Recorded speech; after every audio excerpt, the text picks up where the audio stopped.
Square Garden, the home of the immortals in sports, and Mills Lane getting a memorial count at the Top Rank show at the Garden.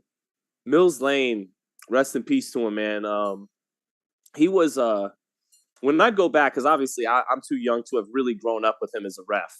In Nevada, the referees I grown up watching are Tony Weeks, Kenny Bayless.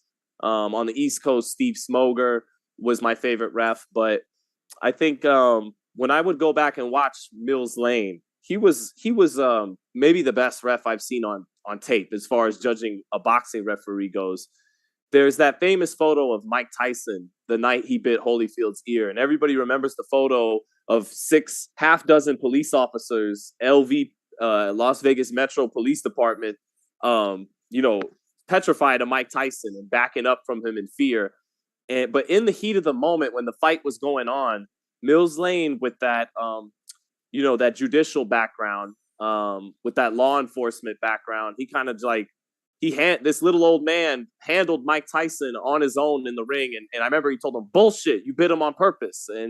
And he let Mike keep fighting. And then Mike bit him again. Of course, he stopped the fight and disqualified Tyson. And that was it. But, a lot of us know Mills Lane from the ear biting. And then we know him from even Celebrity Deathmatch. Some of us who grew up on MTV watching Celebrity Deathmatch. But in terms of the substance of it all, not just his fame, he was a great referee. And he was great that night with Tyson. I don't know put it this way, right?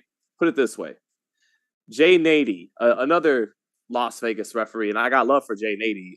I got a funny story about Jay Nady growing up, but Jay Nady is about 6'5", 6'6", former military guy. I think he served in Vietnam, referee out here in Vegas. Mills Lane is a foot shorter, probably about 5'5", 5'6". When Jay Nady had to referee Zab Judah Costa-Zoo, Zab from Brooklyn, like Mike was from Brooklyn. Jay Nady is 6'5" heavyweight, couldn't calm down and handle in the heat of the moment a 5'7" Zab Judah, a welterweight, a 140 pounder.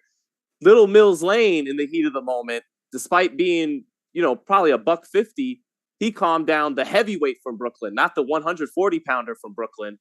So it's funny, little old Mills Lane could handle big old Mike Tyson, and big old Jay Nady lost control of little old Zab Judah. So, but shout out to Mills Lane, and rest in peace to, maybe the finest referee in Nevada's boxing history. So, what's going on, everybody? What's up, Slim Trucking 100? What's going on? Dola, did Keyshawn stop him? Keyshawn did not get the stoppage. He actually looked a little upset in the corner afterwards, but his CompuBox was crazy. He landed at 47% of his shots. He threw about 570 and landed, roughly half of them, almost about 230 of them. And the other guy's connect percentage, Juan Carlos Burgos, was only at 17%. Keyshawn on the front foot really well. Very good combinations tonight. Still learning how to pick and place the shot and make each one count. But I love that he puts punches and combinations together. You don't see enough of that in today's boxing. Keyshawn's thing for me, it's going to come down to his motor, because he can fight. He's going to get to a world title. He's talented. And I love that he's more of a front foot fighter. He needs to always remember that if he ever goes up against a Devin Haney or a Shakur Stevenson, because those guys are going to look to outbox him, and he can't stay on the outside with them all night and think he can outbox a Devin Haney or a Shakur. He's going to have to be on the front foot. And Keyshawn's been doing that more and more and letting his hands go more and more. But if he's going to get to the top of the top, it's going to have to be his motor is going to have to be at 100, because he's at his best going forward. I don't think he's going to get to the top of the sport by outboxing everybody. I think he can outbox the come forward guys, the pressure guys. That's where he can outbox them. But when he's faced with another elite boxer like Haney or Stevenson, he's going to have to understand that his best attributes are going to serve him on the front foot. And you got to out hustle those boxers. You got to be active, and you got to be on the front foot against them. And so that's what it's going to come down to Keyshawn. I think he's going to pass all his tests, but whether he can emerge from the Tank Davis, T.O., Devin Haney crop. He's going to have a good motor. So, wasted talent. Shaggy, you the main, son. I appreciate you, wasted talent. And I love the handle name. It reminds me of A Bronx Tale, the great movie with Robert De Niro, Chaz Palminteri, and the great scene about how wasted talent is the saddest thing in life. So dope handle. Xander Zayas coming to the ring now. So we're going to kick off the round by rounds with Xander Zayas, Puerto Rico, one of Puerto Rico's favorite kids. Of course, Spanish, the first language, is from the island, but lived a lot of his life here in the States, in Florida. And this kid is who all of the Boricuas, who all the boxing fans are hoping is that next Felix Tito Trinidad, is that next Miguel Cotto, Wilfredo Gomez, Wilfredo Benitez, and the list goes on. Iran Calderon, if you like straw weights, minimum weights, Iran Calderon was as good a boxer as anybody in his time. So Xander Zayas from the Garden against Alexis Salazar. 25-4, Alexis Salazar. So Xander Zayas set to do his thing. Kid has good timing, good punch and power. Not blazing hand speed, but not slow either, like Miguel Cotto was. Although Cotto, a naturally smaller guy than Xander, started at 140. Xander's fighting at 154. Cotto was maybe a little faster because he's a smaller guy too. But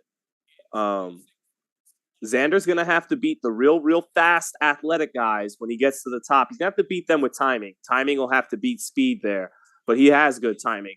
A lot of the great Puerto Rican fighters had great timing. So Alexis Salazar from Guadalajara, of course, the hometown of Canelo Alvarez. 5-1 in the United States. Again, 25 wins, 4 losses for Alexis Salazar of Mexico. A young guy, not an old guy.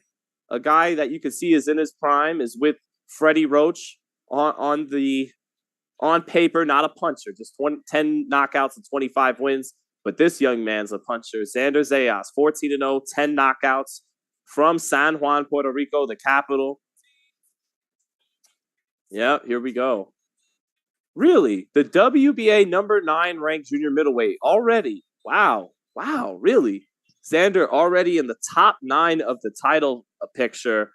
WBA titles currently held by Jermell Charlo. The young puppy is nowhere near ready for that assignment, but impressive that I think he's now almost of legal age, still not 21, but I believe he's 20 and already ranked in the top 10 for a world title.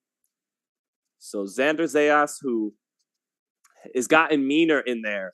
By nature, it would seem just a really sweet kid, a nice kid, well-raised kid, but has gotten more and more of an edge to him as he continues on as a pro, is getting a little meaner, a little more spiteful in that ring, and that's what those fans want to see. Again, I got the BLK Prime fights opened up right here to my left to my laptop. We'll switch over when it's main event time, but here we go. Xander Zayas, a little Mexico versus Puerto Rico action on ESPN.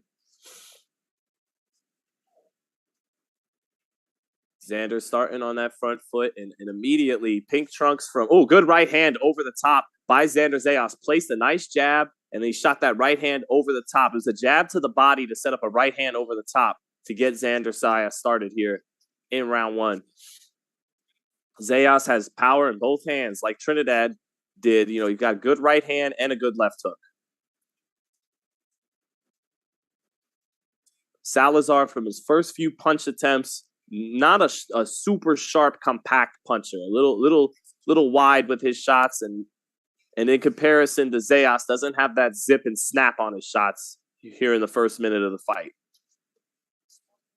Zayas on that front foot, as you'd expect. Zayas, go ahead and let Salazar throw a jab to the body. He waited on it and shot a right hand over the top of that jab to the body and landed it good. Xander, good head movement now from Xander to start. Got away from a jab, and then Salazar trying to hook off the jab and then throw a combination, and Xander showing some upper body movement there. And Xander very accurate in round 1, landing a lot of right hands over the top, shoots the jab to the body, staying on that front foot. Now Xander using the jab, not just looking to hunt for power shots. Good job setting up the jab for Xander, and Salazar keeps dipping down to his right, bending down to his right to get away from that right hand over the top, coming over the top by Sandor Zayas. And Sandor already making offensive adjustments, digging to the body with 2 and 3 shots, and then finishing with the right hand, placing it where Salazar keeps dipping down to.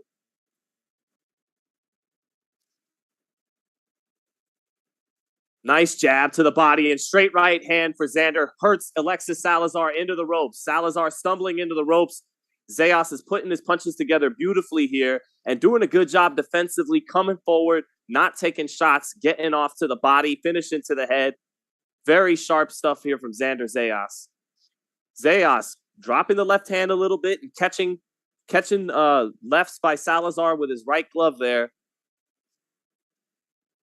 Almost looking like, a little dangerous. Not always used to strong kids using the shoulder roll on the front foot, but Sandor using it well. Now Sandor with a left hook, straight right hand, landing his power shots with great accuracy here and doing a good job catching punches coming back on the gloves. But Salazar is in there letting his hands go here, and his punches are just whizzing by the guard of Sandor Zayas. But Sandor with a pretty dominant round 1. All business, looking like a pro. He eats a jab there, though. They trade jabs to finish the round. And Salazar keeps dipping his head down, pulling it back and off to the right a little bit to get away from that right hand coming over the top, taking some of the steam out of it, but he got hit by it plenty. Big round for Zayas to start. Okay, on the replay, you could see Salazar. Okay, so Salazar was a little bit off balance. He moved away from the shot. He wasn't hit clean when he was knocked into the corner by Zayas. But that round was still largely all Zayas. Did a decent job good job defensively, too, catching what was coming back. Did some good catching and shooting. What's up, Minnesota Mick? Antonio Pacheco, Puerto Rico in the house. Anthony Gonzalez asking who has stood up to me the most so far. I'll have to let you know get back to you at the end of the night, Anthony. I only saw Keyshawn to start. Still got Sandor. I believe we still got Jared Anderson. So let me get a look at Sandor and Jared, and I'll get back to you. I missed the Delonte Johnson fight. Just getting a little power nap in before we went live. So I'll check Delonte Johnson out probably later tonight or early tomorrow morning. All right, round 2 now. Back with Sandor Zayas and Alexis Salazar. Zayas almost doubling up Salazar and connects that round, 20-11. Salazar just very concerned about dipping his head down and to the right, away from that right hand coming over the top from Sandor.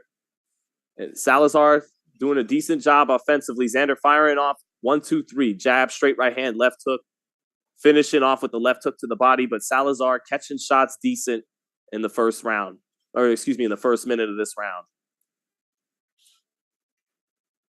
Double jab by Sandor to the head, to the body.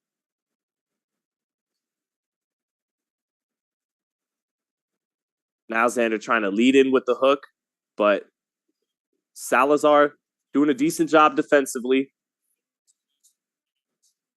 Salazar using the shoulder roll, or the Philly shell, they might call it, to catch a lot of body shots on the elbows and on the gloves, and then he's just pulling his head back and down to the right to get away from the headshot to the right hand over the top.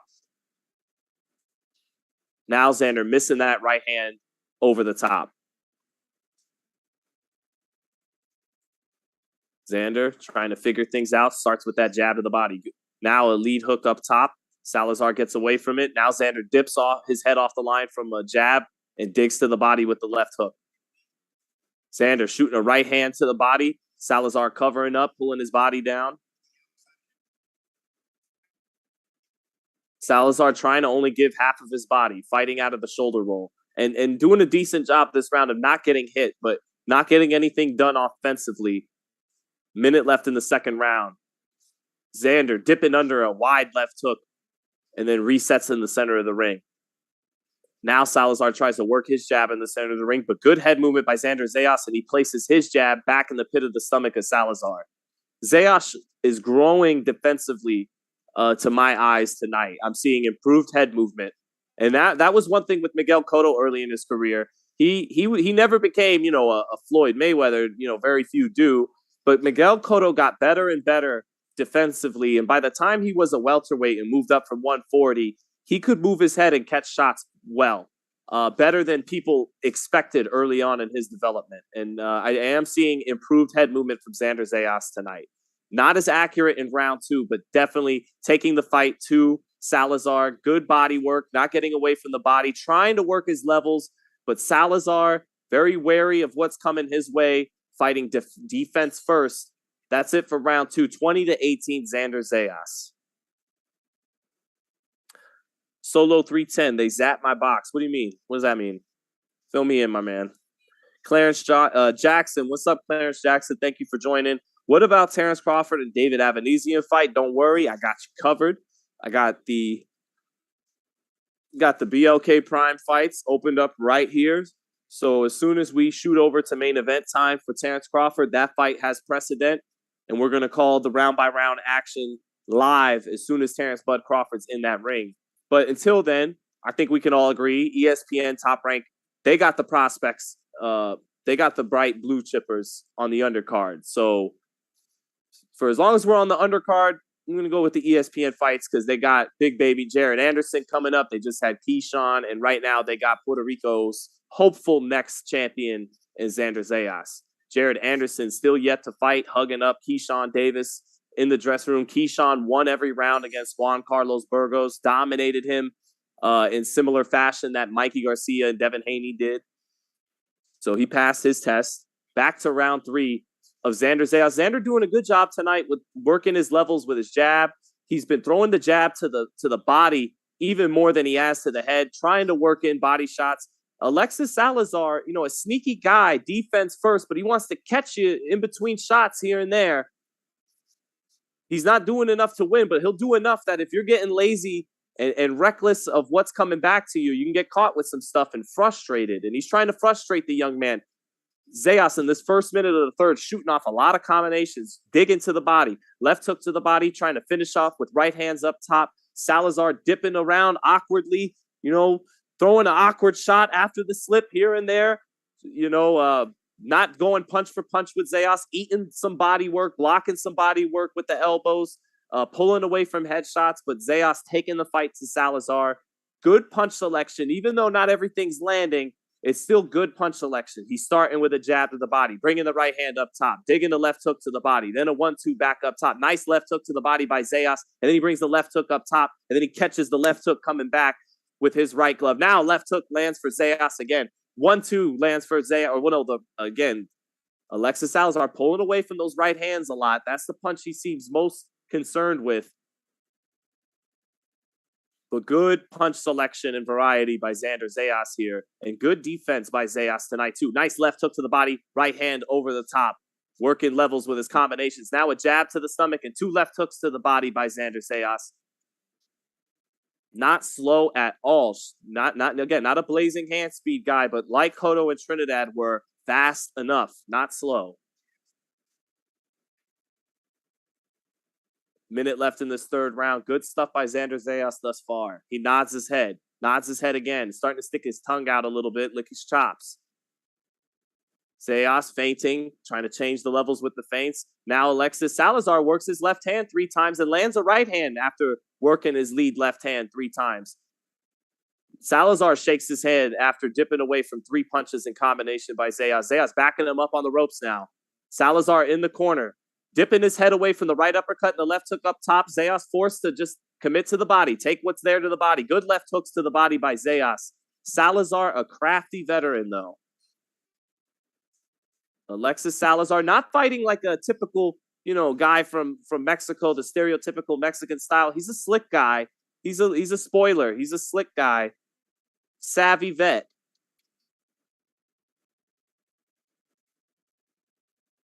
They trade jabs. Good jab by Salazar, too. Good up jab by Salazar. Both guys landed their jabs there. And Zayas finishing, working his levels with his combination. Left hook to the body, right hand up top to finish round 3. Good stuff by Sandor Zayas. He continues to grow. That's what you want to see at this stage. Head movements coming along, getting a little more explosive, a little quicker, a little faster, and good punch variety. Jab to the body, right hand up top, left hook, right, sweeping right hand to the body, back with the jab with the levels, left hook to the head, left hook to the body. and yeah, doing good stuff right now against a guy that's not a puncher, not the most dangerous, but he is crafty and sneaky and a little awkward and very defensively, very defense first. So,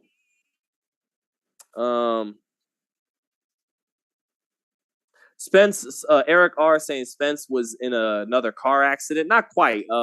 I'm hearing a kid took off with his car and got the car totaled, but the kid's fine. I think Errol's fine. I know that Errol's fine. Errol himself didn't get in another car accident. His car got totaled, but he wasn't in the car, I believe. All right, here we go. Round 4 now. Back to little Puerto Rico Mexico action. 52-32. Connect advantage for Xander Zayas. 2 double left hooks from Zayas there. Zayas actually taking a half step back, hook to the body, hook to the head as Salazar took the rare step forward. Good head movement by Zayas. Dipped underneath the jab and the hook. Salazar trying to hook off the jab with his lead hand, and Zayas dipping under, making him hit air. Not just relying on picking his hands up to block shots, but using head movement. Good left hooks by Zayas, and good swimming without getting wet in close. Zayas keeping that left hand low, but using the shoulder roll well inside, catching left hooks with the right glove, and not getting hit with any right hands over the top of that shoulder in close. Good work rate. Now Zayas getting touched up a little bit on the inside, but for the most part, he's keeping that shoulder roll guard fairly tight.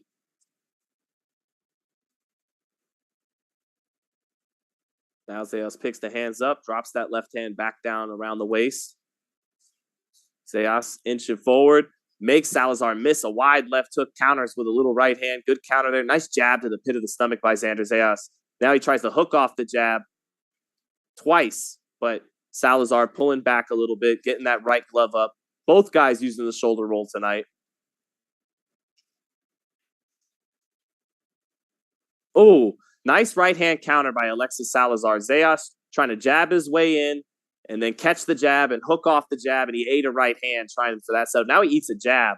Another good left hand there by Alexis Salazar. Salazar against the ropes, though, and a right hand, left hand to the body, sets up a straight right hand that knocked his head back against the ropes. Good shot for Xander Zayas. Minute left in the fourth. Nice double jab by Zayas to the chest, sets up a right hand around the elbow to the body, and then a left hook up top to the head. Changing levels with his combinations all night, Xander Zayas. 45 seconds left in this round. Zayas shoots that jab to the stomach and tries to hook off of it up top.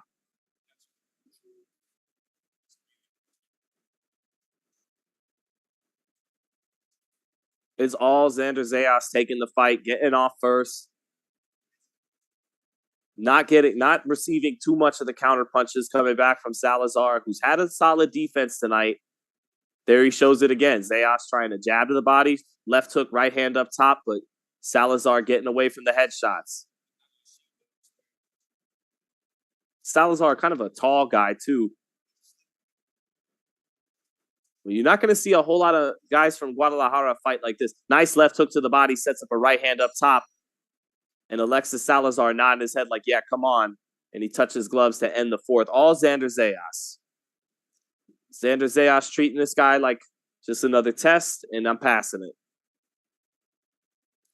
Who's fighting at the Bud event right now? Let me see. Who are these cats? Eduardo Baez. Or is that Leonardo Baez? I think it's Eduardo Baez is fighting on the Bud card. And again, we will be going right over to Bud once it's main event time. But for as far as the undercards are going, we'll stick with Xander Zayas. Chris Level said, yeah, he was in the car, but it was bulletproof, so all the heavy metal kept him safe, but he was in the car. Errol was in the car, Chris? Or the kid was in the car? Well, obviously the kid was in the car. He drove it. But Errol was in the car? That's what you're saying? And Pat G, so good to see you, man. Thank you for always holding it down with us in the chat. Eric R. Keyshawn messed up your parlay, needed a stoppage. Yeah. That sucks, bro. I'm sorry to hear that. Who else was on the parlay? Yeah, let me know who else was on the parlay. Because you may not have been in the clear yet. Like, was he the last one? Because did you still need Jared to deliver and Tio and Terrence? All right, round 5 with Sandor. Good jab to the body. Again, he's been consistent with that jab to the body and with the left hook to the body. 2 hard left hooks to the body getting in there as they're exchanging, both running their combinations in the center of the ring. Sandor smart enough to place that hard left hook in the body. Salazar opening up a little bit more here in the first round, and that's allowing Sandor to punch in between his punches and kind of counterpunch him with that left hook to the body. Counterpunching doesn't always mean you're taking a step back or a step off to the side. Sometimes you could be in front of the guy and you're countering, catch and shoot. And Sandor doing that very well in the first minute of round 5. And Salazar not letting his hands go as much now after that first minute because he got beat in those exchanges there by Sandor. Good punch placement by Sandor. Salazar not opening up as much now. Now he tries to turn on a big left hook, but Sandor saw that coming, slipped underneath it, and committed with another left hook to the body. Sandor finding something with that left hook to the body right now. Oh, nice left hook up top, sets up a right hand up top, and he finishes with the left hook to the body. Now they trade jabs. Good jab by Sandor, sets up 2 body shots. And usually when you hear me say 2 body shots, it's that rat-tat, it's that left hook, right hook to the body. And Sandor's done that beautifully. Not quite shoe shining where you're throwing 2, 3, 4, 5, but just a nice 2-piece. Wop, wop. Digging with 2 to the body. Sandor does that again off the jab, digging with 2 to the body beautifully. Love it when fighters touch with the jab and then dig 2 to the body down. Sandor doing that beautifully right here. 2 left hooks to the body again off the jab to the body. Salazar trying to counter with the right hand, but Sandor staying smart and focused defensively whenever something comes back. Good head movement by Sandor. Balance is good. Balance is so important. Emmanuel Stewart said that was the secret to a great fighter is good balance, and Sandor showing good balance throughout tonight. Offense to defense, defense to offense, keeping good positioning and balance, working behind the jab, establishing it to the pit of the stomach, sometimes even to the chest, to the chin, and shooting up the right hand up top, digging the left hook to the body, not throwing just one punch at a time, punching in between punches when Salazar does actually open up. We're closing round 5. Zayas showing the development you want to see.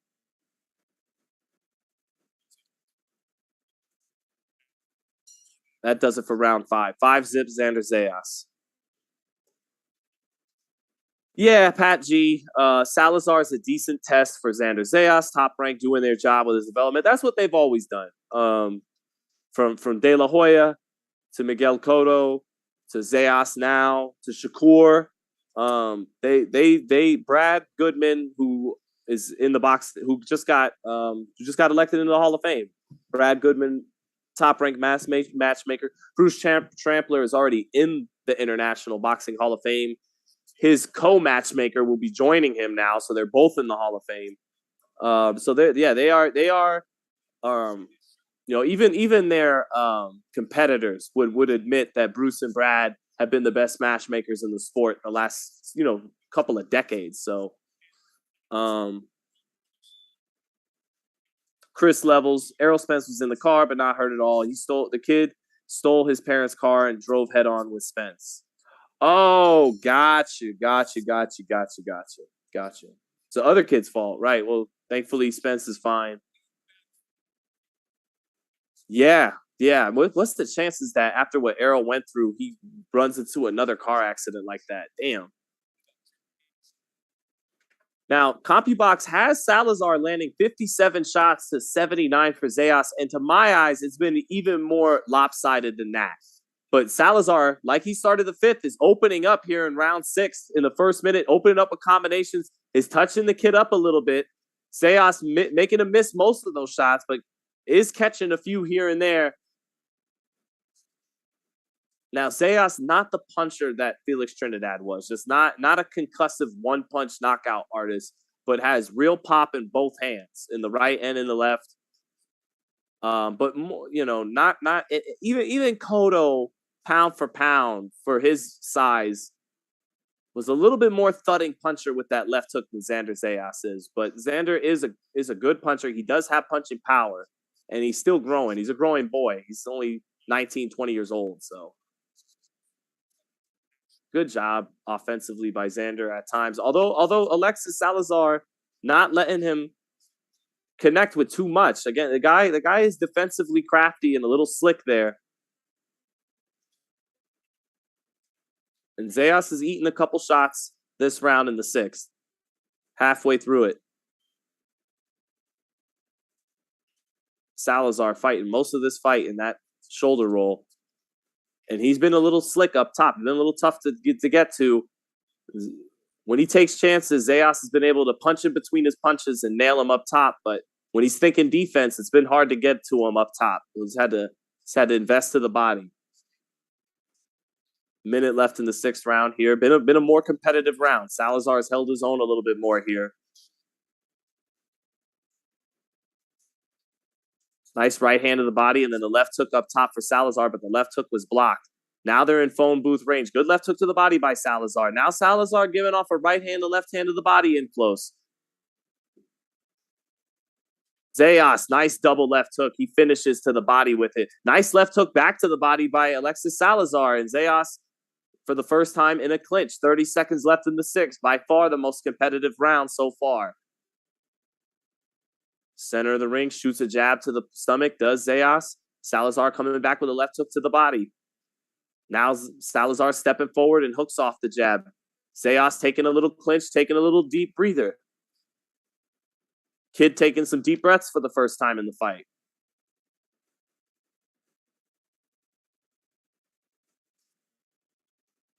Zayas trying to load up on a hook and actually ate the jab while he's trying to load up on a lead hook. Closer 6th round. That might have been actually Salazar's round.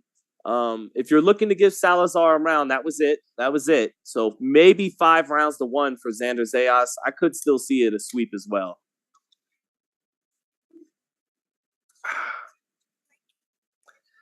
Jose Rivera, how can I watch the fight? Crawford is on BLK Prime. That's a $40 pay-per-view. But the Teofimo Lopez fight is on ESPN. I believe it's not just on ESPN Plus. It's on ESPN, so you don't need the ESPN Plus app. But if you don't have ESPN, I got you. Don't worry. Once action starts, especially for main event time, sometimes the undercard action, I'll call a more general description of what's going on, even though you still hear me calling the punches and what's landing and what's not. But once it's main event time, it's calling every shot like you're there, you know? So, because I know everyone's listening with more intensity at main event time.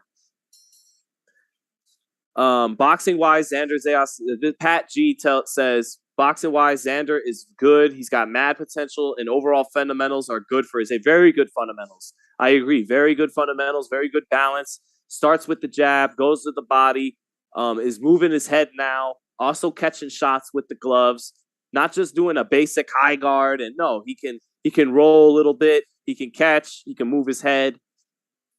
And his game is becoming more sophisticated now. He's leveling up. Two good up jabs by Sandor, right to the chin. Now Sandor fighting off the back foot. Fought a lot of this to begin the fight off the front foot. He takes some steps back now, showing his athleticism, showing his footwork.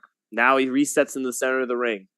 Touches with the jab, sets up a nice right hand to the body. Salazar trying to catch him with a left hook, pulling out, but Zayas with the right hand up in time to block. Now Zayas touches with the jab, sets up a left hook. Salazar, though, in that shoulder roll, a little tough to catch clean. Zayas, good defense, takes a couple steps back to make his man miss, comes back with a jab to the body to step back in. Good footwork by Sandor Zayas here this round. Oh, he steps over to the side, tries a little Lomachenko action, misses 2 or 3 left hooks to the body, but nice setup there, stepping off to the side. Sandor showing different wrinkles to his game throughout the fight. Yeah, Sandor's boxing here in the 7th. Taking steps back. Nice check hook, and then he walks him into a right hand, spins him off in the clinch, turns back into the center of the ring. Good. Now Sandor, nice jab by Sandor. Two jabs. Then he steps in a left hook to the body, slips what's coming back, takes his half step back, resets in the center of the ring, runs quick combination, 4-punch combination, 1-2, then finishes the body. Nice left hook to the body off the jab up top. Another jab up top lands. Some blood coming from the nose of Salazar now from the accuracy of Zayas.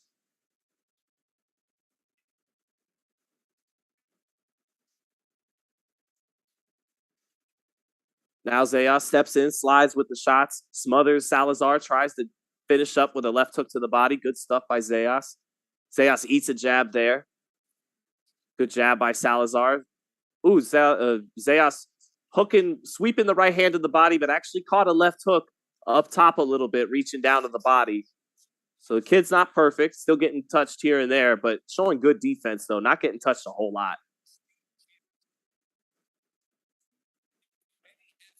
Nice catch by Sandor there. Caught the jab and then pivoted off to the side, reset in the center of the ring. Good footwork there by Sandor. Ooh, good left hook lands for Salazar, though.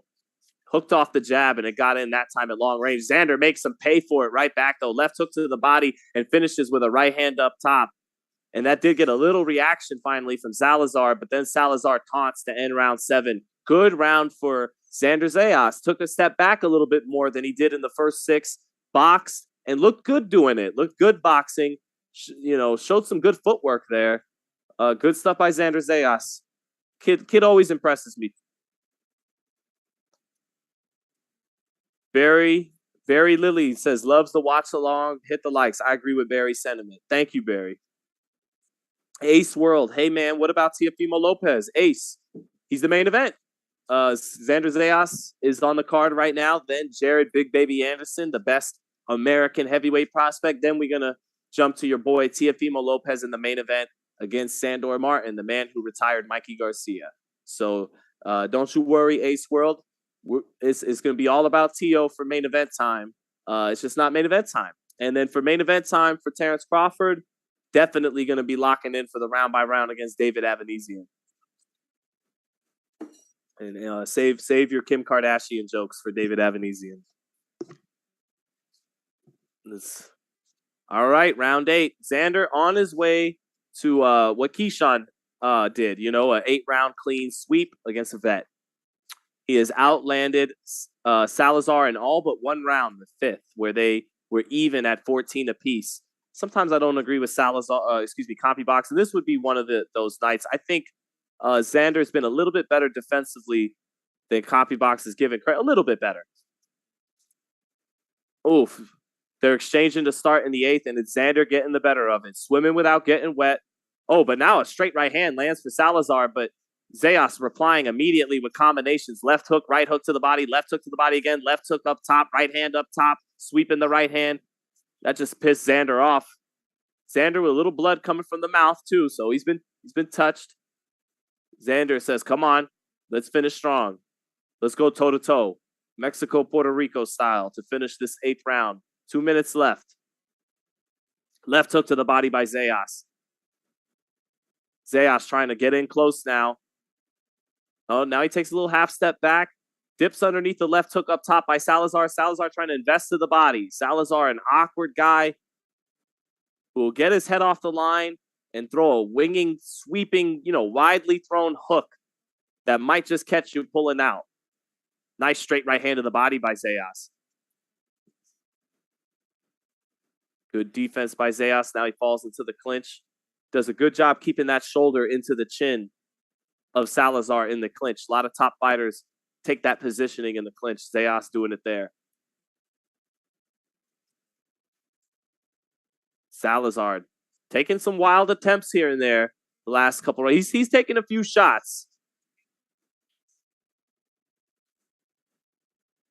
Eating a lot of hooks to the body has Salazar in close, but he's been crafty and a little slick up top. Only time Xander's really been able to nail him clean up top is punching in between his punches. 40 seconds left. Zayas looking like he wants to punch in between his punches. He's not just constantly throwing this round. Staying in front of Salazar, keeping those eyes wide open, and wants to invite him to punch something. There he does it right there. Left hook to the body, lands clean for Zayas in between the left hook up top for Salazar. Looking to punch in between his punches. Right hand lands in close for Zayas. Salazar not going anywhere, though. Was never really hurt or in danger of being stopped or dropped. Tough guy from Guadalajara. Tall guy, crafty guy, kind of a hard guy to hit.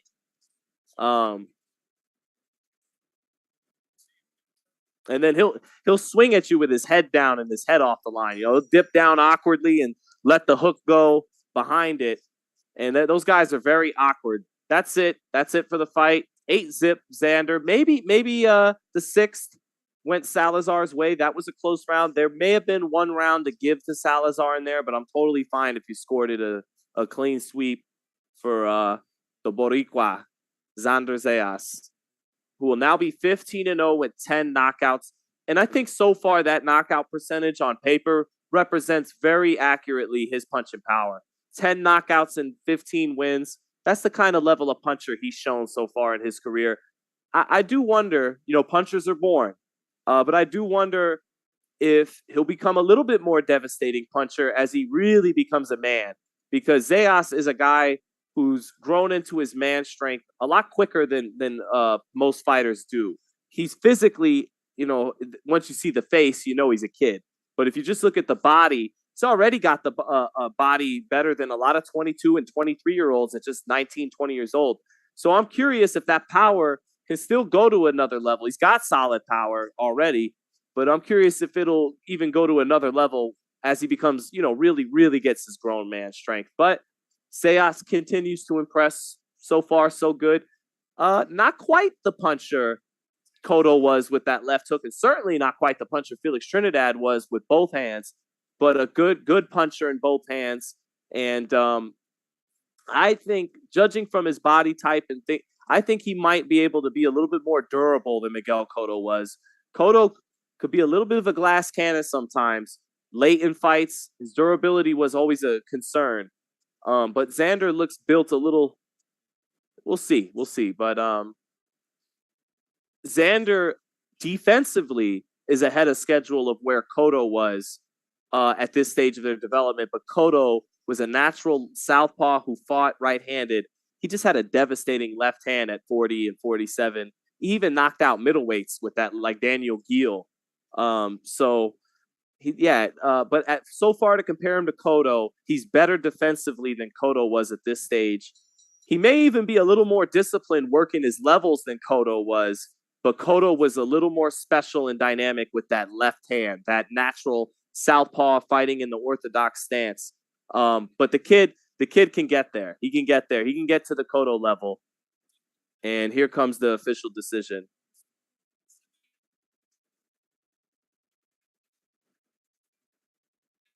Yeah, 79-73. So the judges did find a round to give to him. Zayas, gets the well-earned decision. Lopsided UD. And continues to impress. Cotto can bang. Cotto was tough. Yeah, Cotto was.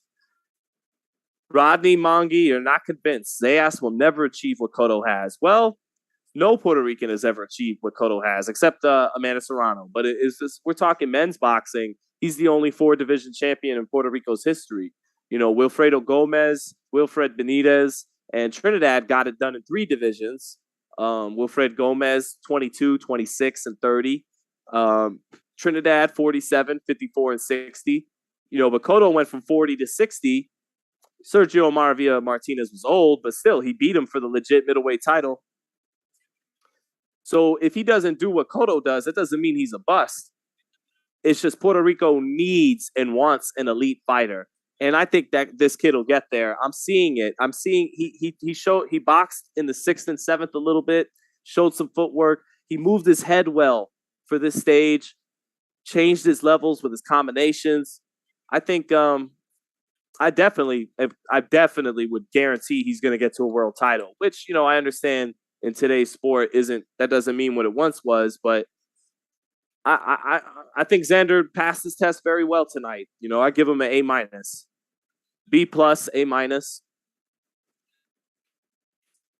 Inside the squared circle, Xander is a real deal punching bag. I disagree with that completely. He moved his head well tonight. Look at his face here. It's not marked up. No, he's not bleeding anywhere. He moved his head well. Caught with the right hand. Caught a lot of left hooks on that right glove well.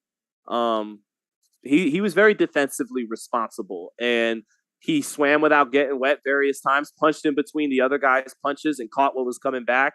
There's only one Floyd Mayweather, one Pernell Whitaker, you're going to get touched up. And I think sometimes you got to grade front foot fighters a little differently because when you're coming forward, there's just more opportunities for the other guy to get off. So you're going to get touched up a little bit more fighting in that style, but you make up for it on the offensive side. Weedy Gonzalez said Sandor was as unimpressive against the Mexican taquero. I mean, but he fought a guy with about almost 30 pro fights, not an old guy, a guy that was defense first, who was trying to see the final bell, not get knocked out. And he won almost every round. And he just turned 20 and he moved his head. You guys are making it sound like you guys are kind of stereotyping him like he's this come forward, Latin Puerto Rican fighter, just and that's not the case. He was jabbing to the body beautifully all night, setting up the left hook to the body, setting up body combinations, trying to finish off with the right hand up top. His skills are coming along. So we all want a good Puerto Rican champion. We all boxing needs a good Puerto Rican champion. It's boxing like in sports. They say baseball's better when the Yankees are competitive. Football's better when the Cowboys are competitive. Boxing's better when Puerto Rico got an elite fighter. Same with Mexico. Haney was already elite at 20. Haney's much better right now than he was at 20, even though he was already. You don't got to tell me about Haney. I told people Haney was going to become the essentially the heir apparent to Floyd. I told people when Devin was 18, 17, 19, you could check my Twitter, that he was going to become lightweight champion. I told everybody, a year ago, well over a year ago, that when him and Lomachenko fight, he'll beat Lomachenko. Now everybody's saying that because they see Loma slowing down, but I already knew he was going to win that fight. He's still got to win it. They haven't gotten in the ring yet, but I definitely expect Dev to win. But Devin is a different type of fighter than Xander Zayas. And that's what, Xander's going to get touched up a little bit more than Devin, but Xander has heavier hands than Devin. And really showed a good wrinkle to his game with his body attack. His left hook to the body was accurate. Cotto had a great left hook to the body when on the come up. And then once he got stopped by Margarito and not always wanting to just stay in there as much, he got away from that left hook to the body in spots in his career. But this kid, like Cotto, has an accurate, good timing, well-placed left hook to the body. And he's going to need that against a style like Devin Haney. When guys are trying to keep him on the outside, he's going to have to invest to the body. And I like where Xander's headed. He's looking good. I think he's not far off at all from where Cotto was. I mean, Cotto was still an amateur, I think, at 20 years old. So if Xander takes tough fights, I'll respect him either way. Yeah, I think I definitely think Xander will he'll get to the tough fights. It's just Top Rank's going to do what they did with Cotto. They're going to build him up smart, and then when the time is right, they step him up with the Zab Judah, and then they step him up with the Shane Mosley, and then the training wheels are just off at that point, and you make big fights. But White Wolf, Xander's a 154. How can you compare? No, I'm not saying Xander literally against Devin Haney. I'm saying guys that do what Devin Haney does, guys that can make you miss off the back foot, walk you into shots, are terrific boxers with terrific defense. When he faces guys with those types of styles at 54, at 60, when he moves up, that left hook to the body is going to be one of the biggest. It might be the most important weapon against them. That's why Jose Luis Castillo, Miguel Cotto were able to have some moments of success, rare moments of success that no one else, for the most part, has against Floyd. They had a good left hook to the body on the front foot, and they moved their head coming forward. And that's what Xander was doing in spots tonight, and that's what he'll have to do later down the line in his career when he runs into master boxers at 54 and 60, not literally Devin Haney himself.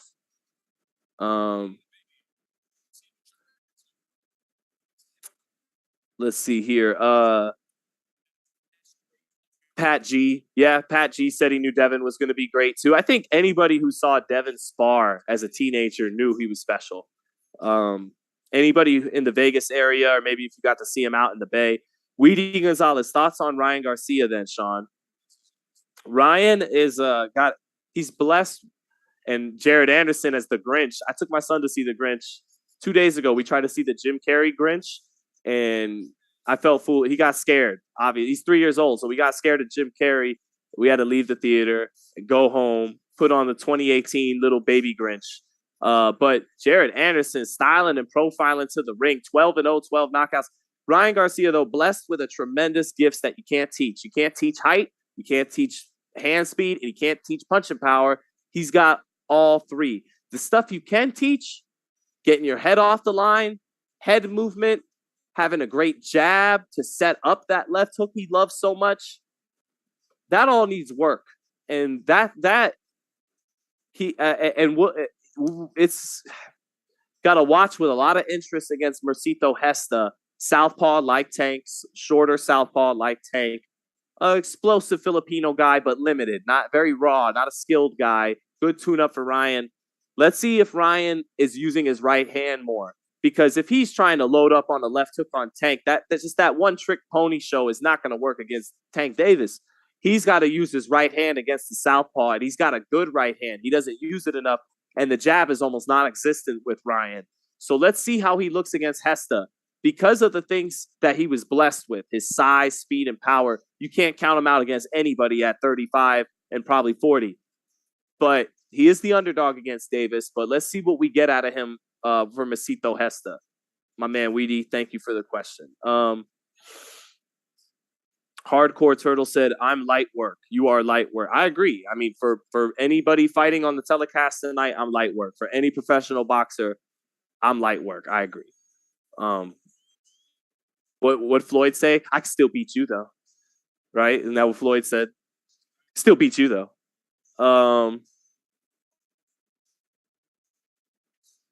This guy is a boxing analyst, not a fighter. Yes, absolutely. And although I had my little 3 amateur fights back in the mid 2000s, went 2-1, but it's a Floyd quote. Got you. I didn't know. Tank fought no one. That's an overstatement. That's embellishment. That's an exaggeration. He hasn't fought the other young guns that we want to see him fight. He didn't take the Lomachenko fight where people want to see it. But Leo Santa Cruz, little guy, I know, but a tall guy. And had beaten anybody he had ever faced to that point. Lost to Carl Frampton, beat him in a rematch. A little guy, a 118 pounder who started at 118, but a tall guy who could put that weight on and won titles at 126 and 130. Santa Cruz is a good win. You're gonna jump and go, come on, he was a little guy. Come on, it was this, it was that. Yeah. Still a good win. Still a 4-division champ who wasn't old, who had beaten everybody he had ever faced to that point. Santa Cruz is a good win. Barrios is a solid win. Arguably was undefeated. Has some close fights, but a tall kid, well-schooled kid from Virgil Hunter, big kid at 140, a little drained, of course, but went on to give a tough showing against Keith Thurman. Got beat in a lopsided fight, but he fought well against Thurman. Barrios was a solid win. Pedraza, of course, is a solid win. 2-division champion, Jose Pedraza. And Romero is a wild card. He's like the Ricardo Mayorga of today's boxing. Hasn't become an undisputed champ like Mayorga did. So, but Rolly's a dangerous lightweight. And then who am I missing? There's one more other win he's got. Isaac Cruz. Cruz is a legit top 5-ish lightweight. A good fighter, a very stout lightweight, definitely top 10. So that's an embellishment that he hasn't fought no one. He's got some solid wins, but still doesn't have those career-defining, the equivalent of a Super Bowl victory. Beating Devin Haney for undisputed, that'd be like a Super Bowl ring in boxing. So Jared Anderson, 12-0, 12 knockouts. Jay Prince in the corner. Check out some of my interviews with Jared earlier in the week if you want to hear what he had to say about Tyson Fury and sparring with Tyson Fury and starting to set his sights on Tyson Fury as he moves up in the ranks now. Esau Cruz was not a big name. No, not a big name, but a good lightweight, a legitimate, credible opponent, and a solid win. reaching for Tank. Carlos Guerrero, I'm not saying he's a first ballot Hall of Famer. I'm not saying he has a great resume, but he's got some solid good wins. You know, I'm not just going to play Tank like he's just fought Mary Joe and nobody. Those guys I named are credible fighters. It's just that, you know, you want those career-defining wins, the equivalent of a Super Bowl victory, and that would come against, you know, would have came against Loma 2 or 3 years ago, and right now would come against Devin Haney. Tank might lose against Hector Garcia. I don't think so. I think just Tank's going to be too powerful for him at some point, but I do think Hector Luis, for as long as it lasts, will get off some good work. All right, so Jerry Forrest, Jared Anderson, both coming out in that southpaw stance and trading jabs. Jared eating the jab and landing it, but not just Jared Anderson getting hit with some left hands over the top from Jerry Forrest, and that makes him back off a little bit and reestablish his jab. Oh, left hand over the top lands for Jerry Forrest, and this is the first time we've seen Jared Anderson touched up early. But back on the jab is Jared Anderson. Another long left hand from Jerry Forrest lands, though. Right hand to the body lands for Jared Anderson. A little wide and a little sloppy with his stance and punches tonight to start is Big Baby Anderson. His punches are not coming back to his chin. He's not bringing his hands back to his chin after he punches right now, Big Baby Anderson. The hands coming back to the waist, and then he's pulling it back up. And now a straight right hand lands for Jared Anderson.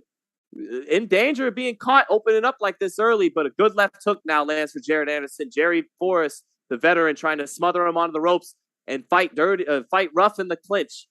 Jared Anderson complaining to the ref about getting hit to the back of the head, but he wasn't hit to the back of the head. Good 2 body shots for Jared Anderson, but he eats a left hook up top for doing it. Jared's defense is leaky to start tonight. Good jab lands for Jerry Forrest. And the way they're swinging, someone's going to get put out early. Jared getting the better of it. But he's eating some shots to start and is defensively a little irresponsible to start right now. Jared on the front foot. Jerry Forrest near the ropes. Jab to the body for Jared Anderson. Looping left hand for Jerry Forrest, but Jared saw that one coming. Straight right hand to the body. Straight right hand up top for Jared Anderson.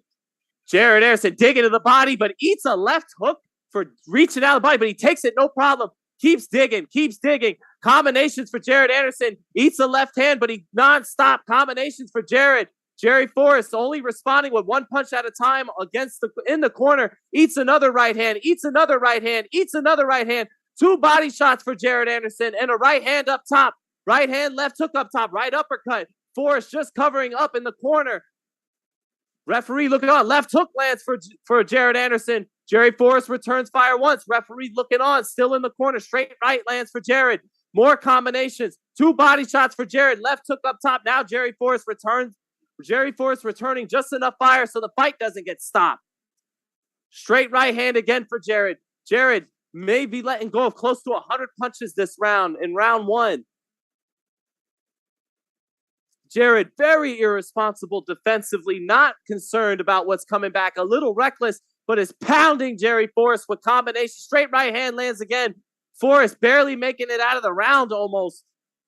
He holds along the ropes, hits Jared with his free hand, but Jared had to have, I believe, and Forrest staggers to his corner, took a beating, a nonstop barrage of punches to the head and to the body by Jared Anderson with him in the corner.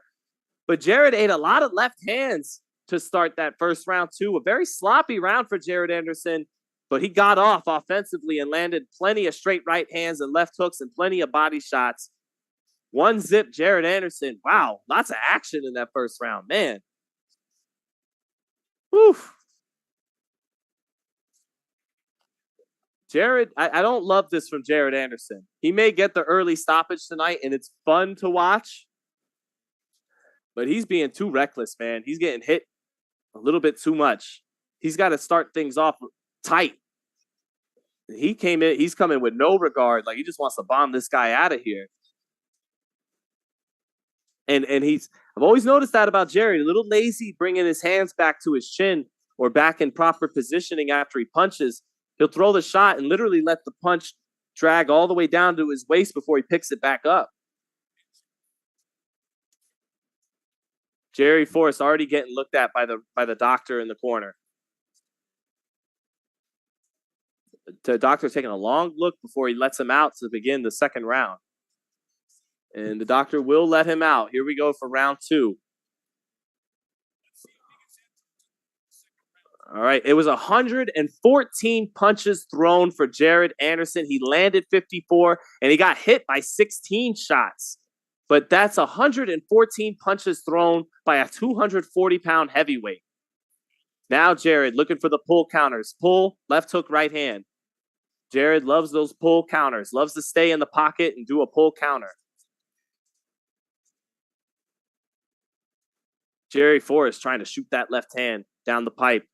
Jared saw it coming that time. Jared staying on the front foot. Jab to the body.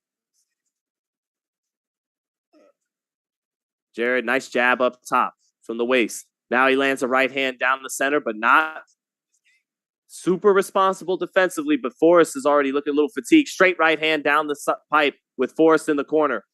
Forrest now keeping his heads up. Doesn't want to get hit with anything up top.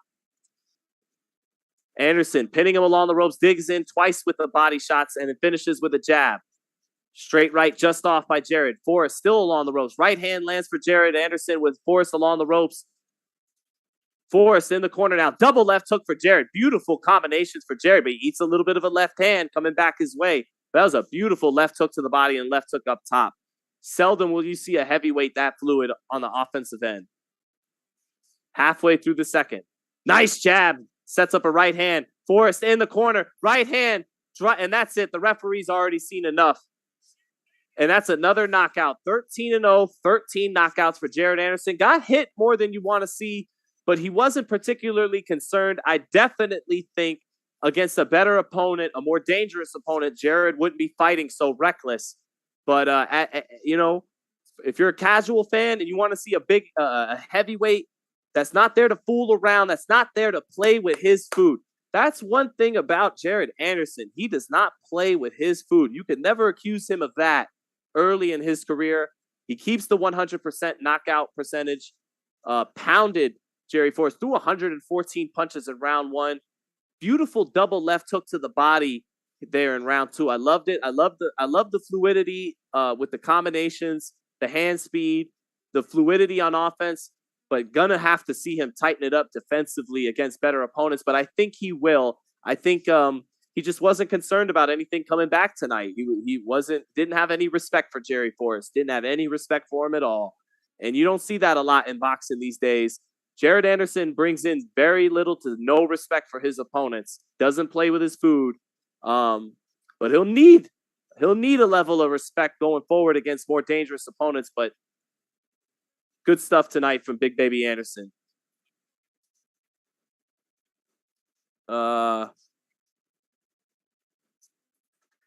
So what's up, chat?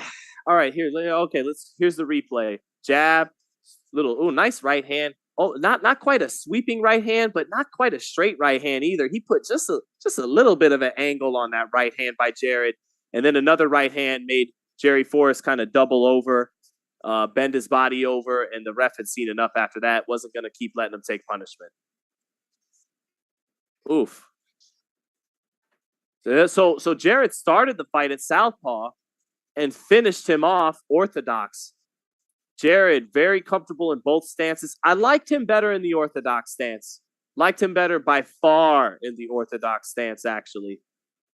But he can switch. He can switch. He's fun to watch, and he's got the crowd, the casuals on hand in New York hyped. Dope stuff by the Blue Grinch. Oh, is he blued up? Are you cripping, Jared? Is that why you refuse to wear the red Santa Claus? Is that why you're wearing the blue? And he does the whole thing where he refuses to put K after C. Your boy Sean's on the case. I think Jared Anderson is cripping.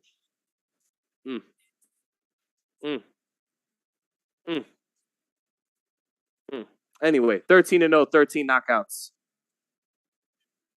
Emilio Beltran, what's up, my man? Sean, does Teofimo win tonight? I believe he does. I think Teo kind of had a perfect storm. Fought a horrible fight, a reckless fight against Kambosos, who had the fight of his life, the performance of his life that night.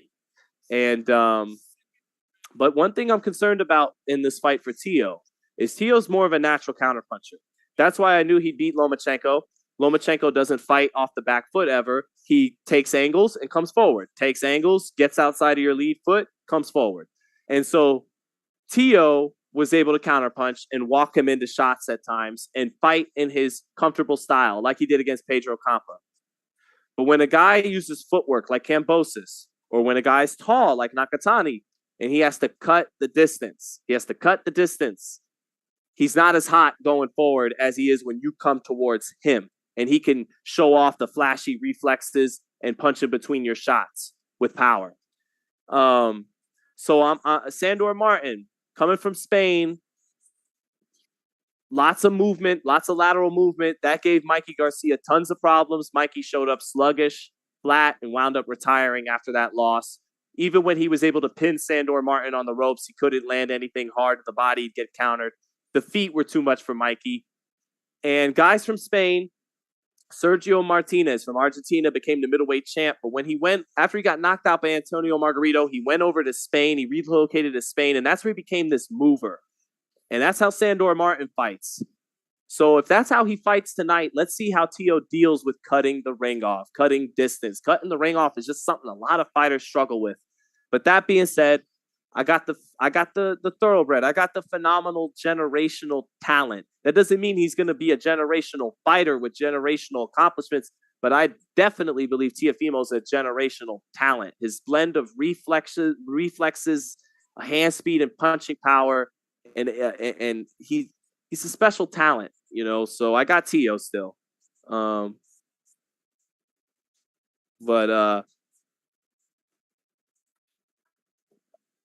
So how do I watch the fight? How do I pay? Says N. Oh, you talk about for BLK Prime? Go to the blkprime.com site, and you don't have to subscribe. I didn't subscribe. I just bought the pay-per-view. The pay-per-view is $40. They got Chris Cyborg. Holla at your girl.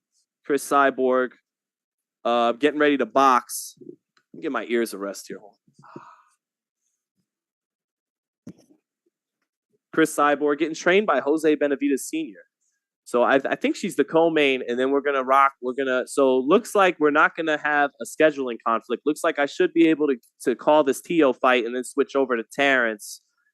But truth be told, the Terence fight has precedent over Teo. So if we're in the middle of round 4 or 5 by Teo, I'll still give an update here and there, but I'll switch over to Crawford when Crawford starts. Kambosos is better than Tank? Nah.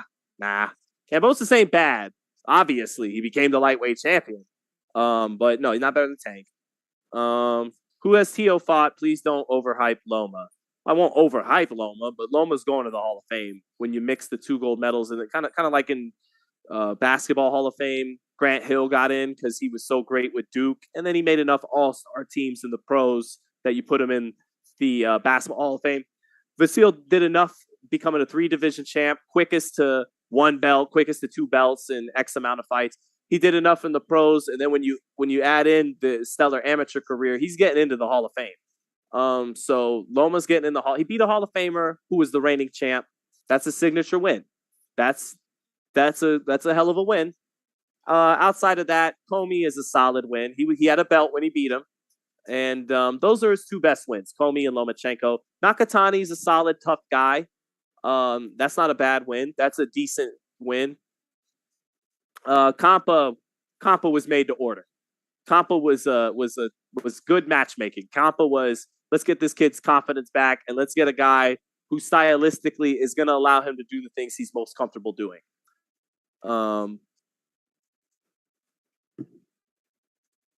All right. Grant Hill was Detroit Pistons for a few years. You tripping shot? No. I know he was. No. I'm saying Grant Hill, based on what he did in the pros, probably didn't do enough to make the Hall of Fame. But they put him in the Hall of Fame because they combined what he did at Duke. You know, winning against my college because I graduated from UNLV, beating UNLV, and then with Christian Laettner, and then combining making those all-star teams with the Pistons, and that he's this class act. And anyways. No, I know he played with the Pistons, and then he got the contract with the Magic and got hurt. And him and T-Mac were supposed to be this great duo, and it never happened. Yeah, I know basketball, man. I'm a diehard Knicks fan. Um, Hall of Fame for amateurs. Stop. I mean, be honest. I'm being honest. Even if you cut out the amateurs in today's era, he still makes the Hall of Fame. Gary Russell after Lomachenko beat Gary Russell didn't lose for 5 or 6 or 7 years. He didn't lose for 7 years until he lost to Mark Magsayo. He was considered the best featherweight in the world after he knocked out Johnny Gonzalez. So he beat the top featherweight and then moved up. And then Gary went on to make that win look better. Nicholas Walters, we may have all forgotten about him now, but Nonito Donaire, before that great fight with Inoue, before he knocked out Ubali to win the WBC at bantamweight, Nonito Donaire got the only time he was ever stopped in his career before Inoue obliterated him a couple months ago was Nicholas Walters, and Lomachenko made him do no mas. That's what really started the no maschenko. Rigondeaux, now you could sit there and say, come on, man, Rigondeaux was a 122 pounder. But you guys were the ones saying he's ducking the Rigo-Lucian, Rigo. And then he put hands on the little 122 pounder. So you got to give him credit for Rigondeaux. Jorge Linares, 3-division champ, was considered number 1 ranked by ESPN, Ring Magazine, had the WBA strap, and he took him out. Took out Luke Campbell, who's a solid, never won a world title, Luke Campbell, but solid guy. And the list goes on. He's beaten some good fighters. Beaten a number of ex-champions, reigning champions, guys who went on to reign after he beat them, like Gary. So, Loma's a hell of a fighter. I've never been when the Eastern Euros came here, I never went crazy. I like Golovkin, I like Kovalev, I like Loma, I like them. But I never was, oh my God, they're just the greatest thing ever. But I don't hate on them either. Lomachenko's a Hall of Famer. At 130 pounds, would he have beaten Floyd Mayweather? Fuck no. Would he have beaten Juan Manuel Marquez? I don't think so. I think him coming forward, side to side. I think Marquez eventually with the counter punching would have started walking him into some shots. Him and I got Pacquiao over him at 130. So it's not like I'm saying, Lomachenko would have beaten King Kong and Godzilla, but he's a Hall of Famer. And in today's era, he's going to make the Hall of Fame. That's a fact. So, running Reb 91. Hell yeah, I went to UNLV. We might be, if you were born in 91, I was born the same year. I graduated in May of this year. Better late than never. But yeah, I graduated UNLV. Triple G is a legend. Triple G, I feel bad for Triple G because when he first came to the States on HBO and fought Proska from Poland, he was bad. He was bad, man. My eyes saw an all-time great middleweight. And he'll probably make the Hall of Fame, but his resume is lacking. His best win at middleweight was Danny Jacobs. And, it's not like Jacobs is an all-time great middleweight either. But we know Triple G was ducked by Sergio Martinez, Miguel Cotto, and even Canelo didn't want to fight him until he fully grew into 160. He got a fight at 64 against Chavez. Golden Boy did right by Canelo, but in doing right by Canelo and making sure their young guy was fully grown man and was fully ready, by the time he got to Triple G, he was 35, 36 years old and was still good. He wasn't what he was in fight number 3, just over the hill. He still had juice when Canelo fought him and beat him in fight number 2 and had a draw in fight 1. But that wasn't the same Triple G that came in 2012. Triple G was never a fast guy, ever. But him losing the hand speed at 35, 36, 37, it just made him too slow to beat a guy like Canelo. But early on, at 30, 31, 32 years old, never a fast guy, but he could put him together. He did have some fluidity. He wasn't as stiff and as slow. And, the guy, 2012, I think the last time I really felt like I was looking at something like a peak Triple G was maybe David Lemieux. But in his early 30s, 30, 31, 32, I think Triple G was really a great middleweight. The resume just is a little lacking,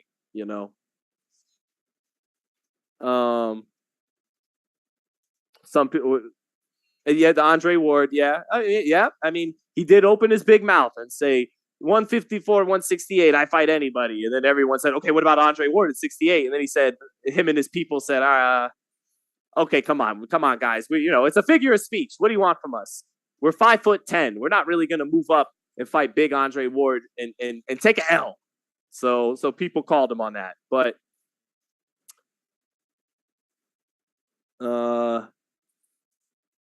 Andre Ward said he would come down to 160 for Mayweather. I don't recall that. That sounds like fake news, my friend. I don't recall that. Sean Key says Juan Manuel Marquez beats up Lomachenko for 12 rounds. Best Mexican fighter outside of Canelo to me. I love Salvador Sanchez. I agree. I got Marquez beating Lomachenko at 130. Would have been a great fight. But yeah, I think so. I think Marquez, Mayweather, and Pacquiao would have won at 130.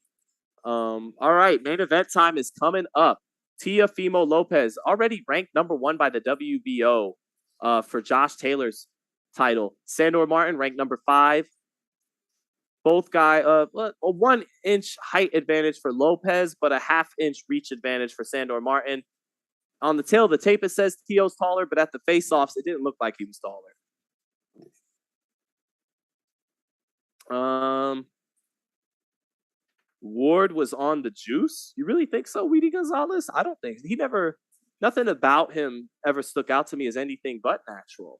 From his physique to his punching power. He didn't fight with a crazy pace like when we were all suspicious of Pacquiao. He doesn't have this kind of physique and increase in punching power as he moves up in weight classes like Canelo Alvarez. He doesn't have the IV controversy surrounding the Mayweather-Pacquiao fight like Floyd Ward. Dre always struck me as very much a natural fighter. So why do you say that, Weedy?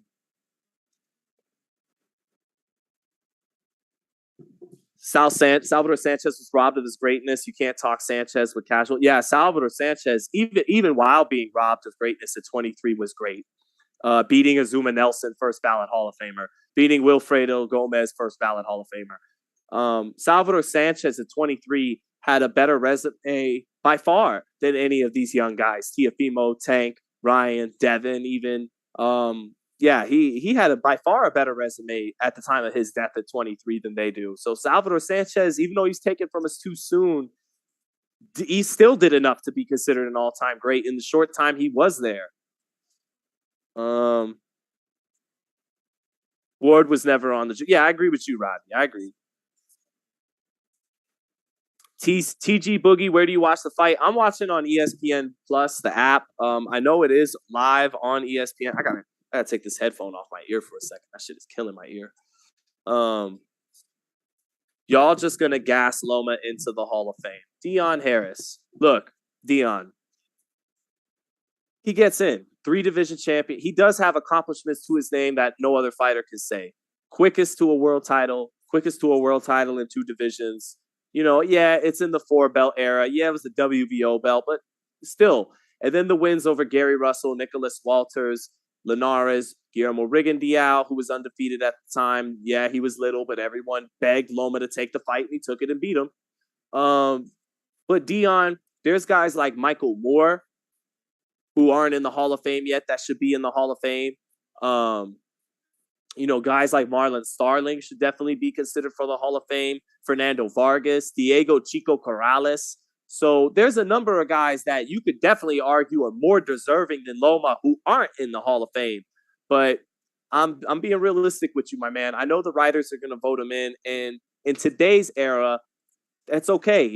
Fighters aren't accomplishing quite as much as fighters did 10, 15, 20, 25, 30 years ago. So the bar goes down a little bit. Tim Bradley in today's era definitely deserved to get in the Hall of Fame. He beat Juan Manuel Marquez after Marquez knocked out Pacquiao. But back in the day, it'd have been tougher to... Antonio Tarver knocked out Roy Jones with one punch, and he's still not in the Hall of Fame. So back then, it was tougher to get in. It's getting easier because they're getting judged according to their era. But Loma's getting in. That is a reality of the fact. Michael Moore should be in if he's in. Probably Antonio Tarver. I mean, Antonio Tarver should be in. He knocked out Roy Jones when Roy Jones was untouchable. So, oh, you're good, Dion. You don't got to apologize at all. You don't got to apologize at all, man. I appreciate you saying that. You're speaking your mind. you're speaking what a lot of people are feeling about Loma, but I'm happy to try to kind of clear it up and play the middle ground, be fair about it on all sides, you know, and not just for the sake of being in the middle, like, you know, being logical with it. Tarver did test positive for steroid. That's true. That's true. But my man, Tarver's win over Roy. I mean, if you're being smart, you could say, yeah, but we know Roy was a little weight drained. We saw in the first fight that wasn't really Superman like it was in 98, 97, and 03 against. But still, man, Roy was the guy, man. And he knocked him out cold with one shot, one punch knockout. Maybe Tarver should be in the Hall of Fame anyway. He didn't test positive that night. They let James Toney in as they better have put James Toney in. It's travesty if they didn't put him in, but James tests positive, and I know James accomplished more than Tarver, but he didn't beat Roy. Dre wasn't on juice. Corrales was great. Diego Corrales should be in the Hall of Fame. Corrales should be in the Hall of Fame. Diego Chico Corrales should be in the Hall of Fame. For sure. For sure. Beat Robert Garcia, who's a great trainer now. Robert was undefeated IBF champion. Beat Joel Casamayor, another guy you could definitely argue should make the Hall of Fame. Beat Joel Casamayor. Beat Acelino Popo Freitas, who was a superstar in Brazil and was undefeated and a knockout artist. And Chico was an underdog, and he whooped him. And then he beat one of the all-time underrated lightweights in Jose Luis Castillo. Beat him in what most people consider the greatest fight of the new millennium. How was Diego Corrales not in the Hall of Fame? You know, that's crazy. His wife actually helps run the Nevada Boxing Hall of Fame. Now they're giving Tim Bradley some love on the telecast for getting in the Hall of Fame. Tim Bradley, man, beat Lamont Peterson, beat Kendall Holt, beat Nate. Oh, no, he had a no contest with Nate Campbell. Beat Devin Alexander, beat a very, very, very old Joel Casamayor, beat Juan Manuel Marquez when everyone thought he was going to get knocked out, won a fight of the year in 2013, and is probably the best analyst in boxing today, alongside Andre Ward. I feel like Dre's been a little more quiet over the last 12 months. And Tim certainly hasn't been, but Dre every bit as sharp as Tim, but Tim's really been vocal, and to me is the best professor in the game right now. He gets a lot of hate his way, and it's like, don't you want the guy to be honest and don't you want him to not hold back any punches and say what he would say in his living room on the telecast? Didn't he earn the right going through the wars he did to speak to doesn't he, like Shaq says on Inside the NBA, have G14 certification? So Costazu's in the Hall of Fame. Ryan's little brother, an update. An update from overseas on FightHype. Ryan Garcia's little brother, Sugar Rush Sean Garcia, has lost on the undercard of the Manny Pacquiao exhibition. We'll have more later. That Corrales-Castillo match would never be allowed to continue today. Yeah, you're probably right. Better fucking get inside on him now, like Joe Goosen said. And to your point, not only would they never let that fight happen today, does any trainer in today respond the way Joe Goosen did in that moment? Wouldn't they all say, Ty, hold up, be smart, get through the round? He said, you better fucking get inside on him right now. That classic. I remember watching that fight live on TV as it happened, and I got emotional when, Corrales raised his hand after they stopped. Winky Wright and James Toney are going nuts ringside. They were loving it, and he's like, it's for my kids, it's for my kids. And you see his 4 children tatted on his back. That's the stuff that made me do what I do now, makes me cover boxing. Teofimo's next. Yes, sir. Teofimo is next. Chris Cyborg getting out the ring. Looks like she won her fight down there in Omaha. So main events are coming up from Omaha and from Madison Square Garden. Terence Bud Crawford, Teofimo Lopez. Poor Garcia, brother. Guy always sucked. Rodney, he like his brother, he's blessed with some hand speed, but no real desire and ambition for the sport. Not a kid who loved fighting. Period. Not a kid who he was a good amateur.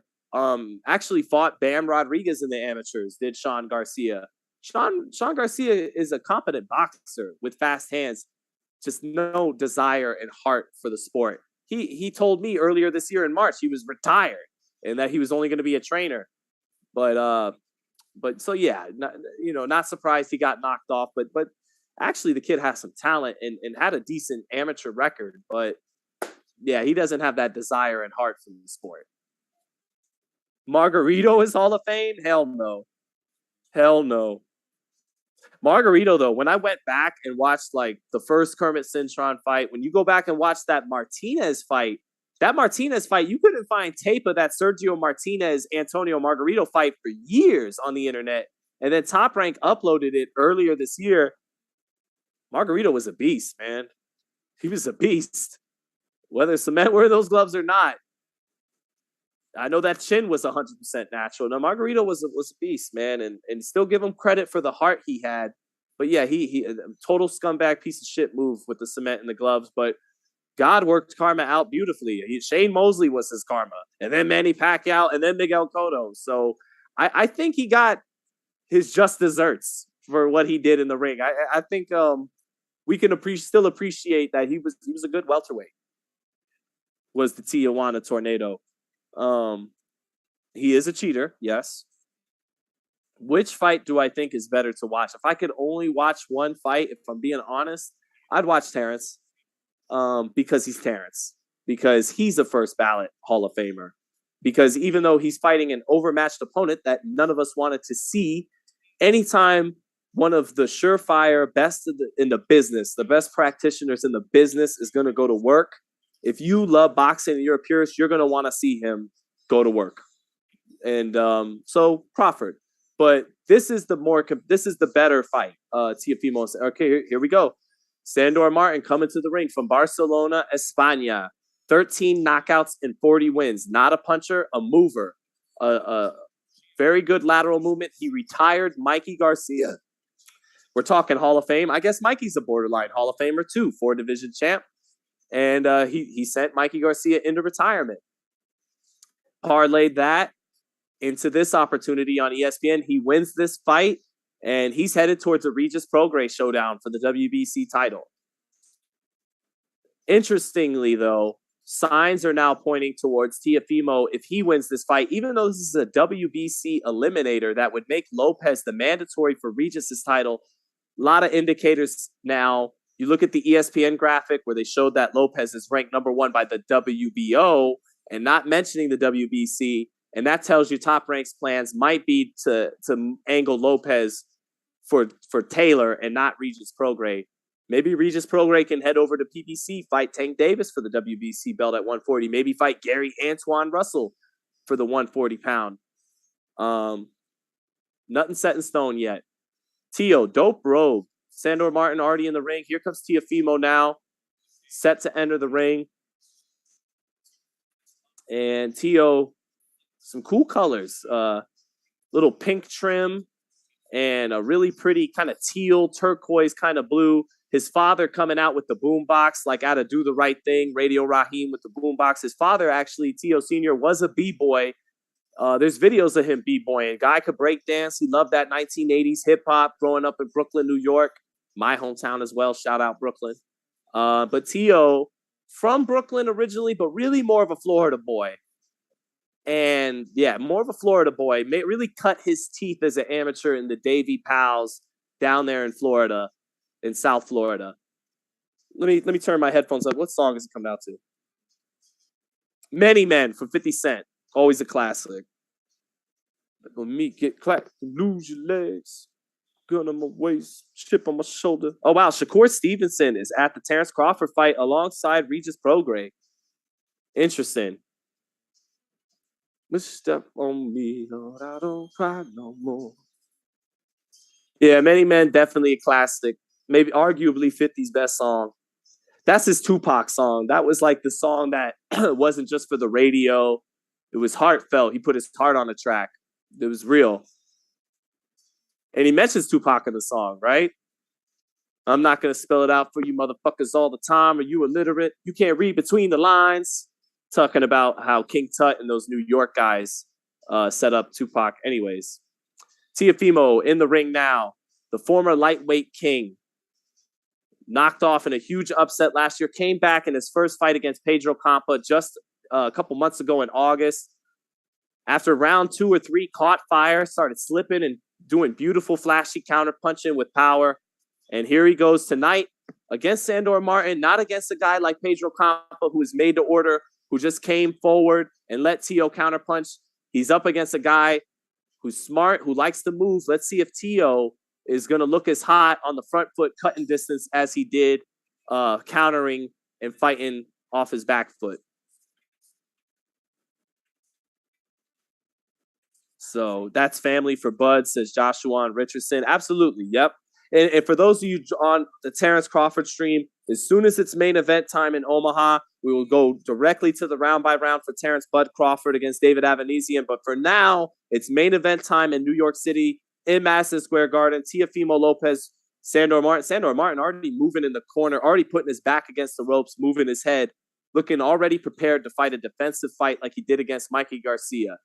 Certainly, at 13 knockouts and 40 wins, he can't trade and exchange punches with Teofimo Lopez, who, even though took a lot of punches to get Campa out of there in his first fight at 140, he's still a puncher. I don't know if he's going to be the puncher at 140 that he was at 135 facing bigger men, but Lopez still a dangerous puncher.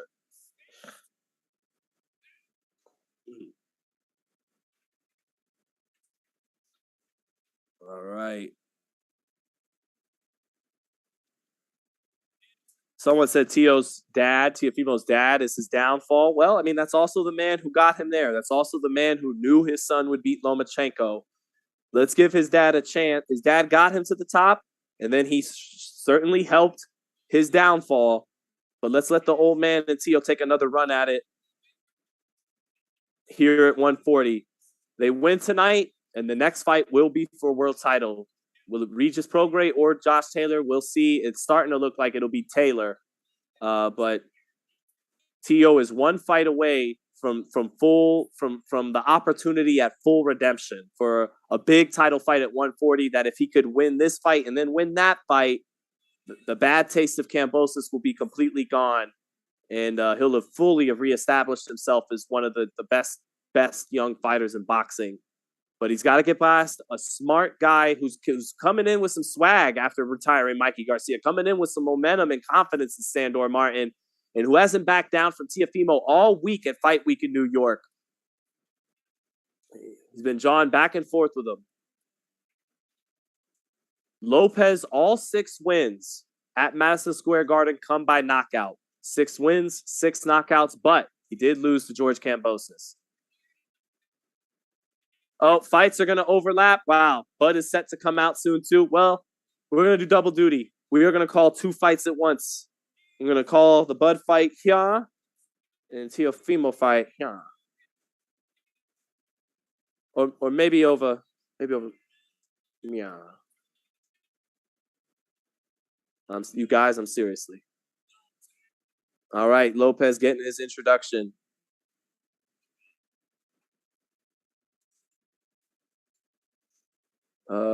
Bass Oman. Okay, never mind. Loma is an ESPN champion. Joshua and Richard. He's actually a world champion because, you know, even once he got to lightweight, he even didn't just get the WBO, the honorary WBO top rank belt. He did get the WBA and the WBC. So he's definitely been a world champion. Come on. No, you can't. Joshua and Richardson, you can never wash away the Kambosos line. No, you can't wash it away. It's on the record forever. But you could definitely damn sure turn the page and still succeed and accomplish big things. And that's on the table for him at 140. Got to get past Martin. And then true redemption awaits in a title fight at 140. But first, he's going to have to beat this guy, Sandor Martin, who isn't coming in looking to lay down. Here at the face-off center ring, much more cuts, from the physique of Teofimo Lopez. You could just tell he's blessed with more athleticism, more of that, thoroughbred athletic body than Sandor Martin. No 6-pack for Sandor Martin. Ripped up physique as always from Teofimo Lopez. Sandor Martin with a good sweat built up, though, not coming into round one cold. And we're set to start here from Madison Square Garden. Thank you guys, as always, for joining us here on Fight Hype. Round one, Teofimo versus Sandor Martin. And let's see if Teofimo will have to cut the distance tonight and fight on the front foot more than he likes. Sandor Martin in that southpaw stance starts with a nice jab over the top of Teo's jab.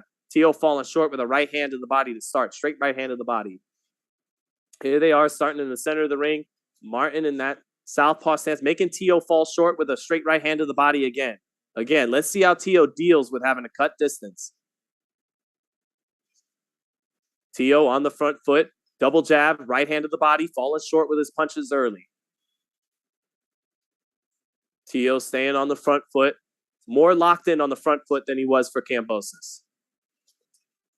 Not coming in reckless like he did, but left hand still low. Teo pawing with the jab. Martin stepping off to his left. Now Teo jabs to the body. Martin stepping over to his left. Stepping over to his left. Keeping his hands relatively high.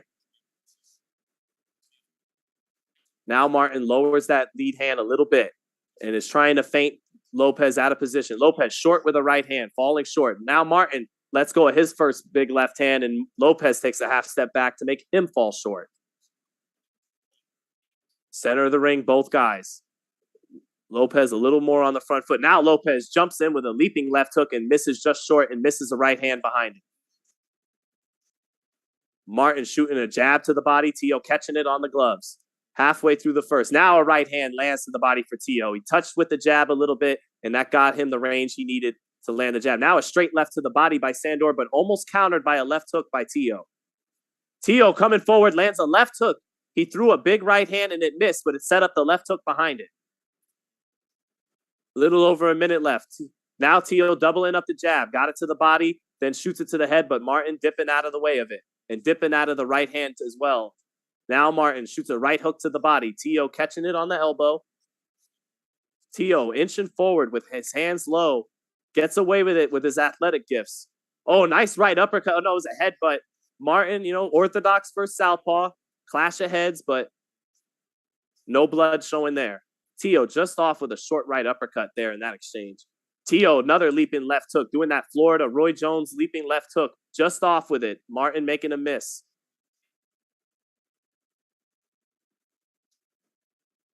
Still don't love how Teo comes in with his hands low, but Martin hasn't made him pay for it just yet. Martin near the ropes. Good right hand to the body lands for Teofimo. Martin tying up on the ropes.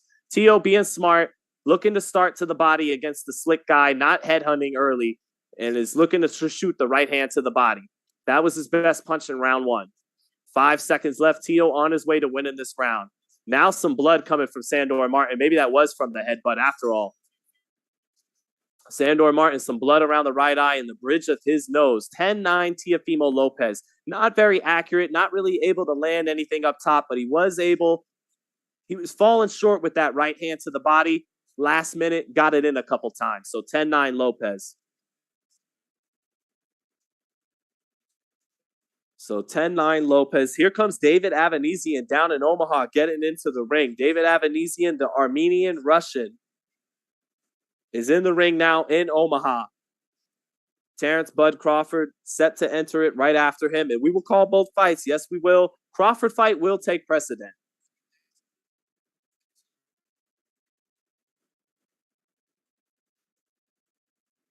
Sandor is shook a little, said Pat G. Yeah, well, it's not shook. We got to be patient with a strong young bull like Lopez. You got to be patient early. And that's what Sandor is doing. It's a long 12-round fight. Here's the replay of the headbutt. Ooh, right on the bridge of the nose. Tough, nasty headbutt for Sandor Martin.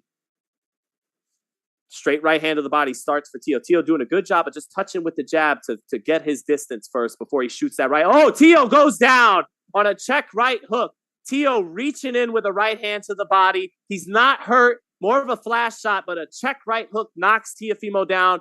He's not as hot on the front foot because he fights with his hands low, and he's more susceptible to be caught coming forward when he tries to cut that distance like Kambosos did with his right hand. This time it's a check right hook. Lopez down in round two. for the third time in his career. He was dropped in his professional debut. He was dropped against Kambosos, and now he's dropped in round 2 by a check right hook by Sandor Martin. More of a flash knockdown, but Teo lunging in with that right hand in the body, ate the shot, and it did enough to get him floored. Teo coming with the double jab, but again, it's not Teo. His style just got checked with the right hook again. That he comes in with that left hand too low. It's one thing to fight in the shoulder roll off the back foot, but it's a little different trying to come forward, keeping that left hand just so low for Lopez. Pick your hand. You're tempted to say, pick your hands up a little bit when you fight on the front foot. You could drop them off the back foot countering. Lopez still coming forward, though, not dismayed. Gets Martin on the ropes, digs to the body, but Martin slick up top, not getting hit with anything up top. Halfway through the second round. Terence Crawford, meanwhile, in the ring in Omaha, set for his introduction. Teo jabbing to the body, still coming forward, still with the left hand too low. I mean, there's just no defense for that check hook, Teo. When you step in with that right hand to the body, it's wide open. You're asking for it. Got to be a little more fundamentally sound, and that's never been Teo's game. He's not a fundamentally sound guy. He's a flashy, talented fighter that can do things other fighters can't do, but straight left hand lands for Sandor Martin, but Teo, good hand speed, replies with 2 or 3 shots to get off well back. Teo, not dismayed by the knockdowns, staying forward, shooting the up jab off that low left hand, still trying to reach with that right hand to the body, but that's how he got countered. Martin bleeding badly from the headbutt. Teo still on the front foot, trying to keep his composure and his poise, not let this fight get away from him like Kambosos did. Martin, though, a little weary between that cut, has got Martin a little rattled, but he's fighting through it. Good jab to the body by Teo. Martin trying to counter him coming in. Martin just playing it smart, knows he's already got this round 1. Last 10 seconds. Teo jumping in with a left hook and a right hand, missing everything, and Martin smiles and laughs at him to end round 2. 19-18. Sandor Martin because of the 2-point round, because of the knockdown. Lopez is behind a point heading into the third. Tough break for the kid. But it's a technical error, guys. Like I told you before the fight, love Lopez when a guy's coming to him, like Lomachenko, like Comey, like Pedro Campa.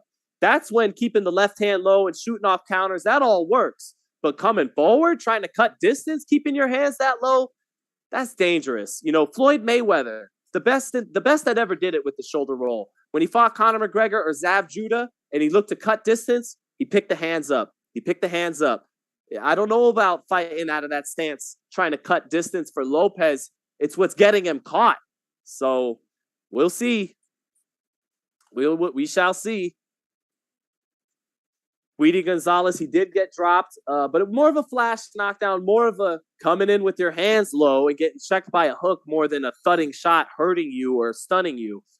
So Lopez is down 19-18. Here we go in round 3. I'm about to switch over soon to the action in Omaha. Again, it was a grazing check right hook that sent Lopez right around the equilibrium, right around the temple. Teo still coming forward, but with that left hand low, still looking for the same setup that got him dropped. An up jab from that low left hand and shooting a straight right hand to the body. That's the same setup that got him dropped. You might want to mix it up a little bit here.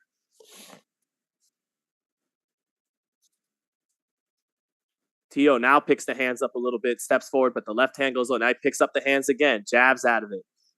Double jab for Teo, but he gets countered by the check right hook again. It's going to be there all night, Teo, if you keep coming in like that. Good touch jab to the body by Sandor Martin. Now a straight left down the pipe by Martin. Teo got the glove up to block it, but he's in a tough fight right now. Tough 10-rounder.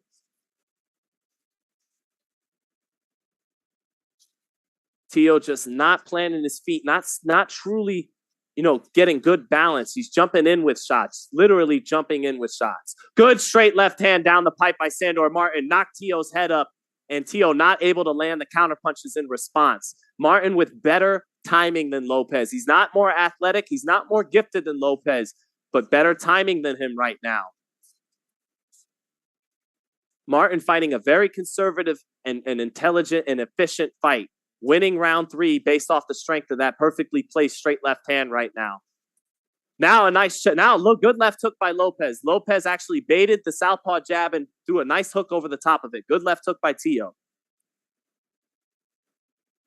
Teo trying to counter, coming forward now, trying to catch the jab and shoot something off. Now Teo using the up jab. David Avanesyan looking kind of goofy in the stare down there, almost like with a grin on his face. I don't think that grin's going to be there much longer, David. Last minute in round 3, and I'm about to switch over to Omaha, Nebraska for Terence Bud Crawford. But Lopez was pop-shotted earlier here in the third. All right, round 1 in Omaha of Terence Bud Crawford versus David Avanesyan. Crawford, as always, starting in the orthodox stance, starting with a good jab out of the orthodox stance. Terence is a slow starter normally, and usually by the end of the second or the third round, he switches southpaw, and that's when the real Bud Crawford comes alive. So round 1, Terence starting with the jab in the orthodox stance, a little more active with the jab than we're used to seeing in round 1. Good jab to the body by Terence. Avanesyan coming in orthodox, hands up, dipping, bending his waist a little bit, but now he tries to shoot an overhand right over the top of Terence's jab. Avanesyan coming in forward, pretty much in a straight line though. Terence just measuring in the orthodox stance with his jab to start. Terence stepping off to his left, keeping the high guard. Now Terence sneaks in a little left uppercut, gets back to the double jab. Another jab by Terence. Avanesyan just coming in forward with a high guard, nothing special. Straight up and down, no special effects, as Floyd Mayweather used to say. Nice jab by Terence Crawford. Now a good jab by David Avanesyan actually gets in to get him started. Center of the ring. Crawford very busy with that jab. Good right hand lands for David Avanesyan. He kind of looped it a little bit over the top, stepped inside, and he caught Crawford there with a right hand. That was a good right hand by David Avanesyan in round 1. Halfway through the first round, Crawford hit with that right hand after getting off early behind the jab. Avanesyan closing the distance, putting the pressure on already after that right hand. Crawford's back along the ropes. Avanesyan throws a right hand to the body. Now Crawford with a nice jab to the stomach. Crawford still in the orthodox stance, getting backed up. Avanesyan taking the fight to Terence. Minute left in the open. Now Terence switches southpaw for the first time and measures with the lead hand. But the right hand has been a problem for Terence. He's been getting hit with right hands more and more over the last couple of years. Nice. The southpaw jab sets up a sweeping left hand right hook combination for Terence. Avanesyan gets in a left hook as Terence looks to shoot a left hand to the body in the southpaw stance. Terence switching southpaw sooner than normal. Already in the southpaw stance here in round 1. Terence measuring behind the jab, taking half steps back. Avanesyan getting in some looping right hands again, though, on Terence Crawford. Couple of right hands landing early for Avanesyan, looping it, not shooting it down the center. Avanesyan crowding Terence, looking to cut distance. Terence pawing with the jab, shoots a straight left to the body. Terence pawing with the jab up top against the high guard of David Avanesyan. Avanesyan cutting the distance well, though. Last 10 seconds, Avanesyan stepping in, trying to give half of his body, get his head off the line, and throw a couple of looping right hands. Now a looping left hook by Avanesyan, and that's it for round 1. Terence dictated with his jab.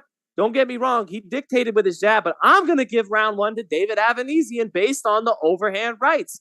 I'm going to score the right-hand power shots of David Avanesyan. I'm going to give him more credit for the right-hand power shots than Crawford dictating off of the jab. 10-9 David Avanesyan.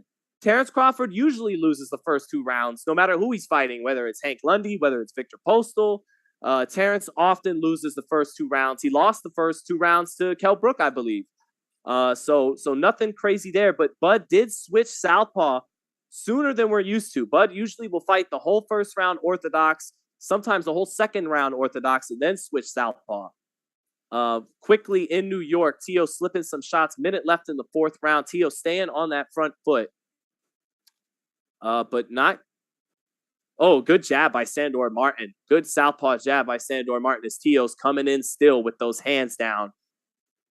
All right, back here we go to Omaha. Back to the Crawford fight. Crawford starting round 2 in the southpaw stance, trying to create a little distance between Avanesyan, who's coming in with the high guard, bending his knees at times, shifting his weight to his left to bend his head to his left, and then throws the right hand, looping right hand when he bends his head to the left in the high guard. And that's Avanesyan's game right now. Try to crowd Terence Crawford, close the distance, keep his guard high, and then dip over to his left and simultaneously throw a looping right hand while doing it. Terence sticking the jab in, but not accurate with it, not splitting the guard, just touching, and finding where Avanesyan is with his range. Now a good left uppercut to the body, followed by a right hook to the body. Beautiful two-place body shots by Terence Crawford off the southpaw jab. Terence doing those little half steps back off the southpaw jab. Another double jab. Now he's touching with the lead left, and Avanesyan trying to come in with his right hand when Terence touches with his left, but Terence not getting touched with it like he did in round one so far. Terence spinning off to the side. Nice right hook to the body by Terence Crawford. Terence definitely a guy who gets better and better as the fight goes on. Touch double jab by Crawford. Little steps back. Crawford not shooting a lot of these shots with power. He's touching early on for the most part. Touching with the jab, touching with the lead. Now he sticks in a straight left to the body. Avanesyan trying to get in his right hand, but Crawford's starting to figure out that angle now and not getting hit with it as much here in the second. Double jab from Crawford. Another jab from Crawford. Avanesyan, good high guard, but now Crawford sticks it to the pit of the stomach off the double jab. Avanesyan, now Crawford starting to parry and get away from that sweeping right hand. Crawford figuring out that angle, that move by Avanesyan in round two, starting to take it away from him. Crawford trying to work his levels with his jab, pinned along the ropes. Crawford not fully committing to these shots right now. Still touching and wants to have his defense. Right now, a nice left hand from Avanesyan, who switches southpaw with Crawford along the ropes. He gets in a straight left hand against Terence. Terence staying in the southpaw, keeps measuring off the jab. Avanesyan stepping in with two close shots and then a headbutt. 30 seconds left in the second. Better round for Terence Crawford. Crawford winning this round. Not super impressive yet, though, by Bud Crawford. Crawford probing with that lead hand, looking to set up power shots in between Avanesyan's punches, starting to get more accurate now as the round progresses. Accurate jab to the body off the jab to the head for Crawford. Avanesyan getting rough with some sweeping right hands in the last 10 seconds. Avanesyan trying to step in with those right hands. Bud stepping out of there. And that's a round for Bud Crawford. One round apiece. Crawford won the second. Avanesyan won the first. Crawford starting to figure out that little move that Avanesyan does, trying to dip his body weight to the left and then throw the looping right hand. Crawford saw it coming, made a couple adjustments from it. Avanesyan did switch southpaw and landed a left hand out of the southpaw stance at one moment. But outside of that, Crawford was beginning to peck away with behind the jab, beginning to prod with some body shots, and began to get more and more accurate as that second round went on. So 1 round apiece. Over in New York, more of the same. Lopez, obviously can't score that fight because I'm calling Crawford, but Lopez, like I said, not as hot when he has to cut that distance, not as accurate. Lopez, he's just better when you get a guy who's aggressive coming to him, and he could be the counterpuncher.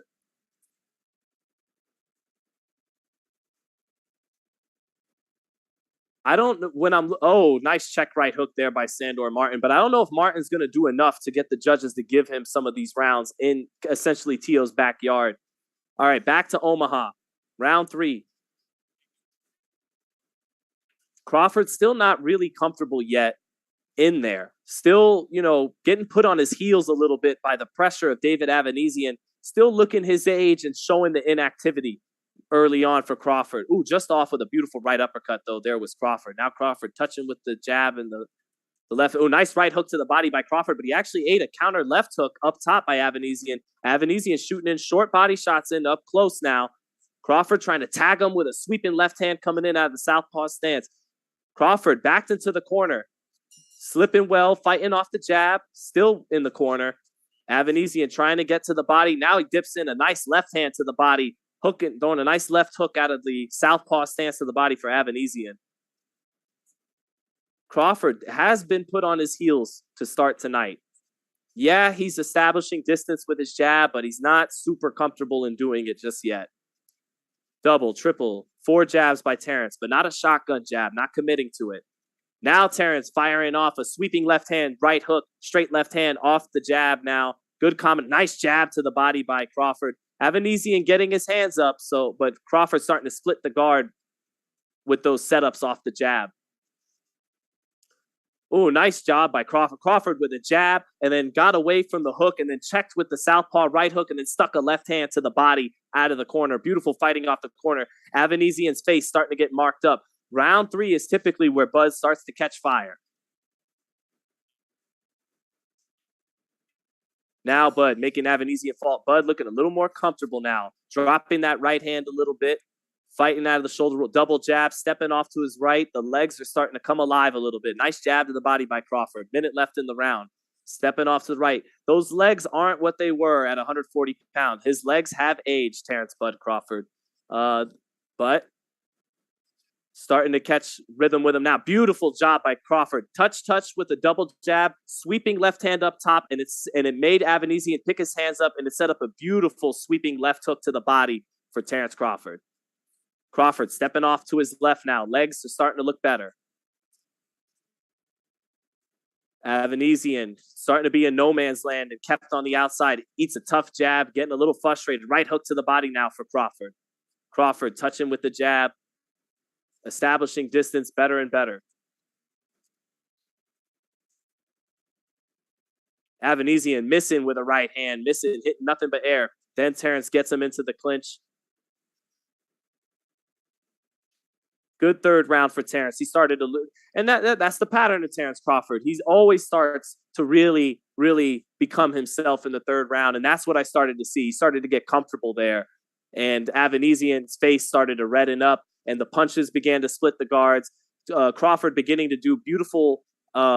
Crawford's great at, using the second and third punch to set up the third or fourth shot. Touch with the jab. Sweeping left hand to make you pick your hand up, and then boom, perfect right hook to the body. Or, touch, jab, straight left hand, right hook up top, all just to keep your hands up top, and then finishes with a right hook to the body like he did against Jose Benavidez against the ropes. So Crawford's starting to do Crawford-like things in round 3. 2 rounds to 1. Avanesyan won that first round with a few of those looping right hands. I gave Crawford 2 and 3 decisively. Back in New York, though, Teo, man, it looks like he's just having a tough fight. Can't get the accuracy going against this slick Spaniard. Such a frustrating guy to fight as Sandor. So frustrating, Mikey said, I don't even want to do this sport anymore. All right, back to Omaha, Nebraska. Crawford in round 4, pelting Avanesyan with the jab, working the jab 3 or 4 times out of the southpaw stance. And he's been so accurate with the jab to the body. Sometimes he'll 2-3 up top and then boom, really shotgun it to the pit of the stomach. Avanesyan closing range actually lands a nice jab, and Crawford forced to tie up so that he's not cornered. Ties up, gets back to the center of the ring. Crawford pawing with the jab, taking half steps back, pause with the lead left, shoots a right hook, and then steps off the side beautifully, pivots out to his right beautifully to get away from the left hook. Now a nice right uppercut set up off a touch left hand, left uppercut inside, straight left hand inside for Crawford, and then a jab. Straight right hand lands for David Avanesyan a little bit. Crawford looking comfortable now, is warmed up. Those legs still, the way he steps off to the side and pivots off to the side, though, he looks more like an old man than when he was young and had such vitality and bounce and life in his legs. Nice little left hook gets in for Avanesyan on the inside as he steps in. Now Avanesyan stepping in as a southpaw, lands a jab, gets in the left to the body. Crawford smiling at that as if to say, I like that. Nice. Now Crawford. Ooh, Crawford just off with a right hook as Avanesyan tried to open up with a right uppercut. Avanesyan catching the right hook on his left glove, but Crawford sensing counterpunch. Straight left lands for Crawford through the guard of Avanesyan. Avanesyan in the phone booth where he wants to be, but Crawford good defensively. Shoots off a shoots off a left uppercut. Avanesyan catching it. In the center of the ring in close range now. Avanesyan missing that straight right hand against the southpaw Crawford. Center of the ring. Crawford lowering that lead hand a little bit, but keeping the left hand by his chin. Jabbing from the up jab, jabbing from the hip is Crawford. Nice right hand from Crawford as he takes a step back. Avanesyan trying to come forward. It was kind of a right jab, but with power on it. But now Avanesyan with a good right uppercut and just a good right hand to the body a minute ago for Avanesyan. Now a left hand to the body. Crawford making him miss the left uppercut up top. Crawford sticks in the left uppercut. And now Crawford sets up a right hook around the guard off the left uppercut. Avanesyan coming back with a sweeping right hand. Avanesyan coming back to the body. Beautiful two-piece to the body by Crawford, though. Beautiful. I love Crawford's right hook to the body. Now a left uppercut. 2 left uppercuts inside for Crawford. 20 seconds left. Fight heating up. Crawford double jab. Sticking it into Avanesyan. Finishing up with a really hard straight left to the body. Crawford, happy to exchange, is great in the exchange. 2 hard body shots by Crawford. Right uppercut on the inside by Crawford. Swimming without getting wet. Beginning to bust up Avanesyan. Avanesyan with a straight left to finish, but that was all Crawford in that exchange. Crawford, one of the best, maybe the best fighter in boxing in the exchanges, punctuating the exchanges. When both fighters get to the second and third and fourth layer of their punches, Crawford so good at that. That's his bread and butter.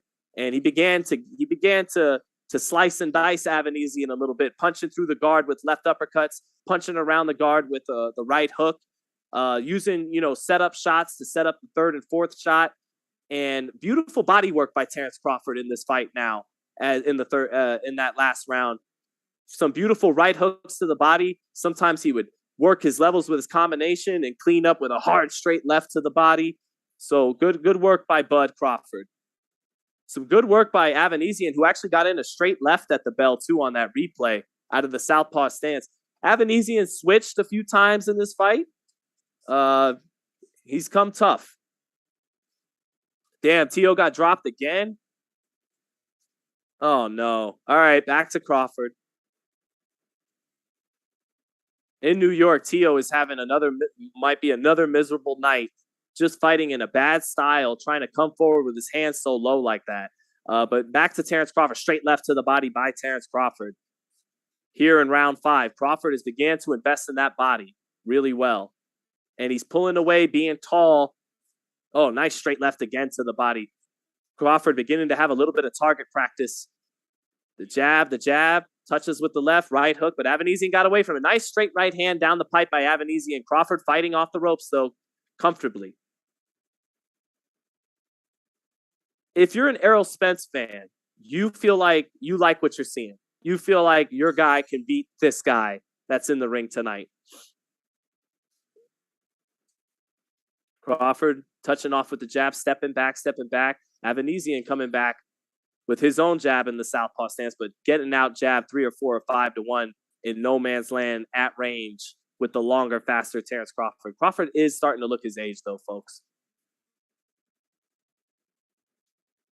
Good jab by Crawford, stepping off with that grin, smiling at him. Still measuring with the jab. Now straight left to the body off a touched left hand up top. Crawford definitely mixing the force on his shots. Touch, bam, touch, bam, bam, stuff like that. All coming off the jab. Now there's 2 stiff jab. Crawford consistently fighting off the back foot here. Half steps back off the jab, off the southpaw jab, looking for the openings behind those little half steps backwards in the southpaw jab, letting Avanesyan come towards him and trying to pick him off coming forward. Avanesyan, though, with a decent high guard tonight and a good ability to smother and close distance and to switch stances a little bit. Nice little right hook on the inside for Avanesyan. Crawford with a beautiful right hook to the body back. Left hand to the body and another right hook to the body. These are the kind of body shots that knocked out Julius Ndongo. Now a sweeping left hand in close lands for Crawford. Crawford happy to let Avanesyan shoot off punches and stay in the pocket. Good defense in the pocket here by Crawford. Crawford staying in the phone booth in the center of the ring.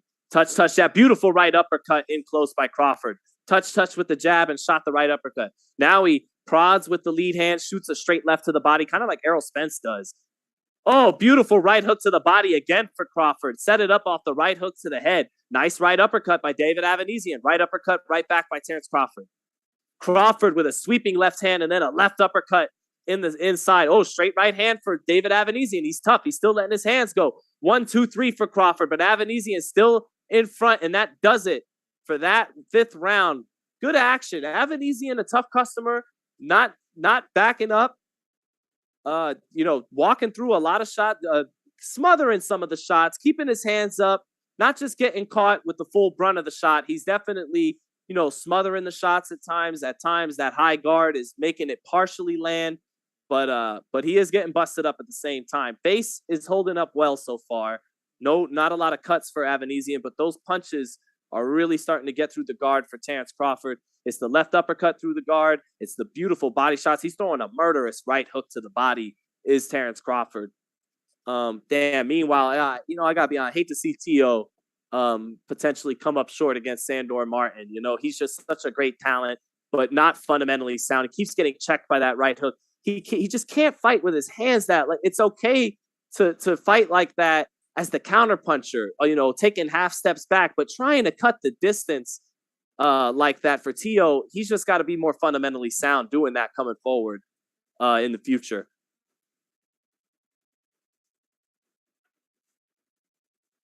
Oh, good double jab by Sandor Martin. Damn. About to switch it back to Omaha in a minute. Now the referee in Omaha, we got a stoppage. Doc taking a look at Crawford. I'm not sure for what. Certainly not for a cut or for anything. Maybe tape on his gloves. Yeah, it's tape on the gloves for Terence Crawford. I don't know what's going on down in Omaha now. All right. Anyways, action's about to resume. Teo just inaccurate, and unfortunately, what I said about you guys, I don't know if he's going to look as hot having a cut distance. That's just been the case tonight. I thought he'd still find a way with his talent. Obviously, I don't know the score of the fight, but if he's been dropped twice, it's going to be hard for him to get a decision in a 10-round fight. Back to Omaha. Crawford, beautiful jab to the body off the touch jabs to the head. Oh, and then a straight left to the body, right to the pit of the stomach.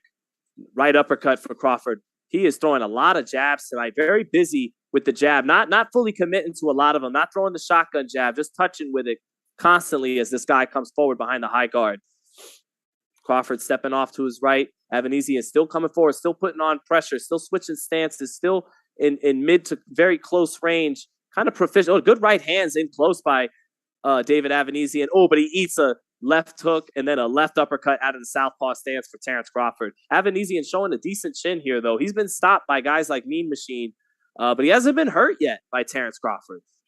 But Terence is touching with a lot of these shots. He's not sitting down and fully committing to a number of these. Beautiful right hook to the body by Terence. Left uppercut. Beautiful short left uppercut up top by Terence. Oh, that's beautiful, man. Short right hook to the body and then a short left uppercut right through the guard by Crawford just a moment ago. The 2 left uppercuts in close. 3rd left uppercut in close. Crawford showing a good inside game tonight. He got beat on the inside by Sean Porter despite knocking out Sean Porter. But tonight, he's doing his thing on the inside with Avanesyan. Crawford a number of times has done that Errol Spence move, that little hold him with the lead southpaw hand, then boom, knife him with a straight left to the body. Crawford's done that a few times tonight. That's a move I know Errol more for than Terence. Terence staying. Oh, nice jab to the body off the touch jab up top. Terence is staying right in front of Avanesyan. Left uppercut lands for Terence, and now straight left to the body again off that Errol Spence move. Now a right hook to the body for Crawford. Crawford trying to get this guy out of here, man. He wants a stoppage. Oh, beautiful. Oh, down goes David Avanesyan. He is flat out on his back. He's not going to get up. That's it. Crawford staying in phone booth.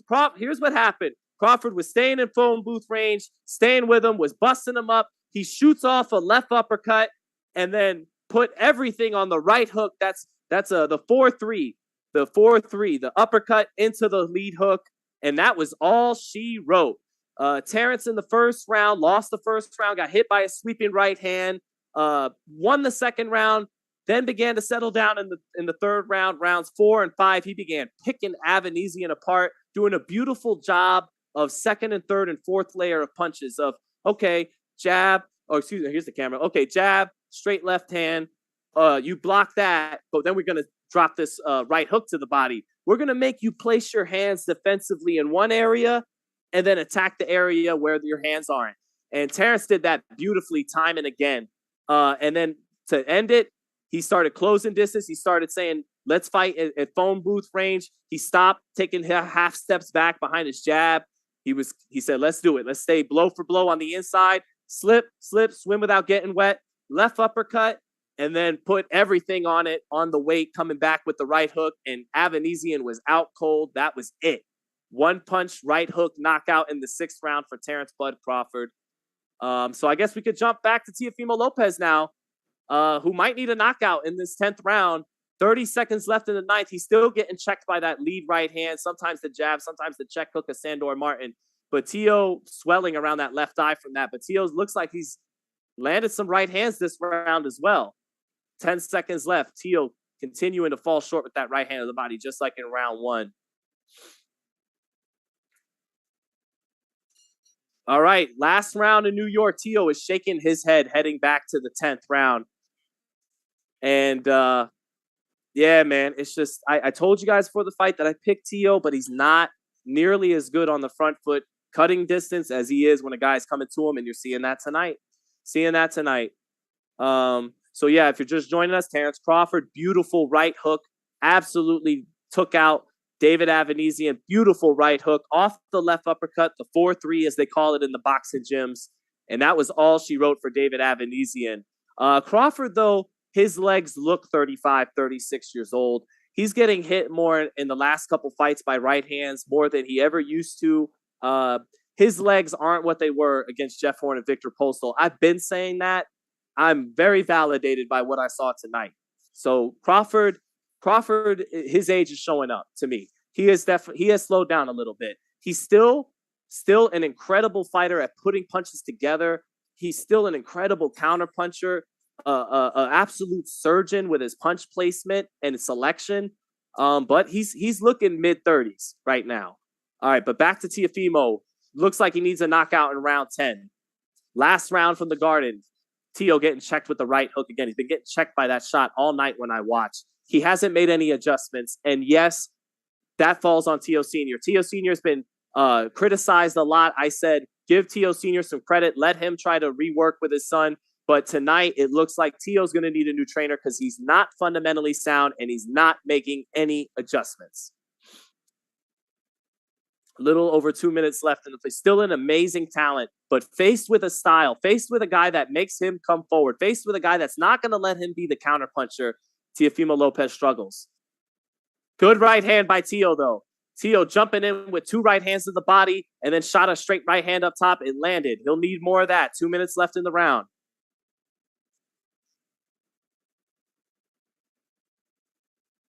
Teo still coming in with those hands low, still looking for the same setups that he looked for in round 1. Not the adjustment. Coming in with the left hand low and shooting the straight right. He eats a jab that picks his head up right there for doing it. If you're Teo, you want to see him at some point fight out of the high guard. Pick a different stance. Pick the hands up a little bit, and don't just keep setting up the same up jab, straight right hand to the body, straight right hand to the head. And then jumping in with the left hook. Get your feet underneath you. But it's a kid who's always relied on his gifts and his talent. And when he's faced with a guy that fights off the back foot, that makes him come and get him, that makes him cut the ring off, that's not in his bag. Minute left in the round. Teo not getting anything going. He's landed a couple of right hands, but he's been checked by the right hand coming in a couple of times this round by Sandor Martin. I haven't been able to watch the fight. I'm interested to see if judges are going to reward Sandor Martin for fighting like this, though. Martin is fighting incredibly conservative. I mean, good right hands by Teo. Teo with the right hand to the body, a right uppercut, set up a straight right hand to the body. Now Martin, though, coming back, and Lopez reacting awkwardly in the ropes. And Martin attacking him on the ropes, and the referee warns Martin for that. 30 seconds left. Tick, tick, tick, tick, tick, tick, tick, tick, tick. Teo, another right hand lands for Teofimo. He is winning the 10th round. He is winning this round. He has landed that straight right hand a couple of times. Martin fighting like a guy who's already got the fight won in another guy's hometown. Another right hand lands for Teo. 10 seconds left. It might be too little too late. Straight right hand lands for Tio again. Check right hook for Martin. Martin on his bike, sticking his tongue out, dancing, making faces. Do the judges award him for that? Tio disgusted by an opponent not willing to engage all night, but he can't make excuses. I didn't get to catch Martin to his knees, screaming in triumph. Feels he's definitely got this fight won. 2 knockdowns for Tio. We'll see if somehow, even with 2 knockdowns, he can get a decision in the Garden. But man, it's getting really ugly for the career of Teofimo Lopez, man. And I hate to see it because he is such a phenomenal, gifted athlete and talent, but not fundamentally sound and not able to make adjustments. So he didn't fight. He fought with heart tonight. He never stopped coming forward. He never became gun shy. But you could just tell, so frustrated. And his dad as a coach did let him down tonight. No adjustments made in the corner by Teofimo. So let's see what happens.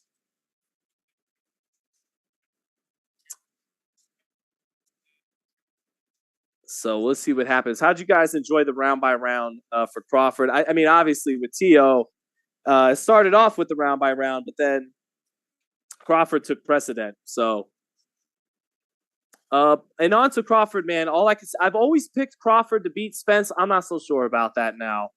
I'm not so sure about that, guys. The Errol Spence that fought your Dennis Ugas in April against the Terence Crawford that fought tonight in Omaha, I might favor Spence. Might. Crawford is still so good at once he gets going, he is not good early. But once you get into the middle rounds and he's all warmed up, there's nobody better in the exchanges. If you're going to open up an exchange with him, he knows how to punctuate exchanges. He knows how to punch in between punches, maybe better than anybody in boxing. But that said, man, the way Avanesyan was able to touch him up, Errol Spence should be able to do the same. And man, Crawford was able to just jab at will and dictate off the jab. He's not going to be able to do that with Errol Spence. Errol Spence has a better jab than him. So I've always picked Crawford, but he's slowing down. He's slowing down. Father time waits for nobody. And the first thing to go are the legs, they say. The old timers in boxing always say last thing to go is the power. But I don't know. Maybe I favor Errol Spence if that fight happens next. Maybe I got to change my pick.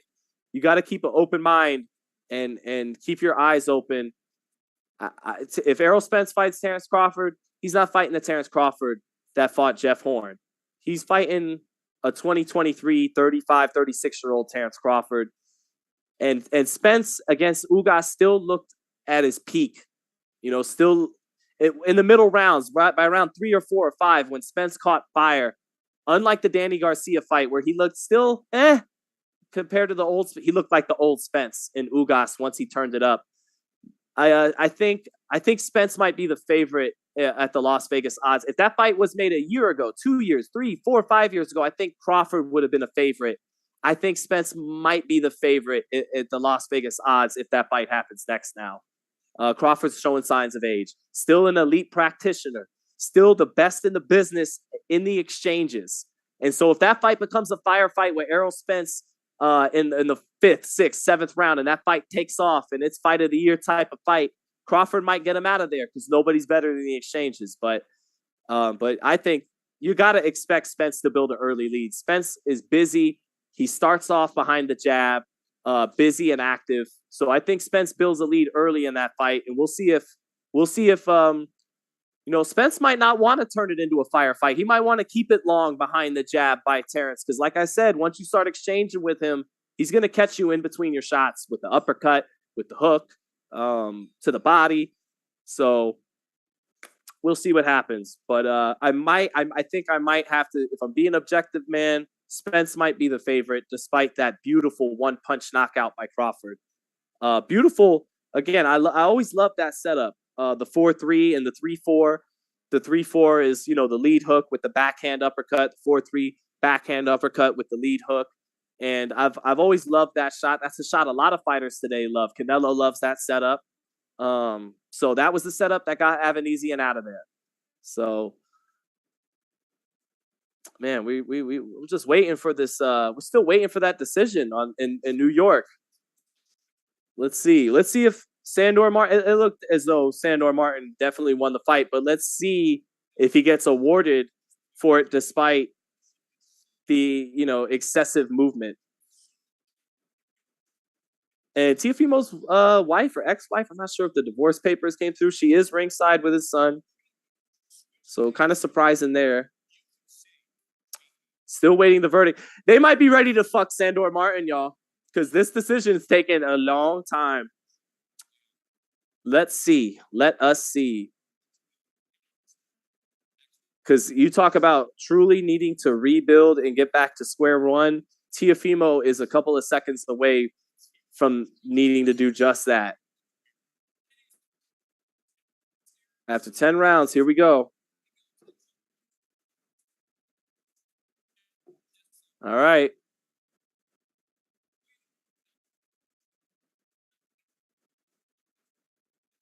$95, $94 Martin. We had a split, guys. 96, 93 Teofimo Lopez. So there weren't two knockdowns. 97, 92 for the winner by split decision. Well, instant.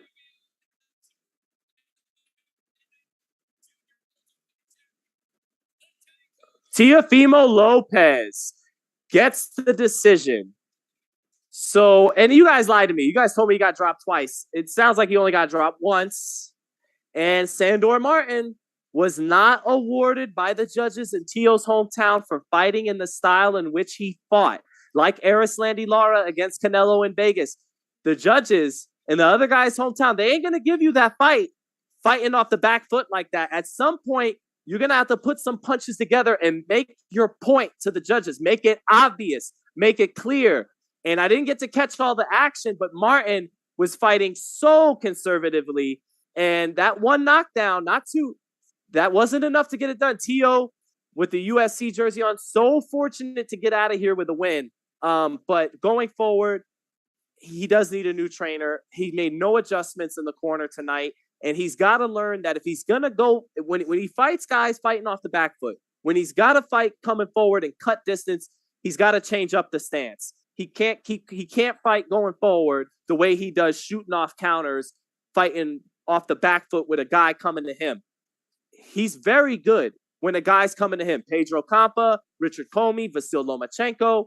You come to him, yeah, you could be athletic and fight with your hands down. But even Floyd Mayweather, who was the best ever with the lead hand low, with the shoulder roll, when he fought Zab Judah, when he fought Conor McGregor, and he looked to cut distance, when he looked to come forward and not counter off the back foot, he picked his hands up.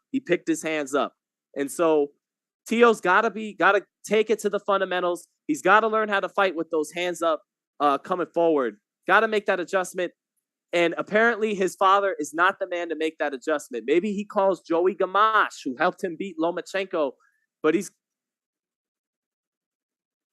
Sandor Martin is pissed at Teo. He's telling him, I'm only cut because of a headbutt.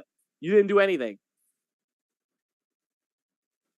Teo's telling him you were running the whole time. You were running, and he was. There's boxing, and then there's excessive movement and kind of what they call running. And Sandor Martin was doing that.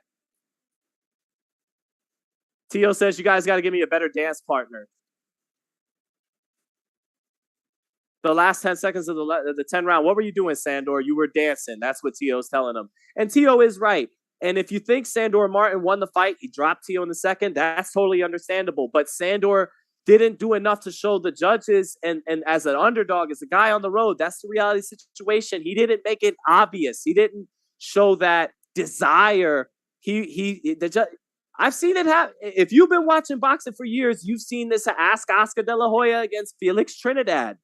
The judges are going to penalize you sometimes fighting like that, trying to close and run away with a fight like that. And CompuBox had Teofimo outlanding Sandor Martin 97-77 in Connect. So actually, CompuBox had Teo winning the fight. But so let's see. someone said only Floyd can run and hold. No, Floyd didn't run or hold. Floyd placed that straight right hand on you and that jab to the body, and he walked you into the straight right hand and into the check hook. Floyd boxed. Sandor Martin, he did land a couple of check hooks, but Sandor Martin, that's not what he was doing, man. He was trying to, the old timers would say, like, steal the fight, just do enough to win.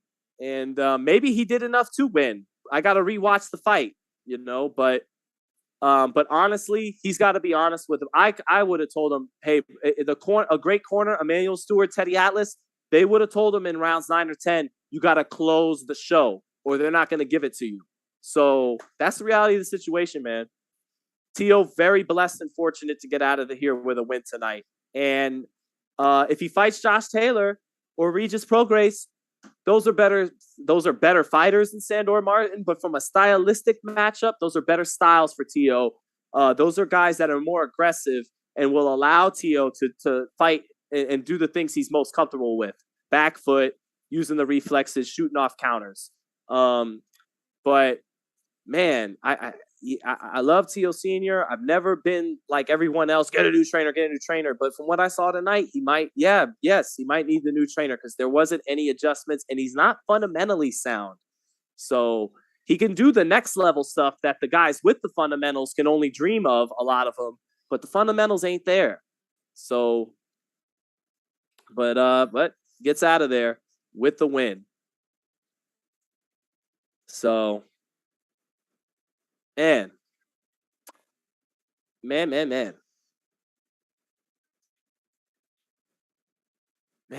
What's up, chat? I think I'm going to play some Undisputed in a minute.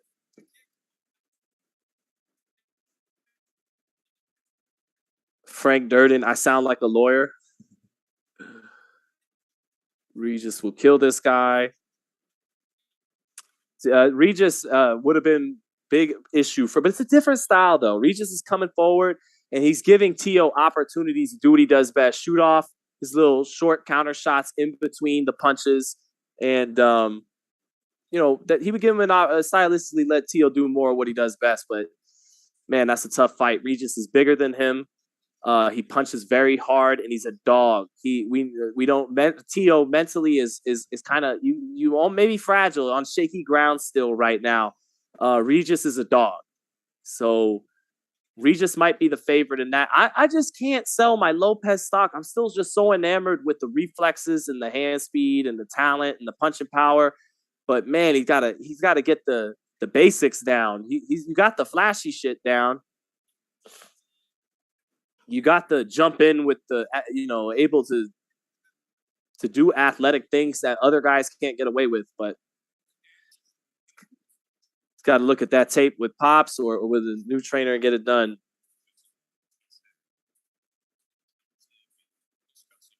So, would you guys hate me if I just finally took a quick piss in between? I think I will. No, we're not going to do that. So, yeah, that does it. Terence Crawford, starting to show his age, if we're being honest, isn't the guy that started at welterweight against Jeff Horn. He's been getting hit with right hands more and more as he, gets older. Those legs are starting to show some age. But still the best there is, punching in between punches in the exchanges. That's a great fight with Spence. I might have to change the pick these days. I think there's a good chance Spence is going to be the slight favorite if they fight, but beautiful right hook knockout by Terence Crawford in the 6th round. That's 11 straight knockouts. No one has ever made the distance with Terence Crawford at welterweight, and no one has made the distance with Terence Crawford, period, since Barack Obama was president in 2016 in the summer. So Crawford could punch. Even if he doesn't look like it, he could punch. And got that wiry strength and that snap at the end of the shot. So Crawford gets the knockout. Teofimo, very fortunate to get out of there with a victory. And now, better stylistic matchups await him with Taylor and Regis. I don't count him out of beating either guy, even though I think his stock took another hit tonight. But I still think Lopez is a great talent. And we'll see what happens forward. going forward with everything. Anything you guys want me to rap about? Any questions in the chat? Let me check the Crawford chat. I've been in the Tio chat all night. Brett Prince says Sean's a bum. Why do you feel that way, Brett? And do you, man? Go ahead, speak your piece. Why am I a bum? Let's hear it. Spence wins easy, in your opinion. Damn, Boston, easy. All right, well let's just go for it then. Chat, 1 for Spence, 2 for Crawford. Who wins if they fight next, based on what you saw from Bud and from Ugas in April? What size Jordans in the background? It's a good question, my friend. They are.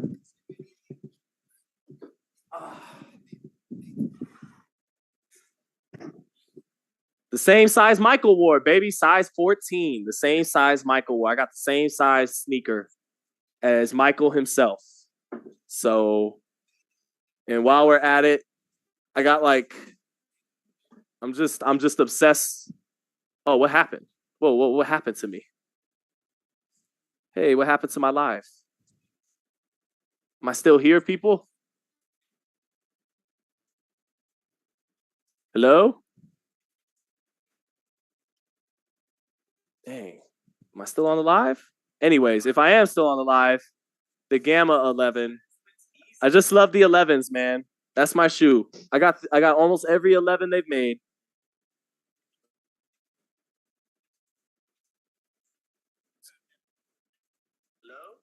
Okay, I am good. I don't know why I thought I lost you guys for a second.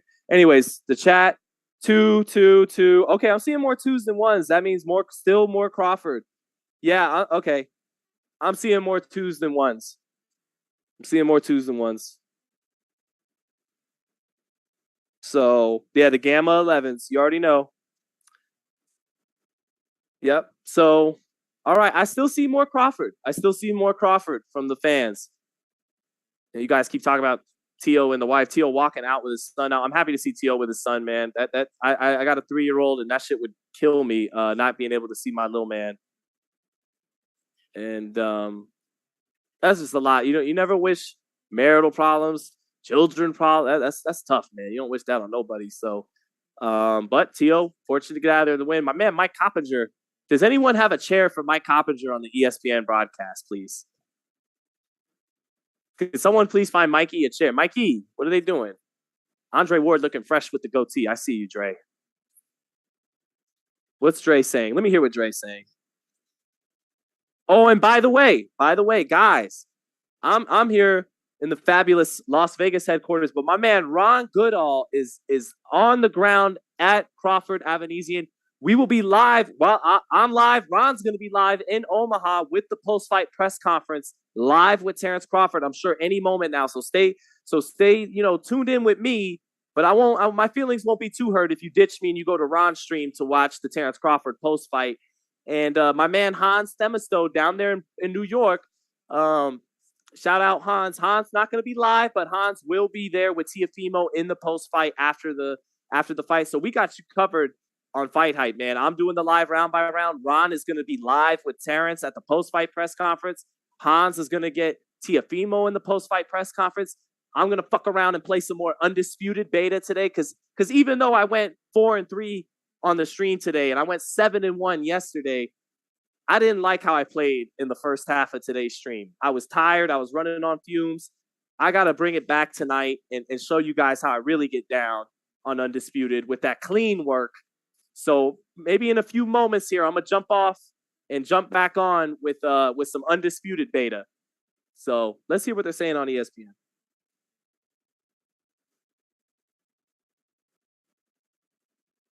Let's see.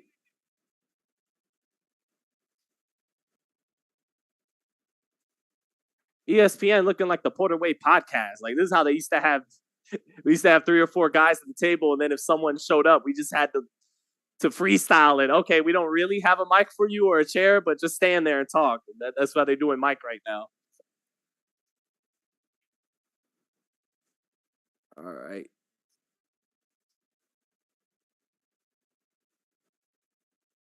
Who won, Crawford or the other guy? Crawford. 6th-round knockout. Beautiful right hook off the left uppercut.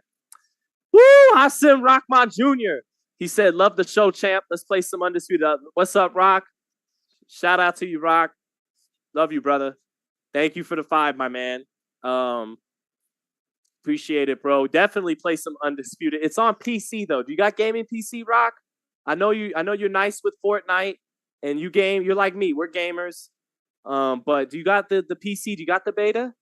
If you do, we'll play. We'll get some Hasim Rahman versus FightHype right here live on the channel. Right here, right now, with Mauro Ronaldo commentating.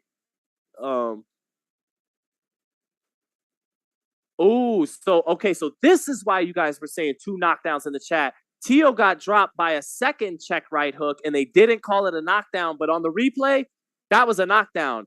And it was the same check right hook, man, because he kept coming in the same with no adjustment. But you got a Mac? I don't know if Steam is on Mac, brother, because you have to download this program called Steam. That's where all the PC gaming's on. I don't think you could play Undisputed on Mac. I think it's only PC. Unless you want to come over to the house tomorrow and try it out, the beta, before they take it down. My man Rock Jr. Beta's still going on tomorrow, and they already confirmed early access is on the horizon. So the game is going to drop sooner or later. But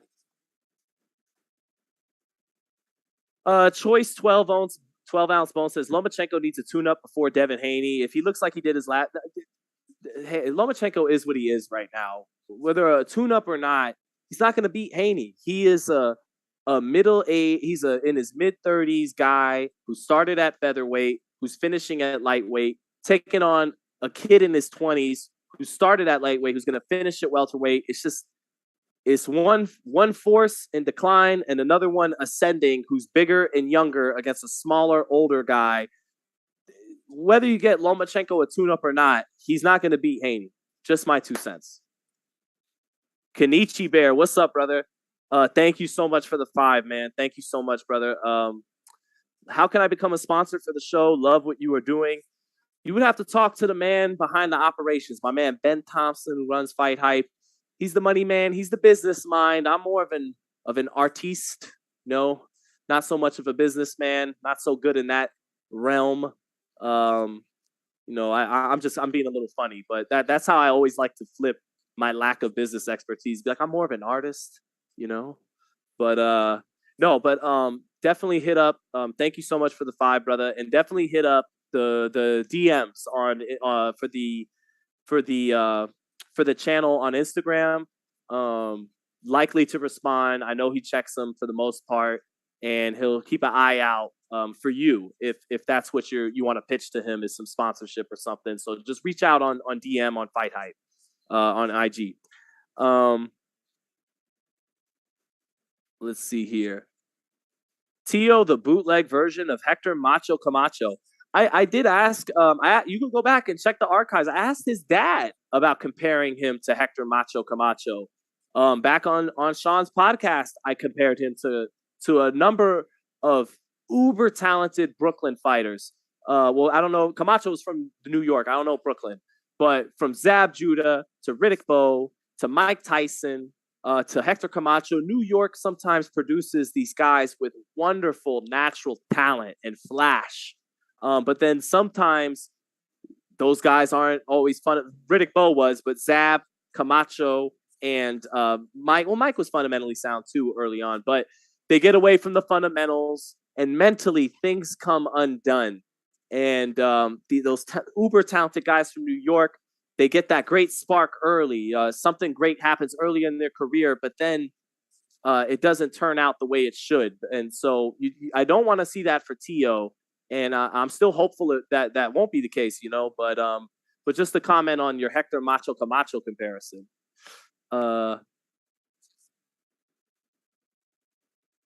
Haney versus Stevenson. I got Haney. I got Haney. Length, just both guys with tremendous defense. Shakur is more fundamentally sound than Devin, but Devin is bigger than him, longer than him. And I think a little more improvisational. Devin can be off the back foot jab and then slip in a right uppercut.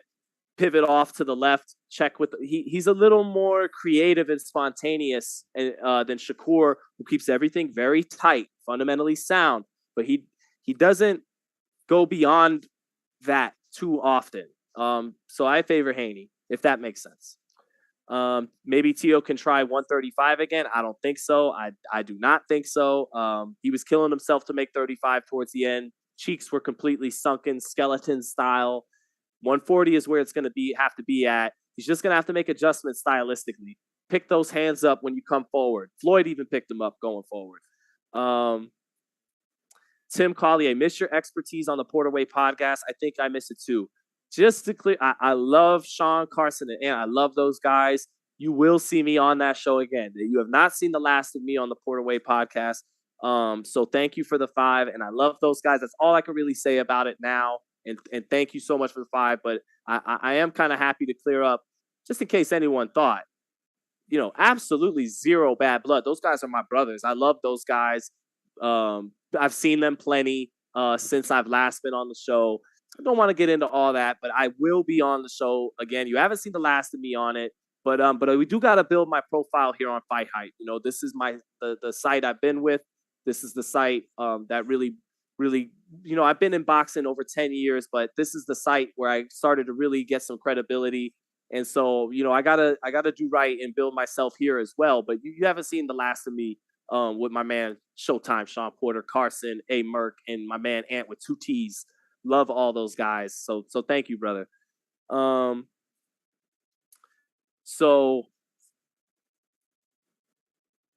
4-9. Damn, Kobe, thank you so much, my man. What do I think of Tank's last tweet and his recent online activity, putting himself against everyone? It sounds good, but at 28 years old, we have to see it at some point. Now, he would have already fought one of the young stars that everybody wants to see. The Ryan Garcia fight, Leonard Ellerbe and Mayweather Promotions did try to make that fight in 2021, and Oscar's kid wasn't ready, and Oscar knew that, and so Oscar wisely didn't make that fight. Ryan wasn't ready for that fight. Since then, Ryan's fought Javier Fortuna, a vet. He'll face a veteran, southpaw. He'll face Hesta, a limited guy, but a veteran, a southpaw. And who else did he take out? Tego. That Tego fight was whack.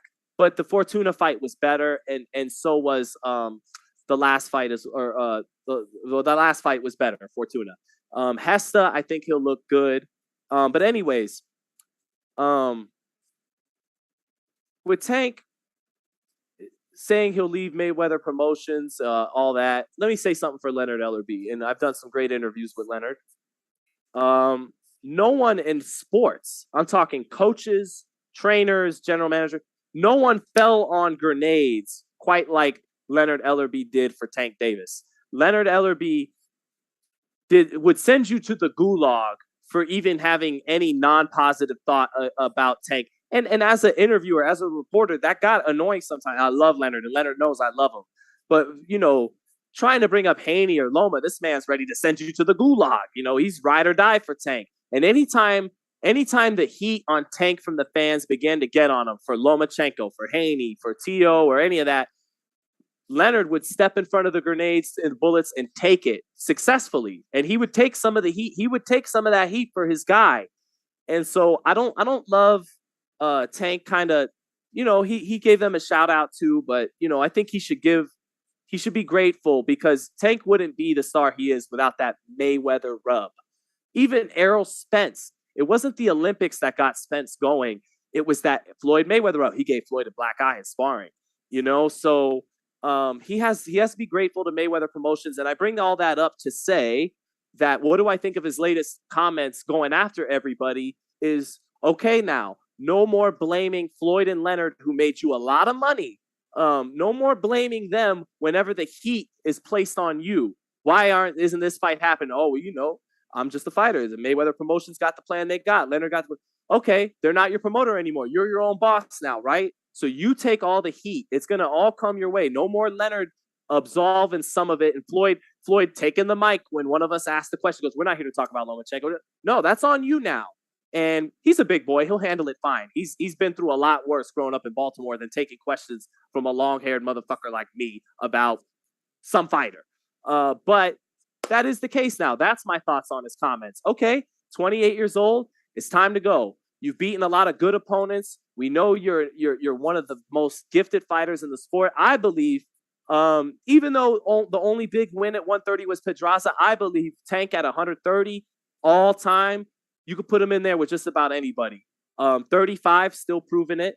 But I favor him over Ryan Garcia. I favor Devin to beat him. And I think him and Shakur is a toss-up. It's 50-50. Shakur's more mentally disciplined than Tank, maybe a little more fundamentally sound, but Tank is just more gifted than Shakur. I think he's actually a little faster than Shakur, and he definitely punches harder. And Tank has great coordination and dexterity. So that's a 50-50 fight. I favor Devin because Devin's bigger, and Tank doesn't throw a lot of punches, and Devin's going to dictate off the jab. I think he'd win a decision. Ryan could knock Tank out. Ryan has the power to pull it off, but I think Tank is just more skilled. He has more wrinkles in his game. Things like feints. He knows how to feint, and Ryan really doesn't. Not to the level Tank does. So that's my thoughts on that. Thanks so much, man, for the 5. Let's see.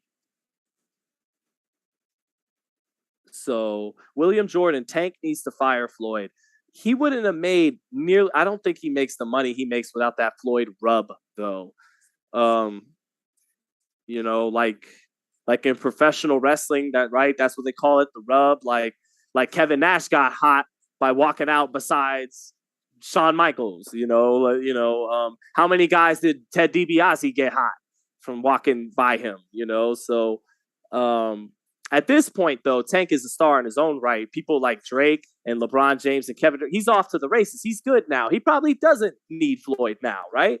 But appreciate what that man did for you. You know what I mean? He did a lot for you, and so did Leonard. And they put you in a position where you are the biggest star in these weight classes. Haney has the belts. Haney has a lot of people's respect. Tank has a lot of people's respect too, but Tank's the star. And that leaves an interesting question for Devin Haney as it pertains to Tank Davis. You got the belts. You're the champ of the division. And that means a lot to someone like me and to a lot of the hardcore fans. But box office, stardom, money, that's Tank. And there's no debate about that. And gearing yourself to become the face of boxing in America, Tank's got the pole position in that ahead of Haney because of LeBron James, Stephen A. Smith, Michael Irvin, guys like that in the mainstream love and identify and watch and support Tank. Now, the way Devin went through all those hoops for Kambosos to get those 4 belts, he may have to ask himself, maybe I should do the same thing for Davis.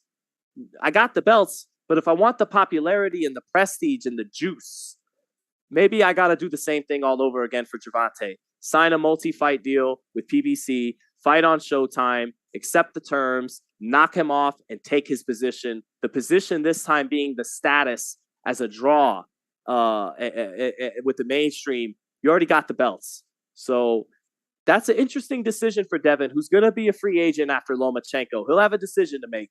Do I want to re-up with Top Rank? And maybe, Teo's looking so shaky right now. I would think the best option if you re-up with Top Rank is build up a unification at 140 with Teo.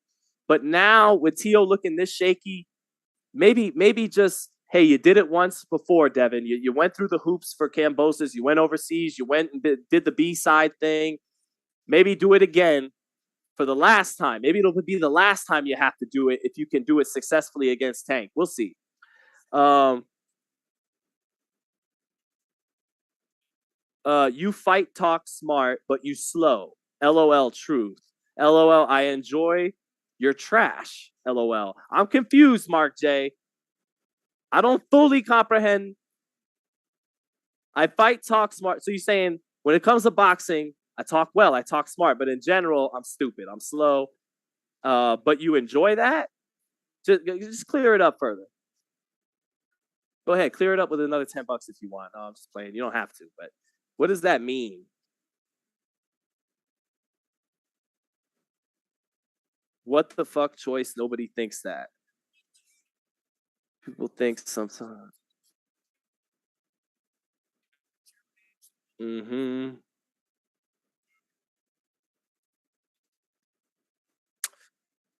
So yeah. Chat, winding down a little bit. Mark J, real comedy, yupper. That's still not an explanation, Mark. I'm confused.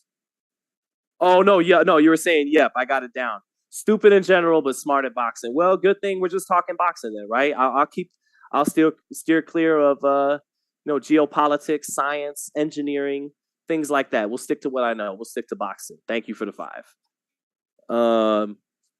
Shout out to Drake Bell. Thank you, Nate Hall. I prefer the Ashton Kutcher comparison.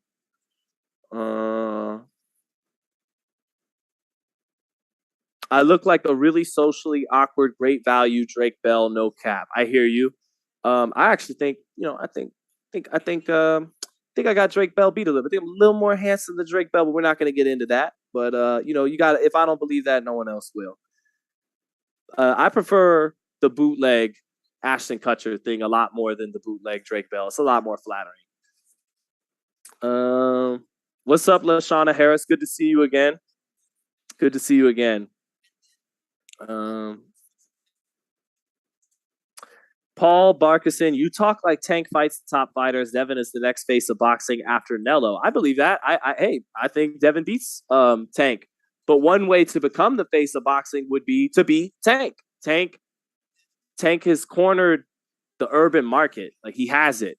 The rappers know who he is. They reference him in the songs. People buy the pay-per-views. Devin doesn't have that clout, that juice yet. He has it with the nerds like me, with the hardcore boxing fans. But that's not who he really wants to be respected by. He wants to be respected by the ball players and the rappers and the celebrities. And the way to that is beating Tank.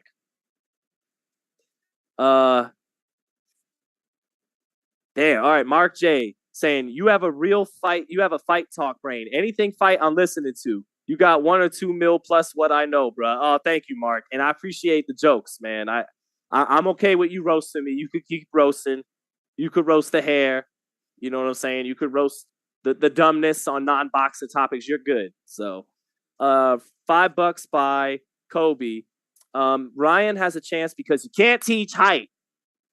Do you think Tank's confidence comes from his skills or his success? I agree.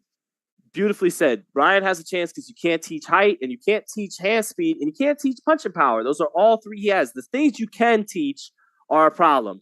Jab is non-existent. Has a good right hand, but doesn't use it enough. Should use it when he fights a southpaw and not just look for that one trick, walk a guy into the left hook. That shit ain't going to work against Tank. You're going to have to do other things to set that up in the second half of the fight.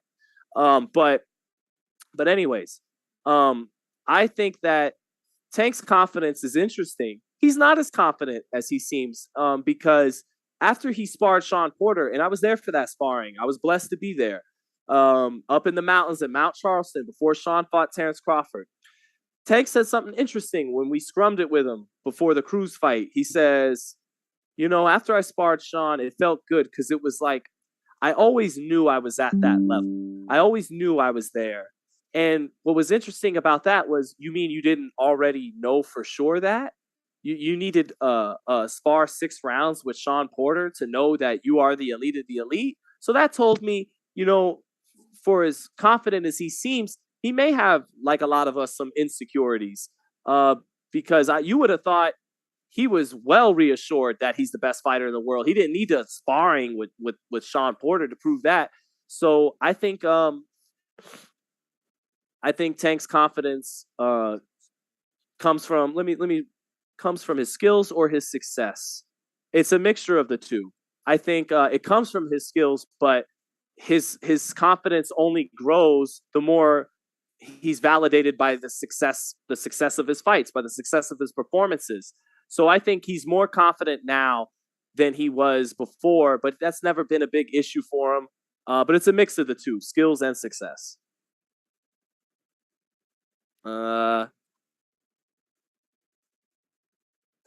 Daniel Moretti says, Joe Goossen's influence on Ryan. Ryan is way more than a pretty face. He's a smart fighter. If he keeps his tin chucked, he can definitely beat Tank. We'll still see about the Joe Goossen influence. I liked some of what Reynoso was doing with Ryan. I get it. He was trying to get him to fight like Canelo, and Ryan's a tall kid. He's not a short, stocky, get underneath shots like Canelo. So how much was that style really going to benefit him in the end? But Reynoso was pretty good. Damn, Mark, you spending all your money, bro. Anybody who gets in has a chance. Never take a fighter for granted.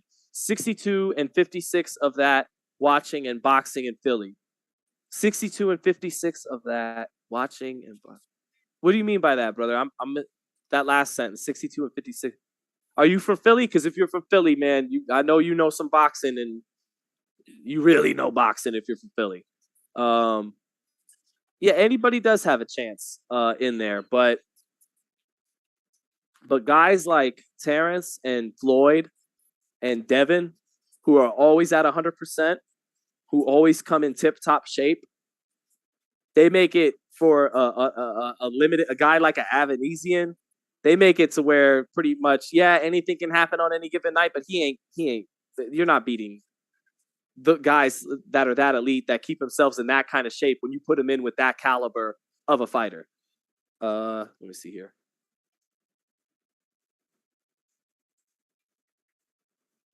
Keyshawn Davis. Oh, they want to see Keyshawn Davis against Richard Comey. That is a really jumbled set at ESPN.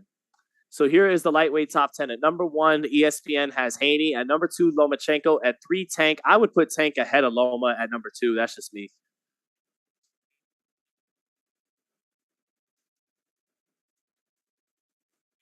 Oh, you're 62 in Philly. So, Mark J., you've probably seen a lot of boxing in your years growing up or living in Philadelphia, my man. Do you know, you ever in the gyms? You know any of the fighters? You cool with Stephen Fulton or Boots or his dad, Bozy?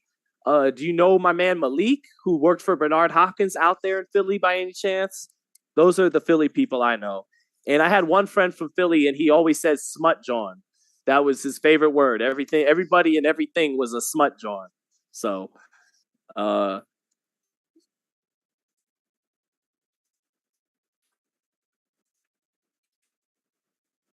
that's fucked up, Nate Hall. I'm not going to repeat it, but that's fucked up.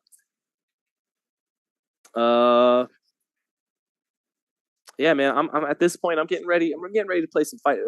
Jared Anderson versus Wilder, says Jew Money.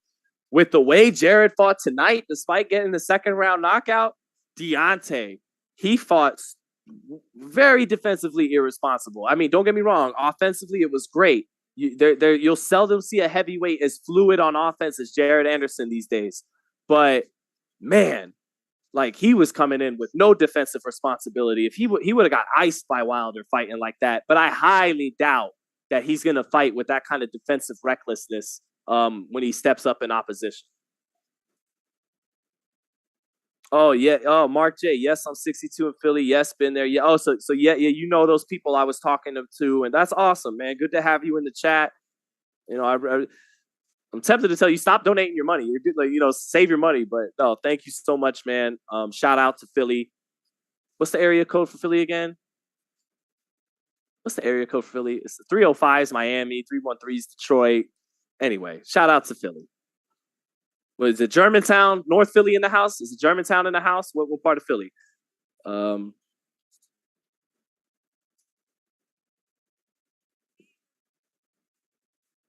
Gloves rip question. What makes Crawford's gloves? I don't know. I got to see what you're talking about.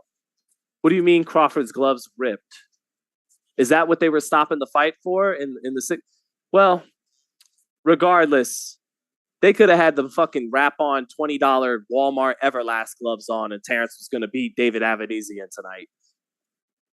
tonight. Kid Fresh, think we finally get Spence versus Crawford? I don't know. I'm gonna, if put a gun to my head, yes. I think so, because there's not a whole lot of options for either guy. Spence already said he's going to spin the block. What gets in the way is, like, is Crawford still working with Daniel Kinahan? Is that who's behind this money on BLK Prime? Is that why he's talking about $25 million guarantees overseas? Like, anyways. But I do think it's going to happen because options. Mayweather and Pacquiao had a lot of options, and they exhausted them before they got in there. What are Spence's options? Really? You're going to fight a killer in Boots Ennis? The highest risk possible, lowest reward? Okay, he probably will fight Keith Thurman next. Okay, that's a good fight, good opponent, marketable opponent. You beat him, what's next? You move up to 54, you don't want to fight your brother Jermell Charlo. Jermell Charlo's got all the belts. And even if he moves up and he leaves a belt behind vacant.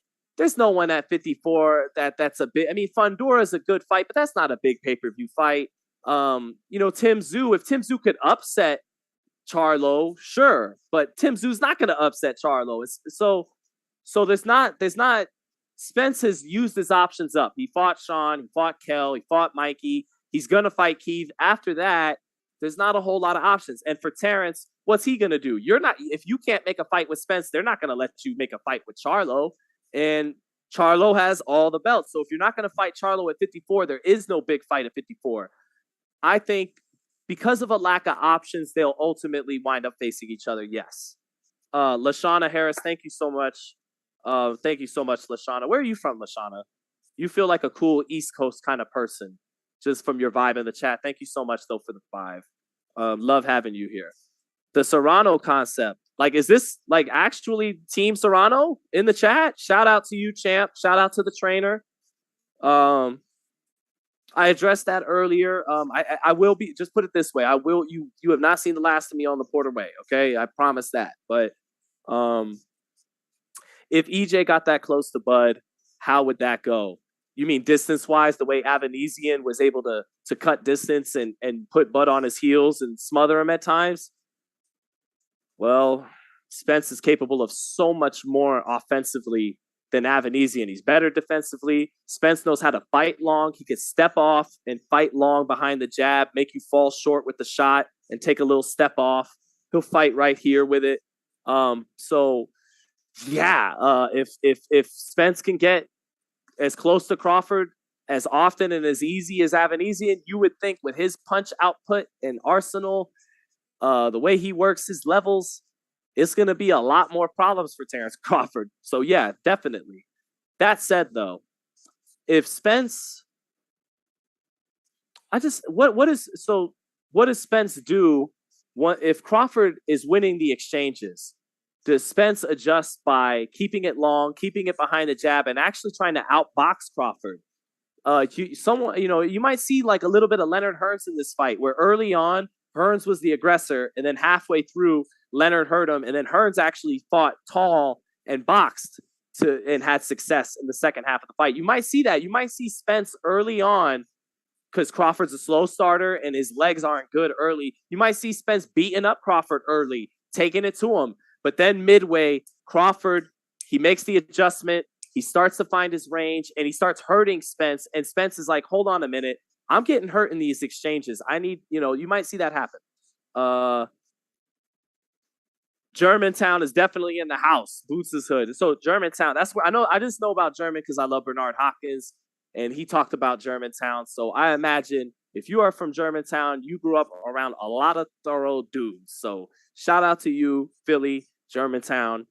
Boots Ennis, along with David Benavidez, probably the two guys I get behind the most in terms of, I think Boots and David are really those guys. They really are elite. It's just nobody's wanted to fight them. So I've definitely got full support for Boots out there in Philly. Boots might beat Errol and Terence right now, even with the lack of experience, even with never going past 6 or 7 rounds. He might beat them right now because he's probably the most gifted fighter in boxing today. If you're talking just gifts and natural God-given talent, I think Boots is number 1. So, Truff TV, Spence just had another car crash. Yeah, but he's not injured in it or nothing. He's fine. So thankfully for that.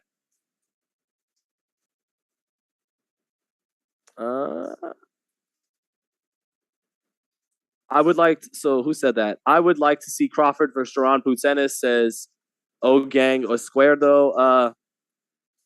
I would too, but I don't think we're ever going to see that fight. We got a slightly better chance of Spence and Boots because Boots is the IBF mandatory, even though they didn't enforce it, of course.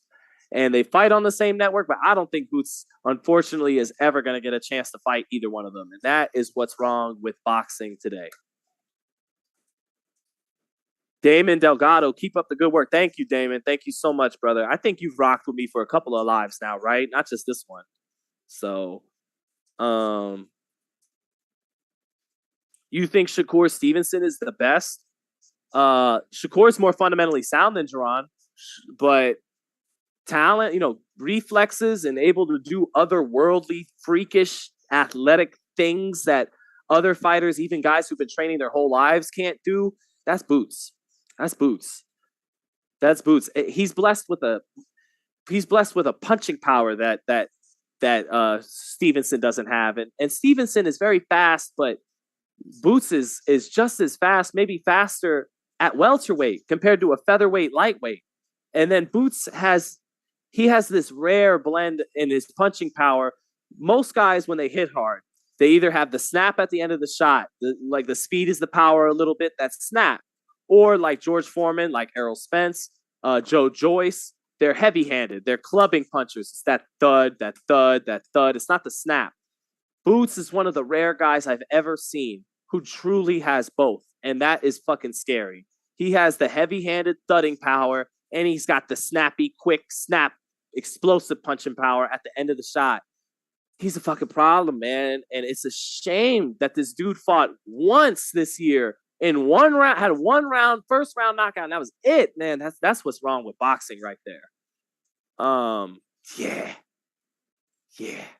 And then Boots, too, while I'm on the topic of Boots, what's special about him as a switch hitter is he has first of all, he has a great jab out of both stances. And that's a little rare. Rarely does a guy have a strong jab out of both stances. But he has a great jab out of both stances, and he has two different sets of setups. When he's a southpaw, like Terence did to David Avanesyan, he's looking a lot of the time to walk you into the 4-3, the bop, bop, bop, bop, or the 3-4. Step back, bop, bop, bop, bop. But when he's orthodox, he's first. He's not so much taking the step back, wop, wop. He's first. He's double jab, right hand, double jab, body shot. Like, he can lead and counter, and he has two different sets of punches out of both stances, but most importantly, he has a great jab out of both stances. So no wonder they don't want to fight him. Let's see.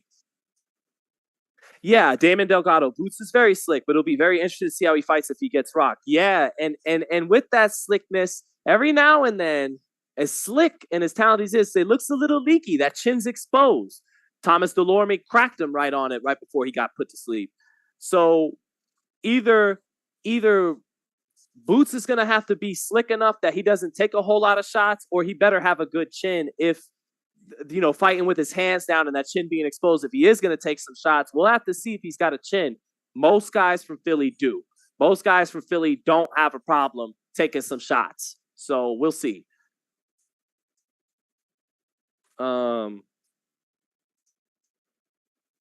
Thank you so much, Mark J. Appreciate you, brother. Church, right? Hambone Church. That was Church, right? Thank you. Love that comment. Boots been boxing since the cradle. Gregorius, he loves it too much. Sometimes he'll be on Twitter, just put in 13 rounds in the gym with the knife emoji, and it's like, bro, don't leave it all in the gym. These fighters, when they retire, they talk about it was the gym that gave them the CTE, not the fights. Some of them, like, man, this motherfucker is so hungry to whoop people's ass at the highest level because he knows how good he is. His hands are itching so much that he's going 13 rounds, and it's like, I hear you, brother. I hear you, but take it easy in that gym a little bit, Boots.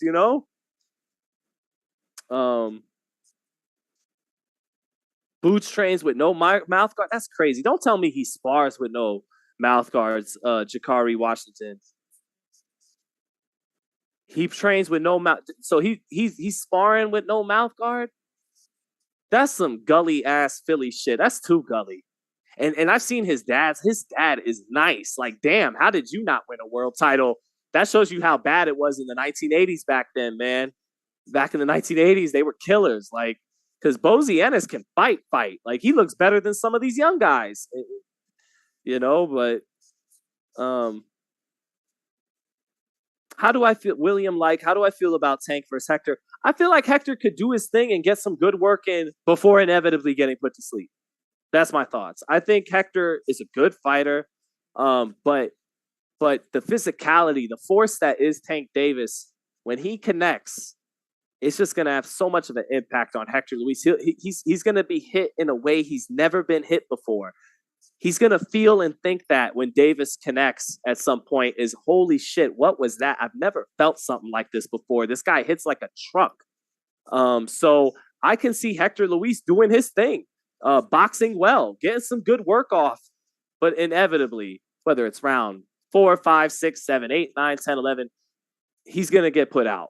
And so that's how I see the fight going. So that's how I see the fight going.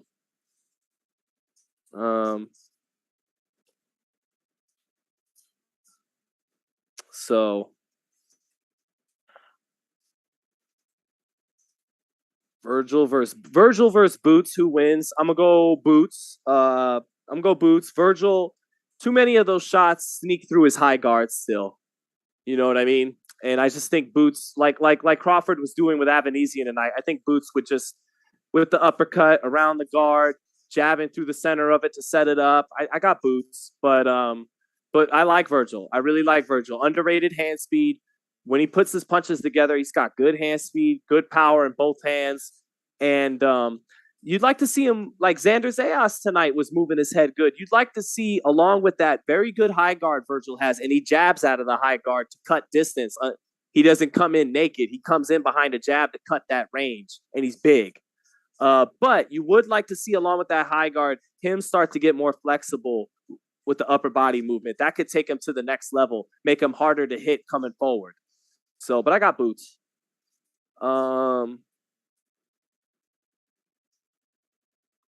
Lashana Harris. Crawford just wished Errol well after car accident. Really? He did? Okay. Well, that's a good sign that they might fight, right? Let's see how that happens, though.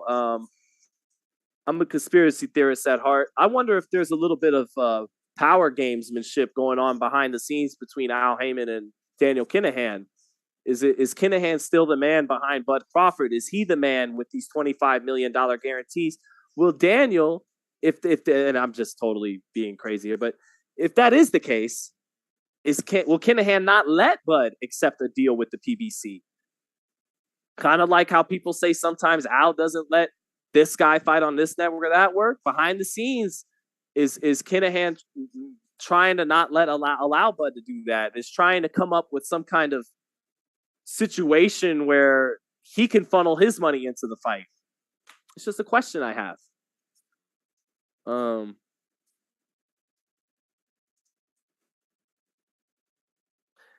I would take anyone against Thurman right now, says Highness. I still liked some of what Thurman did against Barrios. Like, he's super inactive and all of those things, but he had some he walked Barrios into some nice shots.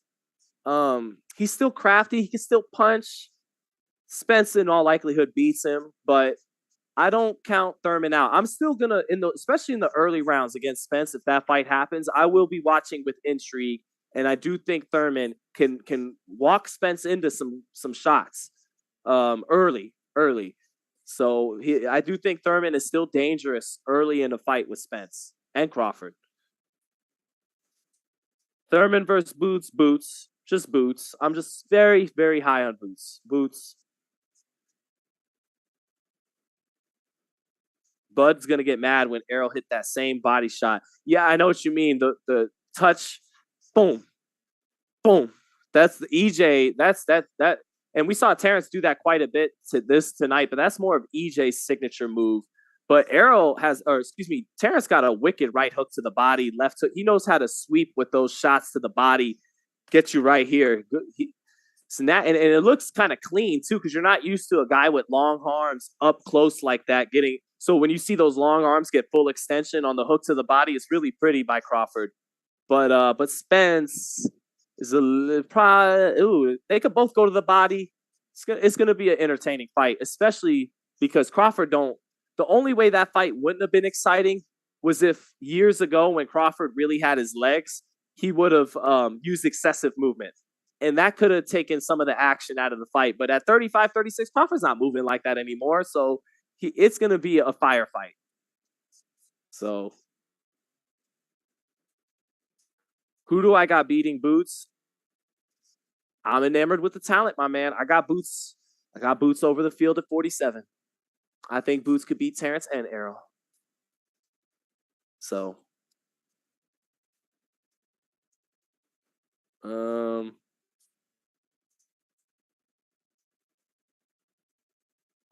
when you're as old as Thurman, it's not good to have multiple fights a year. Too much damage, says Damon Delgado. Interesting point there. I don't know. I mean, Bernard, my man Bernard, the greatest old man of all. George Foreman, you know what? Let's put your... No, I love you, Damon, but I'm going to go ahead and hold up. We're going to do a little objective research here. George Foreman and Bernard Hopkins. Let's see how many times a year they fought when they were well into their 30s and 40s.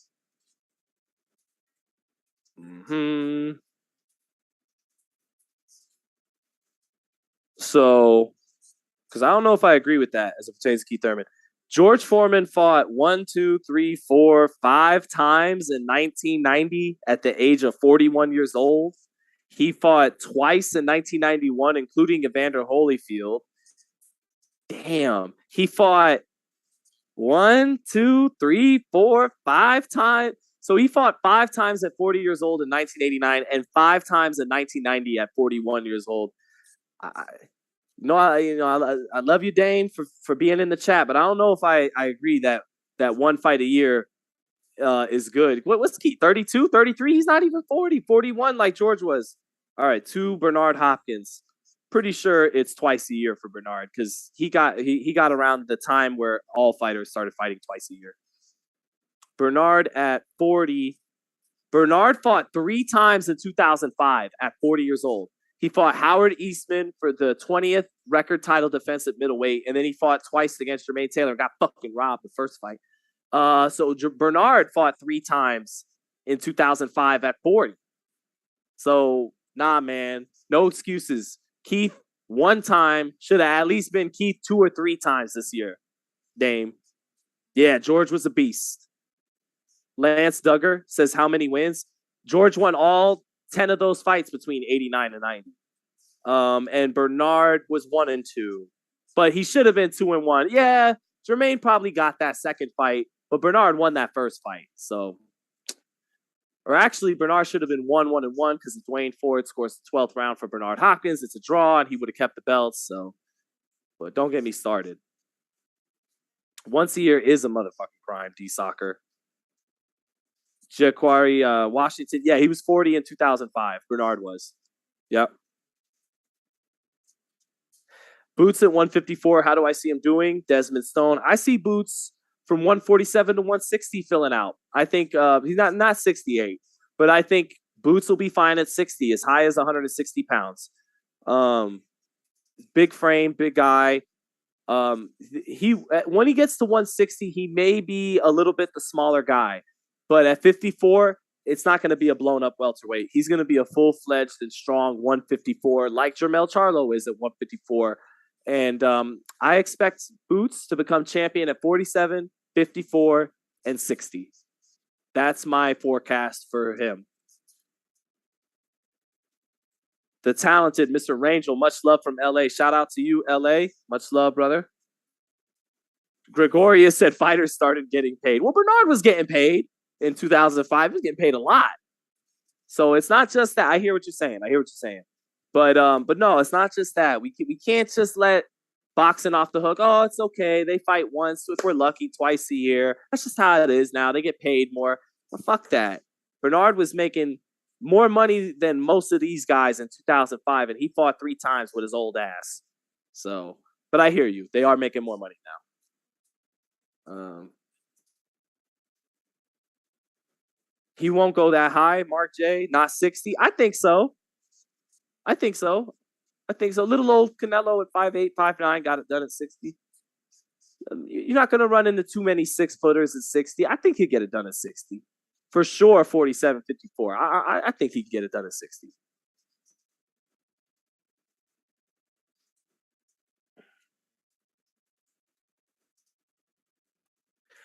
Damon Delgado says, it felt good seeing Joe Smith Jr. getting lit up by Better BF after he did Bernard like that in the last fight. You know what's funny is everybody got so mad at Bernard for the "I'll never let a white boy beat me" comment, and everyone's like, "Oh, Joe Smith knocking out the ring." Fuck, man, I love Bernard Hopkins so much. He's my favorite. Him and Eric El Terrible Morales, my favorite fighters of all time. When Bernard made the white boy comment to Joe Calzaghe back in Mayweather Hatton Fight Week, I was in high school and I was like, "That's right, that's right, that's right, hey, that's right, Bernard. There's no fucking way we're gonna lose to this white boy, Joe Calzaghe." And Joe's actually Italian, and so am I. But so that's just always been a funny story. Like when everyone was so upset with Bernard, and my stupid ass in high school was like, "That's right, that's right. We're gonna get Calzaghe." So, LaShawna Harris, do you think he beats both Charlos? Oof, good question. A tough question to answer, honestly, LaShawna, because there's no data. Like the guy's never fought above 47, so it's really a hypothetical. Like we don't know what he and then all the way up at 60 against Jamal. I would think Jamal's definitely the easier brother to target right now. Hasn't fought in 17 months. Got some personal problems. I hope things get better for Maul. And Maul hasn't looked as impressive as Jermell lately. So Jamal would be the guy you want to target first. Jermell, on the other hand, ever since that Tony Harrison rematch, like Canelo, when he won the Golovkin rematch, it took him somewhere mentally and as a fighter. It took him to another level. Since the Harrison rematch, Charlo has been truly elite. He's been one of the best fighters in the world. And I think in 2022 against Castaño, he had the best performance in all of boxing. So tough to answer your hypothetical, LaShawna. If they were the same size, no question in my mind, he beats Jermall Charlo right now. But as for Jermell, that's a tough one. I don't want to disrespect the undisputed champion, the ATG, the all-time great at 154, because Jermell, he's up there with Tito Trinidad. He's up there with Terry Norris. He's up there with Floyd and Oscar and all the great 154, Winky Wright. Jermell's up there at 154. He's at ATG. So that's how I'm going to have to answer that one, LaShawna. I'm sorry. So pound for pound, he would definitely beat Jermall, but it's a question of putting that 13 pounds on. Him and Jermell, that's a tough fight for even Boots, So Jermell is one of the, in my opinion, probably one of the top 5 fighters in boxing today. I love a boxer puncher, and he's a true boxer puncher. So,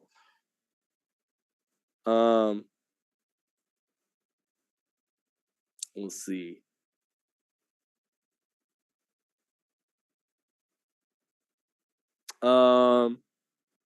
Dimitri should not fight Canelo at 175. Fight him at 168 for his belts. If you fight, Canelo's not built like that. If they're gonna do a rematch, Canelo's gonna. The whole point is to try to avenge where you fell short before.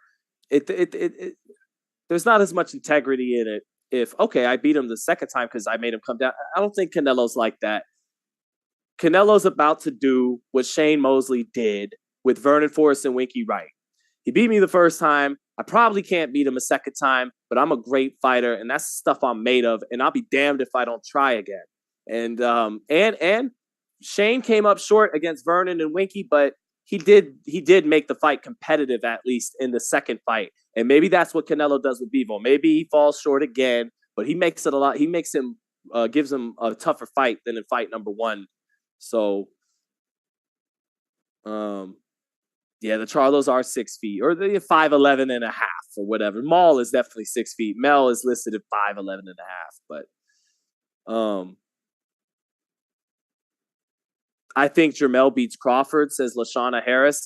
I agree. I think Jermell beats Crawford and Spence. That fight, though, LaShawna, would come down to, for Mel, is he anything of a mental midget? Because the body, everything from the chin down, the power, speed, size, explosiveness, it favors Mel over either Errol or Terence if they move up 7 pounds. But between the ears, we know Spence and Crawford are very mentally strong and intelligent, and I believe that Jermell is too. But we saw Tony Harrison get to him mentally. We've seen him not throw punches, not let his hands go in the first fight for several rounds against Castaño. Was fortunate to get a draw. So if everything's correct up here, those guys can't beat him below here. That's the question for Jamel if he ever fought Crawford or Spence. Physically, I got him all day. He's the bigger guy. He's more explosive. He's a tremendous athlete. He's a knockout artist. He's a boxer puncher. But would he be intelligent and mentally stable enough? Because Crawford and Spence are very good between the ears.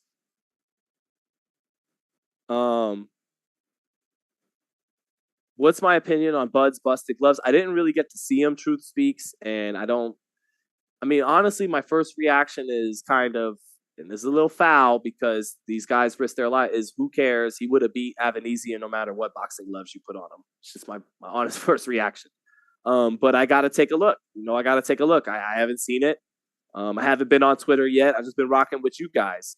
You guys refuse to leave, so I'm not going to leave. There's still like 600 of you in here. Lashana Harris, against Castano, he's going through family issues. You are right. Yeah, but like Andre Ward did in that rematch with Kovalev, he showed up twice the fighter and left no doubt in that rematch, to where you almost kind of forget he probably lost the first fight, because of how good they did in the second fight. Errol at any weight class above 147 is a killer. But one of his attributes at 47 is his size, and that won't be as much of an attribute against bigger guys at 54. But yeah, I think Errol would definitely be a beast at 54. I don't think he can go to 60. Boots, I think, can go to 60. It was busted at the thumbs, both gloves. Well, maybe it, not to throw too much, BLK Prime may not have had the best. It may had a cheap glove. BLK Prime is all we got, Terrence. We don't got give you gloves that might fall apart halfway through the fight. We spent a lot of the budget on your paycheck. So no, I don't know. I got to take a look at it, brother. Is there real controversy? Are people really? Is it real? Let me check the old Twitter for a moment here and see if it's all over the timeline. Not seeing nothing about it just yet. No, I'm not seeing nothing about that yet. I don't see nothing about Crawford's gloves. Okay, Boxing Ego, both of Crawford's gloves are busted open with the stuffing coming out. Ref spotted it, called a timeout. They looked and let him resume. What the fuck? Yeah, shady operation.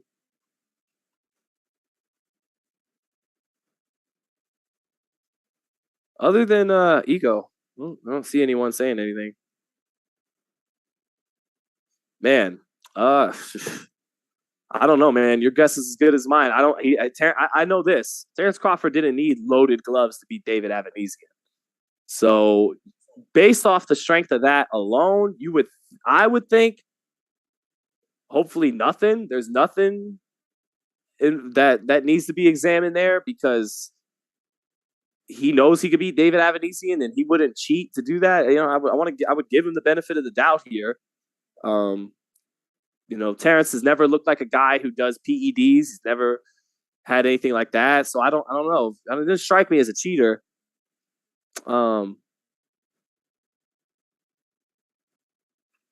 They should have paused the fight and got a new pair. No, you're right, and that's Bush League by the Nebraska State Athletic Commission.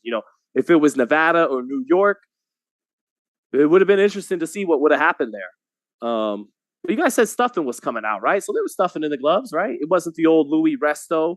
It wasn't the old Louis Resto, the old Margarito, right? At least you saw the stuff coming out of the gloves. You want to see something coming out of the gloves, right?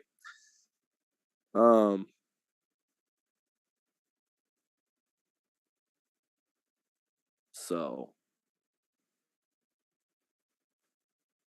but man, I am kind of running out of things to say, and I'm honestly kind of getting ready. Honestly, getting kind of ready to play some Undisputed.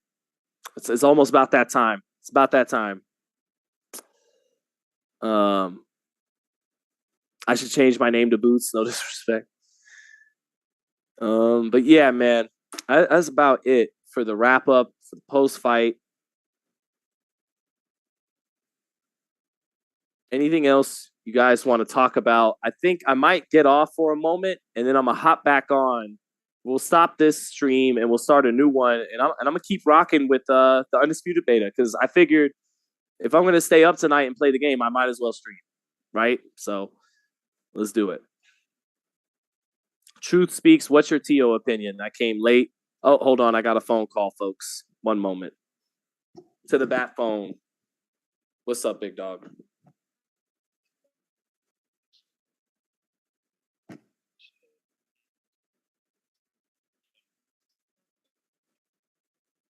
I mean, it'll work good enough.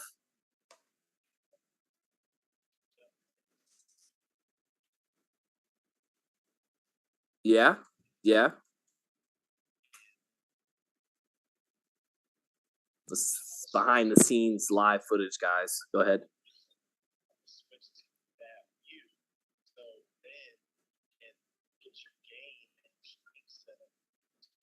And still be live. Word. Yeah, that works. That works. Yes. But I just got to take a piss real quick, really bad. All right, cool. All right, cool. Let's do that. I will be right back, chat. I will be right back. Let's go. Damon Delgado, we are going to keep rocking. I'm not leaving. I'm not fucking leaving. All right, be right back.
What's up, chat? We back live and direct.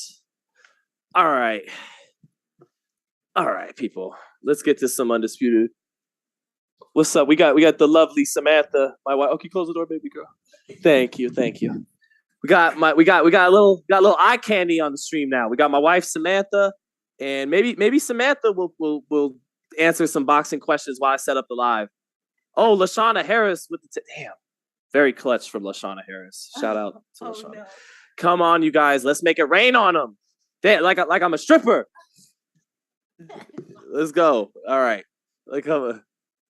All right. So time to set up OBS. Let me get in this live so that we don't actually have to ever end the live. Thank you so much, Lashana Harris. That lets Samantha get her like pumpkin lattes and her iced mocha oat milk grande with ice. With ice. That lets our little son Leo go to trampolines for hours on end. Thank you so much.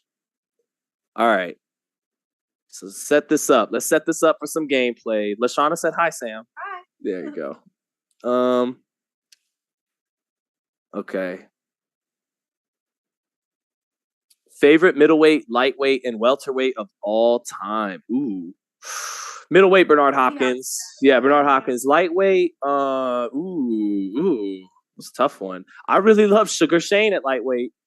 I want to be, I could be a little cliche. Roberto Duran was great. I liked Jose Luis Castillo. He was an underrated lightweight. Damn, who am I thinking? Like, I know, just off top. I love Shane at lightweight. Who else? God, man. Oscar at lightweight. No, Oscar was nasty at 140. 147, 154. He knocked out Rafael Ruelas at lightweight. That was his first pay-per-view. It was a unification, 1995. And he knocked out Rafael Ruelas, but damn. So I guess the first name that popped up when you asked for lightweight was Shane. Welterweight, Sugar Ray Leonard. Yeah. Smart. And then middleweight behind Bernard, Sugar Ray Robinson. Yeah.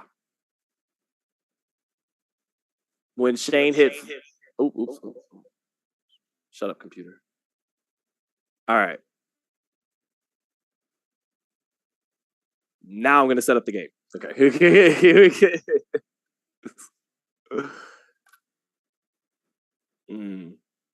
Ask Samantha questions. Come here, Sammy. No. Let's just do it. I can't. I'm going to fail miserably. Ask Samantha any boxing fight. Failing between Gervonta and Crawford. Crawford. See? That was an easy one. She knows that Crawford's too big for him. I was like, that doesn't even make sense.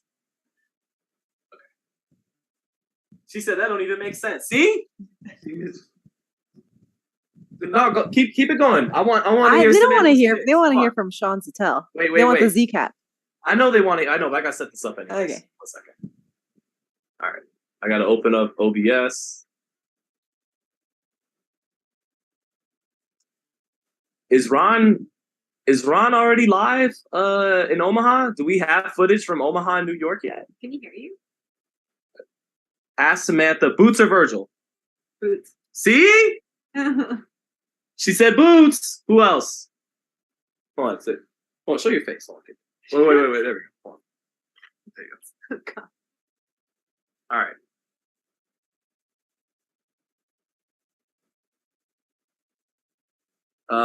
Sam, Bud. Jermel, or Bud? Yeah? You know he's got to move up. You know he's getting old. Well, You know Jermel's getting better. Yep. But Bud, you still. Yeah, just Bud. All right. I got Virgil. Benavidez or Canelo, and she's Mexican. Benavidez. Huh? You got That's just what came out right now. Benavidez. Why? I don't know. Canelo's on the other side. Oh, he's on the other side. Okay, Alicia Bumgarner or Katie Taylor. Oh, I haven't watched the girls a lot. Just off your, you watched a little bit of them. I love Katie. You love Katie. Everyone does. Bumgarner is a dog. She's really smart. Alicia. You got Bumgarner? Yeah. All right. Tanker Ryan. That one's hard. Oh, Sean. Hold on, I'm trying to get my shit showing. I'll have to go. I'm just gonna go safe and go with Tank. Yeah. Anyone beat Clarissa? No. Huh. Whoa. Drake Bell or Ashton Kutcher? No way, it's Canelo. Alicia's a badass, yeah. I love Canelo too. I can't believe Benavidez came out first. Okay, I'm just struggling to set this up right now. I'm like trying to get my. Oh wait, no, I got it. No big deal. Hold on. Boom. Huh. Why isn't my webcam working? Hold on. Who else? You got yourself a keeper with the Benavidez. Jake Paul or Dwayne The Rock Johnson? I smell what they're cooking. Jake Paul. Because The Rock has never boxed in his life before. All right, hold on. Yo, brother. Mm-hmm.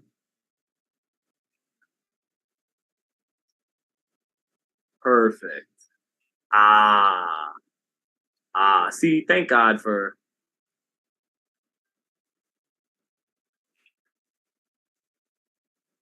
No worries. You got it, bro.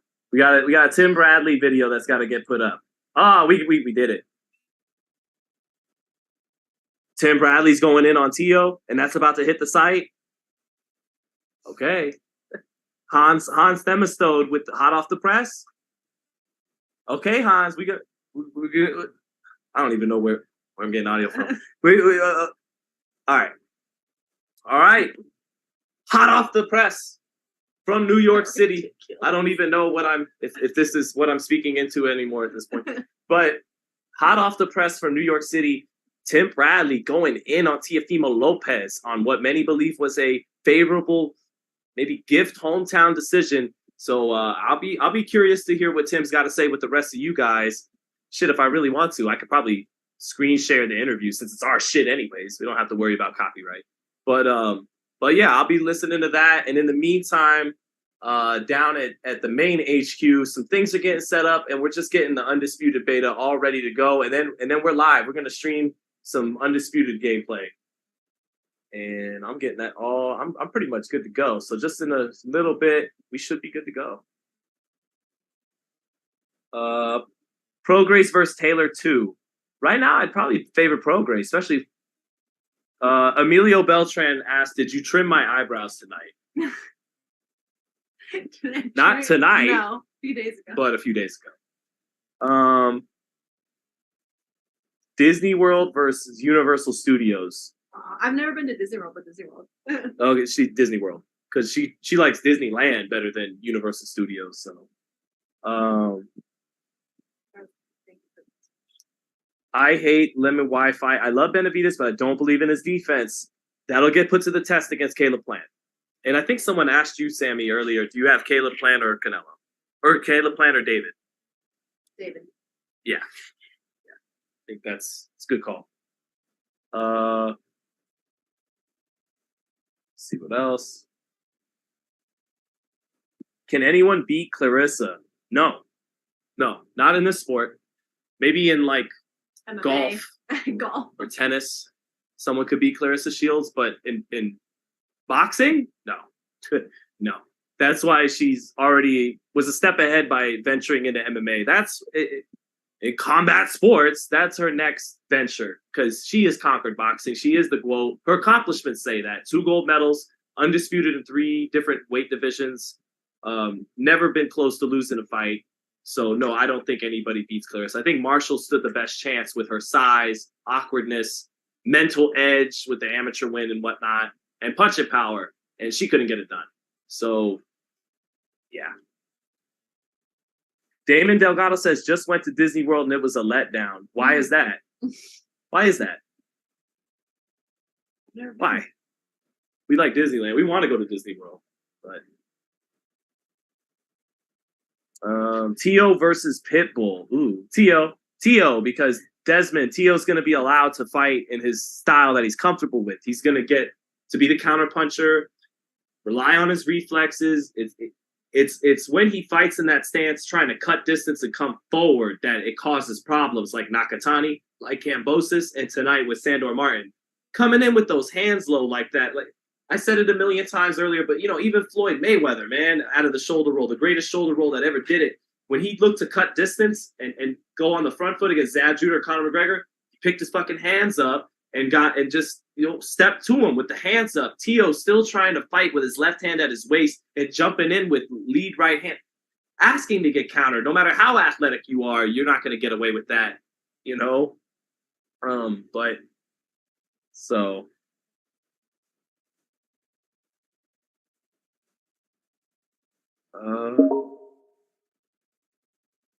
you're going Christmas week. Have a great time, Lashana, out there in Disney World. Give me a little, when you get back, let me know if you liked California or Florida better for Disney. Let me see here. Kambosos wrecked Tio, and you know it, Sean. Indeed he did. He beat him. Yeah, Kambosos beat Tio fair and square. Actually, I had that fight even going into the 11th because Tio dropped Kambosos in the 10th, but Kambosos did what he had to do in those last 2 rounds to take it home. So yeah, he beat Tio. First time was magical. Last year wasn't. Yeah, I hear you, Damon. Like, there's only so many times you don't want to play it out. I worry about that too. But, yeah, this is just killing time until we can get some gameplay going. So, okay, let me make sure it's ready to play once we're all set.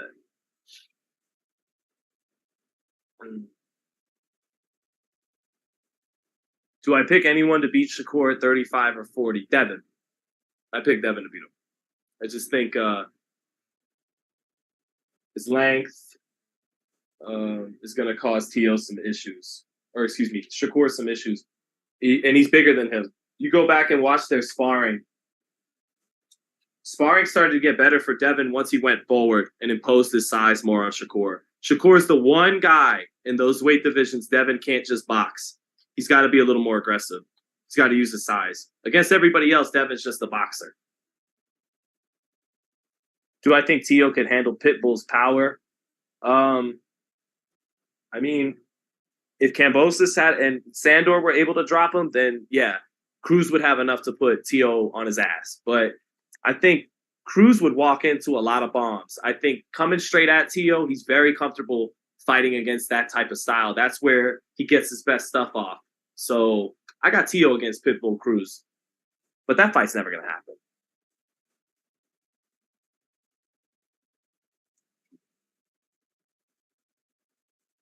Devin too big at 135. Yeah. And that's... Who do I think is the best fighter in the world right now? I think since Canelo lost to Bivol, it's been disputed. I don't think any one guy has truly asserted himself as clearly the best fighter in the world. And I think Canelo did just that between the second Golovkin fight and before he lost to Bivol. Thought Canelo did a great job of showing the world through his activity, fighting often, and his performances that, hey, I'm the pound-for-pound king. So since Bivol beat him, it's like, do you put Usyk there? Do you put Bud Crawford there? Do you put Inoue there? It's a dispute. I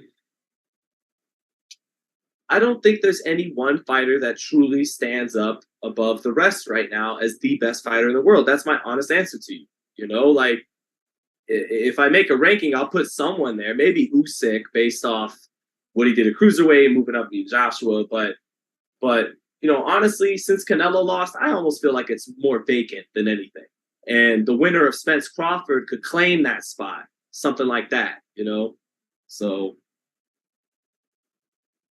Adrian said Tank cracked Devin. Yeah, Lashana, yeah, but you know, Adrian's gonna vouch for his boy.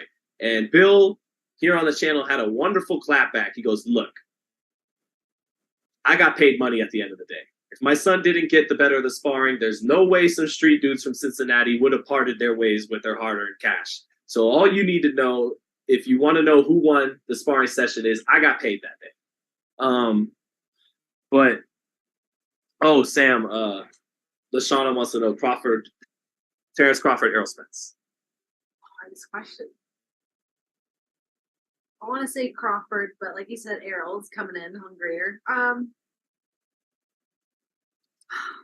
That was hard. Just if you had to, if you had a gun to your head, like you live if you pick it right.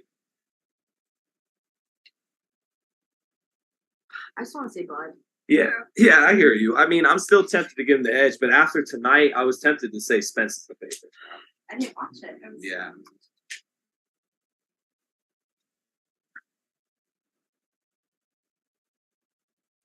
BJ Hill says, how can you be number one pound for pound when you fight once a year and don't fight Walmart cashiers? But almost everybody fights once a year now. Like Spence and Crawford both fought once a year this year.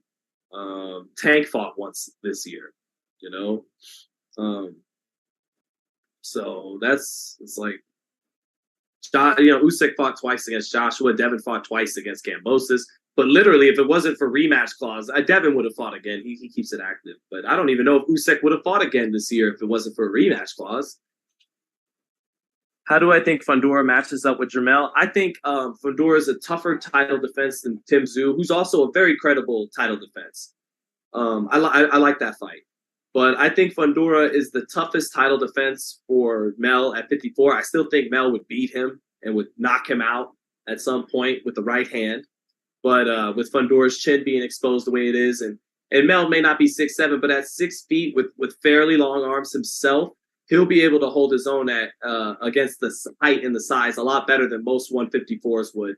So I would have Jermell, but I do think Fundora is the toughest title defense at 154 for Mel out there. Tougher than Tim Tszyu, who is also a good fighter. But Tanker Hector, Tank. But Hector will probably get off some good work before he inevitably gets put to sleep. Because he is a good boxer.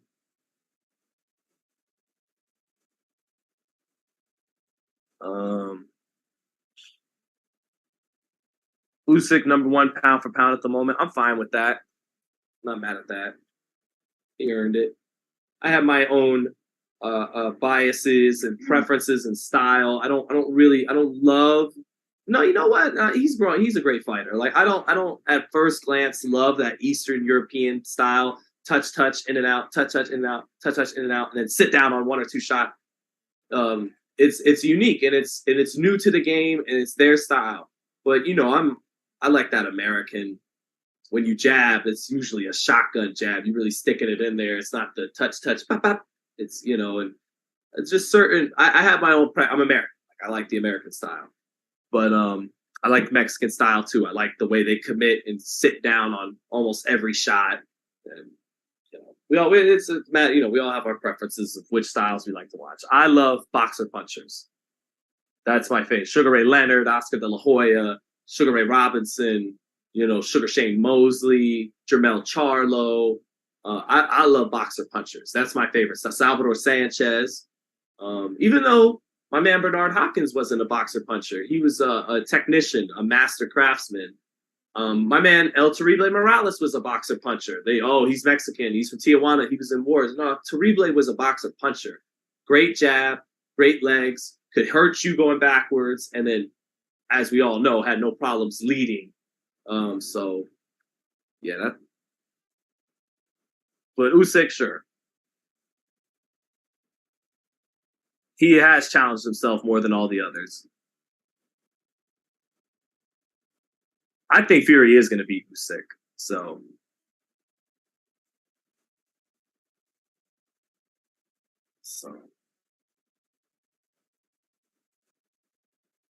we're just waiting to get everything all set up and good to go for Undisputed. Almost time. Check out. Okay. Okay, cool. Capture. Boom. There we go. We are good to go for whenever the stream starts. Oh, live behind the scenes footage. What's up, brother?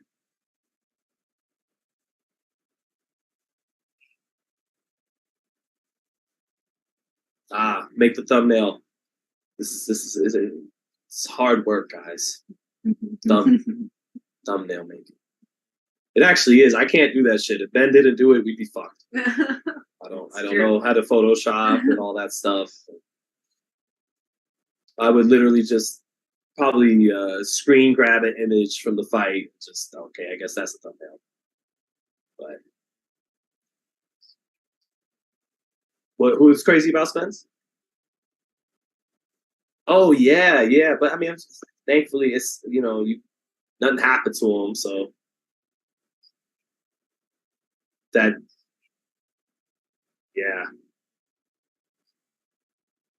great point. Right, what's the chances of all nights that he gets into an accident while fucking the Crawford fight happens? Is that God? Like, you should fight each other, or something bad will happen to both of you. Sweet. Terrence's gloves will split apart. And Arrow, you will get in another accident. Like Ron Burgundy. Is this really turning into some Glovegate shit, or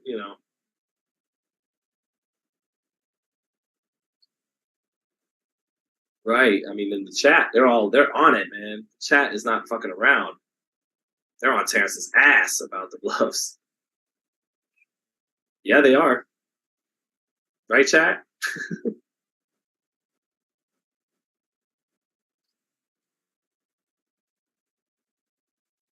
Here goes Deontay Wilder. Ali. And Jesus.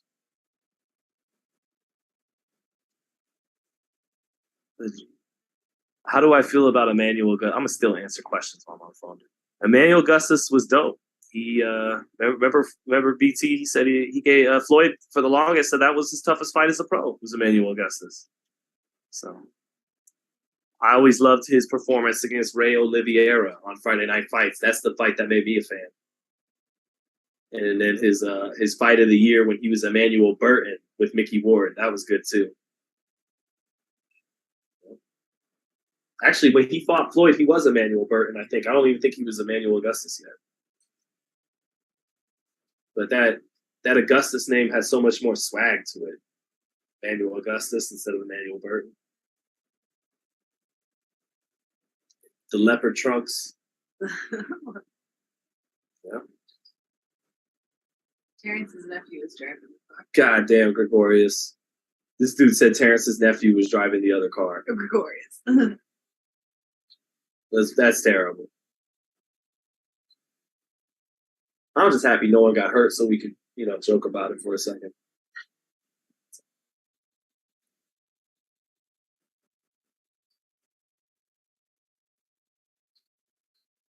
How did we get the Bronze Bomber fight versus Joshua? I mean, it's pretty simple, actually. Eddie Hearn, Anthony Joshua, Deontay Wilder, now Heyman need to agree that they'll all make a fight with each other. That shouldn't be too hard. Yeah, I know.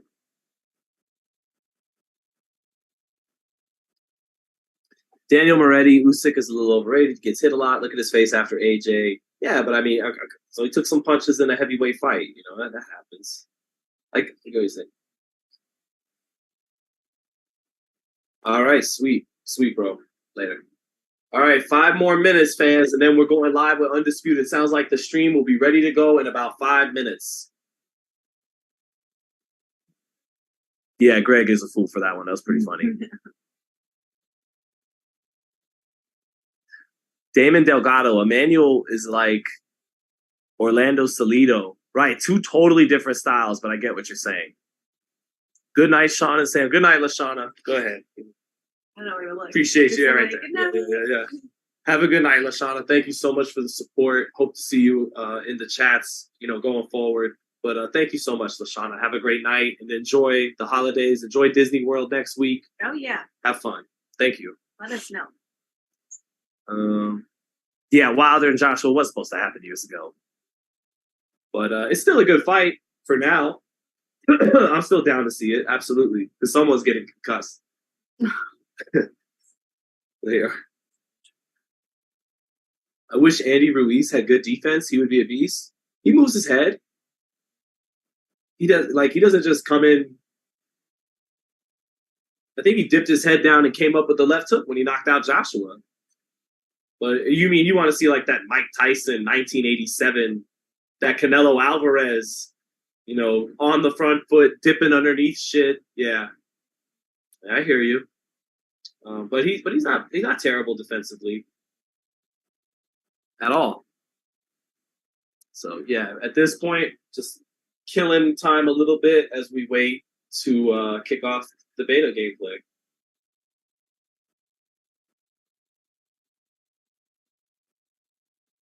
Every beat TLC, rockin' this on face.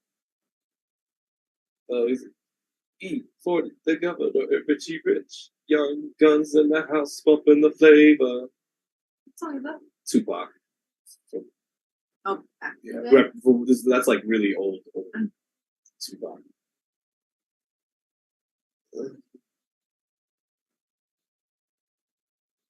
All right, just get the setup. You know what? I'm not gonna lie. I'm tempted to smoke a little weed before I can't do that. You know what? Here, talk to Sammy for a minute here. As I step out. Oh, well, maybe. No. Yeah, I don't know how to entertain. Just talk boxing, man. You don't like boxing. I'll be right back. It'll be 2 minutes. Be right back, guys. Got a quick little. Be right back.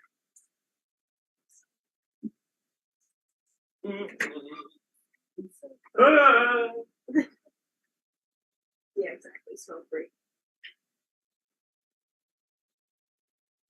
I can't do imitations like Sean or anything. Sorry. Damn, I thought I was Sting. Okay.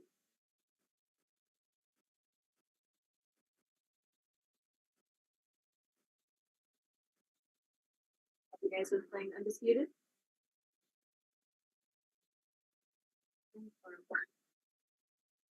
Merry Christmas. You know, that's an underrated Christmas movie. I'm just gonna do Sean stuff. You know, that's an underrated Christmas movie. The one with Ice Cube. Hey Sam, who you got first? Andy. No, I've heard. Okay, we have a baby, so I haven't been. Yeah, I'm shy. I haven't been watching a lot of Frank Sanchez, so I'm gonna go with Andy.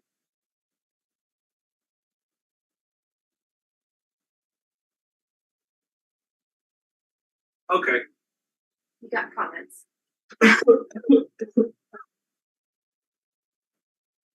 What's the movie with where it's a Christmas movie? Yeah. What's up, everybody? Feeling a lot better. Feeling a lot more in the mood to game now. So, my boy Sean needed that smoke. It's true. Hope all is well with the family, a new kid, but please tell him to come back, support away. Did you answer the Frank Sanchez, Andy Ruiz question? I said I haven't been watching Frank Sanchez, so I just went with Andy, but I've heard good things. Paul Williams versus Manny Pac. Oh. Paul Williams. Yeah. Paul Williams. So. Oh, man. All of a sudden, just coffee.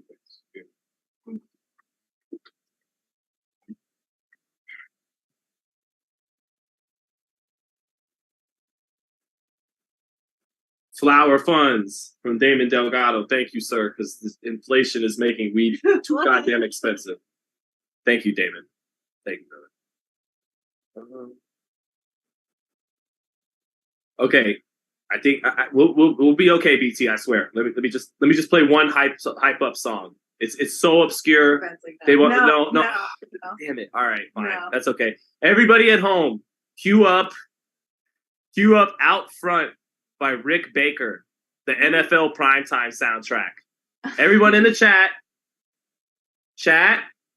I love you, chat. Do this for me, please. You guys have been amazing all night.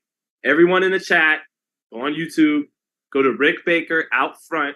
It's from the NFL primetime soundtrack. And in a couple moments, I want us to all play it. And that's the hype song to get ready for the Undisputed Beta. Since you know we don't want to get sued or copyright for music, so you guys, please, everyone in unison as a chat, come together. Out Front by Rick Baker from the NFL primetime soundtrack, and that's going to be our official hype song to get ready for the Undisputed Beta. It's got that little epic 1980s keyboard that started off. It's like dun dun dun dun. Dun, dun, dun, dun, dun, dun, dun, dun, dun, dun, dun, dun, dun, dun. And then it breaks down. Dun, dun, dun, dun, dun, dun, dun, dun, dun, dun, dun, dun, dun, dun. And then you could hear Chris Berman's voice. But Natron means business for 4 yards. Yes. Chino Maidana versus Pitbull. The rapper? Chino Maidana. Well, he's kind of fat now. Pitbull might get him. Yeah, Pitbull could. I don't know, man. Chino Maidana. I love you, Chino, but Mr. Worldwide. Pitbull, Mr. Worldwide keeps himself in shape. He does, right? He's like metrosexually lean. Metrosexually lean. And we can laugh all we want about that, Sammy. But the man's in shape. He watches his carbs. He watches his carbs. Man's in shape.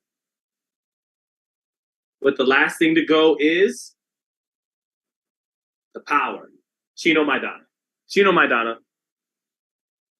Take Chino Maidana.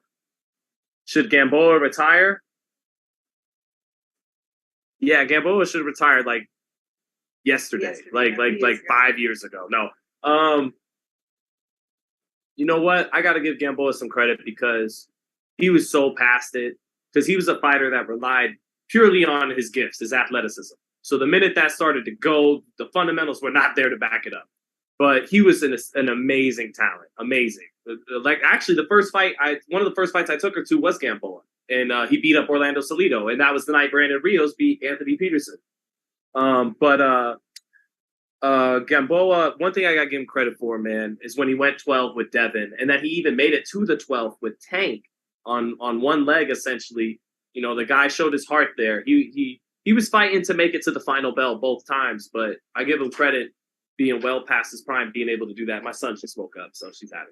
Bye, babe. It's just me now. It feels so much lonelier. Feel so much lonelier now. What's up, brother?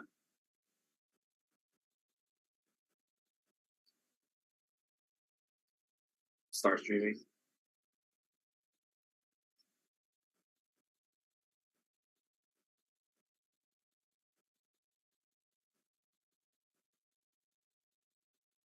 Sweet. All right. All right. Okay.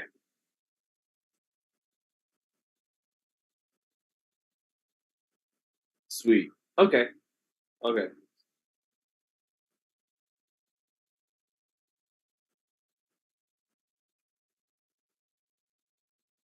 Sounds good. I'm gonna hit streaming like right now.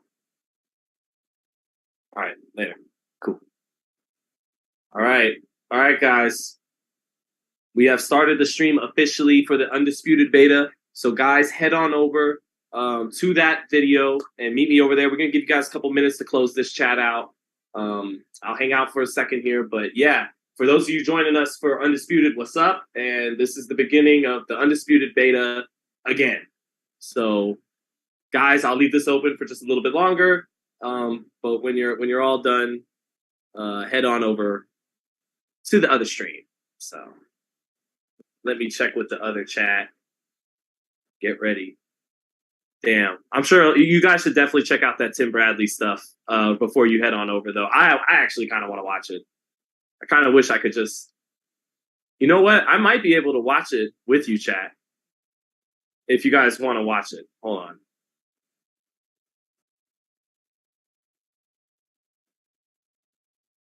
Like, I think... Anyways. I think I might be able to pull off actually... forget it. Just forget it. Forget it. Just forget it. All right. Right to the game. Check out the Tim Bradley interview with my man Hans Demestode if you want. I'm definitely looking forward to checking it out. Hell, I might put it on in the background while let's see here. What's up, brother? Yo. Oh, whoops. My bad. My bad. Yo.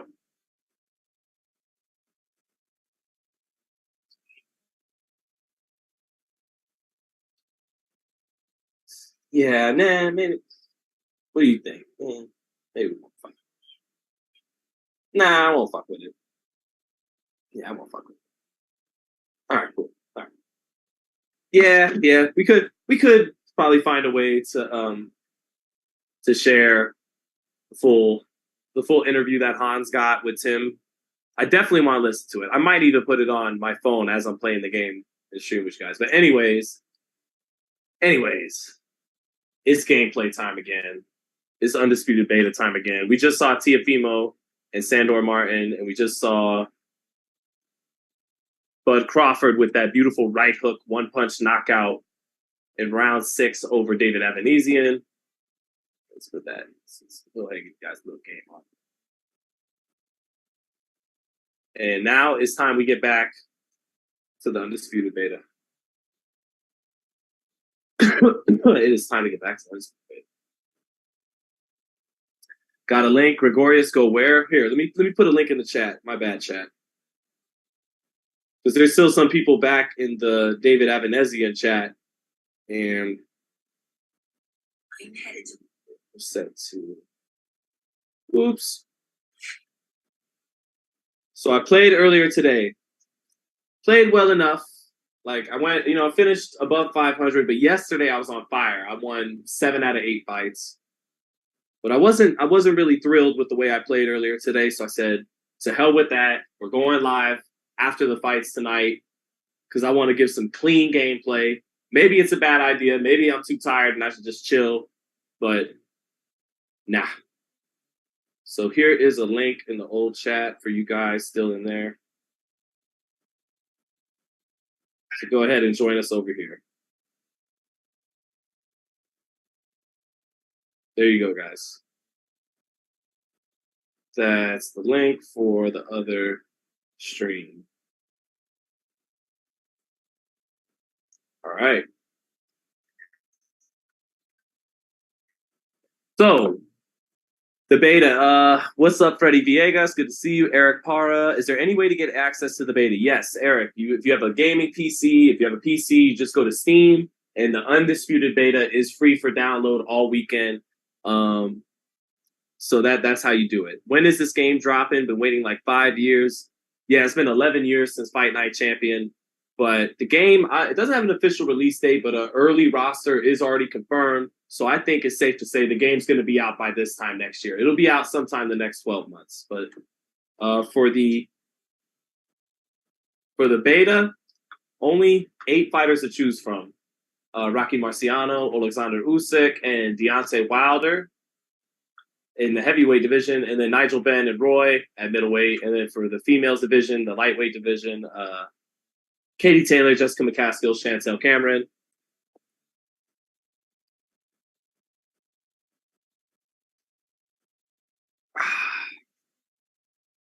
Just letting some people get in the chat, and then we're going to rock with this Undisputed beta.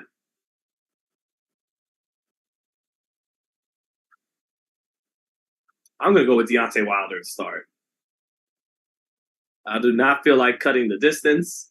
That was hard for Teofimo to do today, was cut distance. It's not easy to do, cut the ring off and not get hit coming forward into the line of fire. So I'm going to use Wilder, where I can fight nice and tall and let the other guy walk into my shots.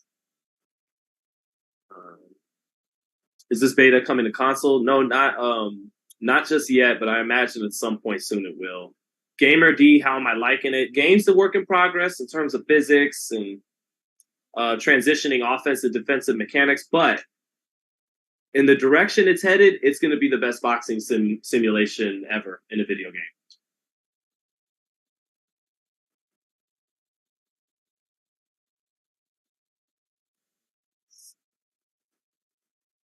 Oh yeah.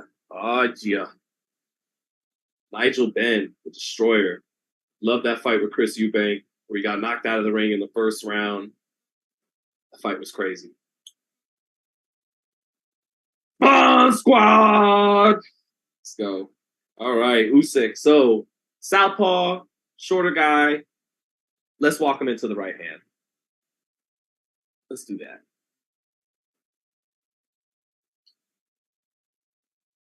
With Wilder, let's definitely make the game plan revolve around the straight right hand.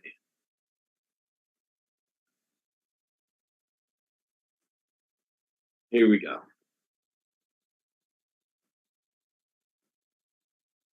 There it is. There's the jab. All right, let me get in my rhythm a little bit, folks. Oh, there it is already. Hurting them with the power jab. All right. He's stepping out. Oh, come on. Oh, it really gave me an adrenaline boost for a minute. See that blue meter down there? I didn't take enough advantage of it, because sometimes you hurt them and they don't give you that infinite, adrenaline boost. Throw punches out getting tired. So I didn't know. There we go. Right now, I'm just being rangy. Just keep the fight on the outside. Walk him into some right hands. Put the jab in his face. Have good timing and distance with it. And fight should be easy.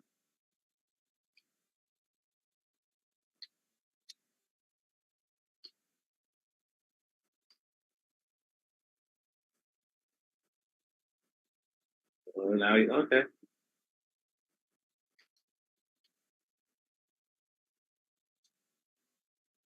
Just trying to cut that distance a little bit. Let me walk him into the jab. There it is. Right hand. Back up. Nope. Right hand. Oh, shit. Let's get out of there. There we go. Back to the center of the ring. Back on the jab. There it is. Nope.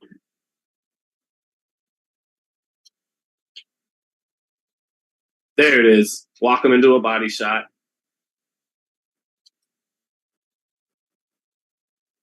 It's hard to finish when you get him hurt a little bit, but that was a good first round. That was a good first round. I felt pretty good about how I controlled him that round. Just keep it long. Like with Wilder, you just got to keep it pretty simple, kind of like he does in real life. Walk him into the right hand. Keep it long. So, yeah, he's going to try and cut some distance, but I just got to, as long as I time him right coming in, I'll be all right.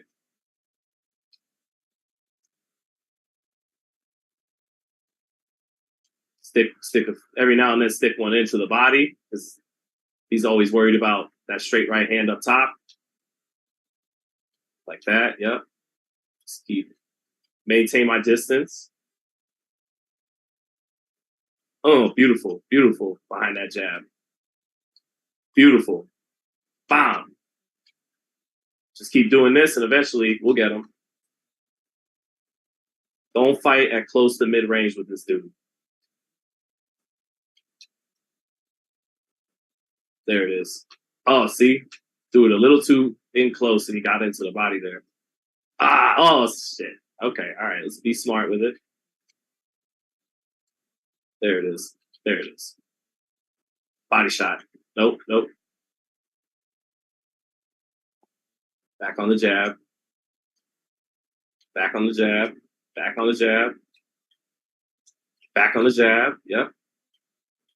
And boom. Sit one of the body. Sit one of the body. Back up top. Back on the jab. Oh, I jabbed from too close right there. So distance, very important. Like where you throw the shot at, from what range, and the time at which you throw it, the timing on it. Boom. We'll drop one of the body, and then up top.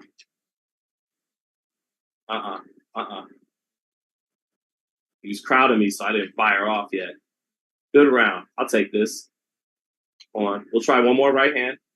All right. We'll just take the round. And we'll take it. Deontay Mayweather all day. Oh, I got to chill. My son's sleeping. My 3-year-old's sleeping. Yeah, Deontay Mayweather.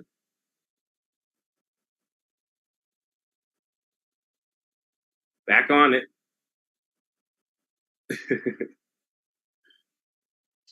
All right.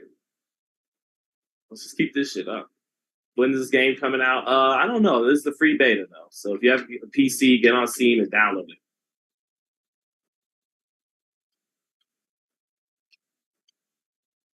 Back on the jab. See, he wants me to throw from in close. And I'm just not going to do it, man. I'm going to cover up, make sure I get my distance off, and then let it go. And then when he's really consistently getting close, that's when you drop one into the body. If they start closing the distance better.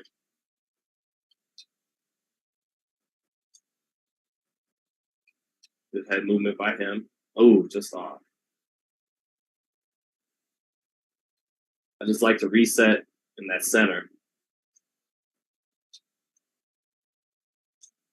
Yeah, he's making me move a little bit more than I just want to step off, stick. Yeah, he's coming aggressive. Nope. We got to stick one of the body in a minute, but let's get back on the jab. Boom. Nope. Back on the... Ooh, left, right, left with my movement. There we go. There we go. There we go. Ooh. Ooh, another right hand backing up. Nope, nope. He's taking more and more chances. Oh. Deontay Mayweather. Deontay Mayweather, I'm telling you.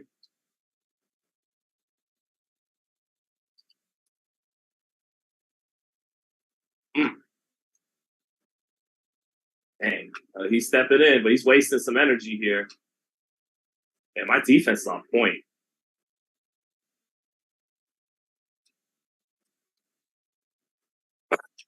All right, that round I wasn't as he did a better job not getting hit as much coming in, but he didn't get anything off offensively really. YP, what's up, brother? Shout out, shout out. Brian's dirty old ESBC. Yes, this is the soul of ESBC, now renamed Undisputed. It's the future for real. Yep. Sometimes games just get you fired. They do, man. I gotta chill though. Like 3-year-olds asleep. Again, if you want to play, man, and if you got a gaming PC, it's free. So just download the Undisputed Beta on PC. All right. 3-zip. Yep. Judges got it right so far. 3-zip. Well, that's the unofficial judge, though. But I should be up there. Just keeping it.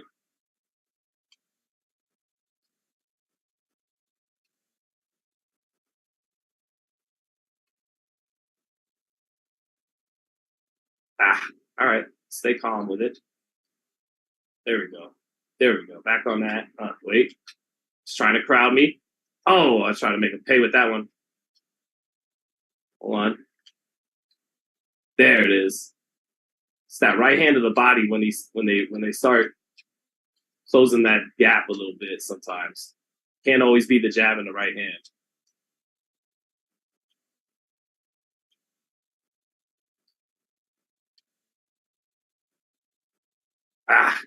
He's stepping in.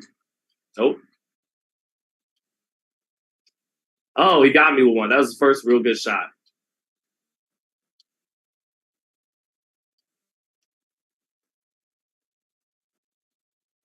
Uh-oh. Get back. Damn. It's closing the gap. Get back to the body. Like I said, when they start closing the gap too much. Oh, shit. That's what's so dangerous about reaching up down there, though, with the tall guy. Right. He had a better round. Still might have won it, though. Come on. Oops. Stepped in too close. Stepped in. Come on. Yeah. That was sloppy, Bobby. All right. That was his best round. That was a closer one. Got a little bit away from it.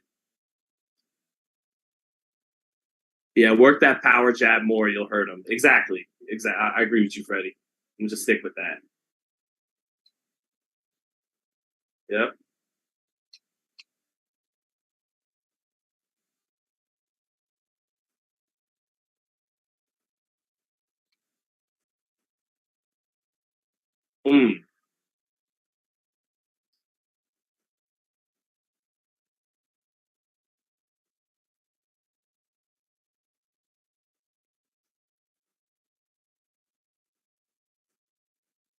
Maybe I should switch that loose movement for a minute. I'm going to do it. Yep, there it is. That's better.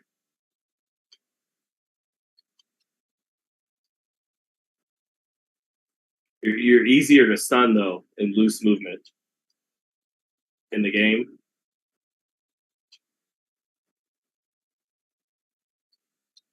Yep, see? So fuck that. That's what I don't like about that. I mean, I'm sure as you get better and better at it, you know, you can do some cool stuff with it, of course. But for now, I'm just, yeah, it's too shaky. So I got to add that loose movement back to regular stance for Wilder. Oh, shit. He's stepping in now. Ugh. All right. All right. Back on it. Yep.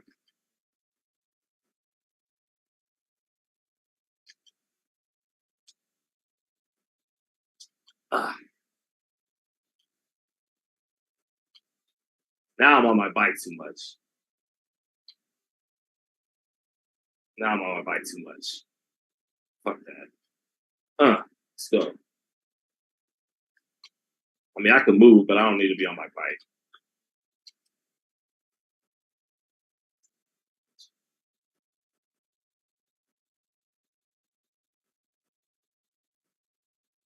Uh-oh, figuring you out? Nah, he's not going to figure me out. We got this. We got this. I'm going to reestablish control this round.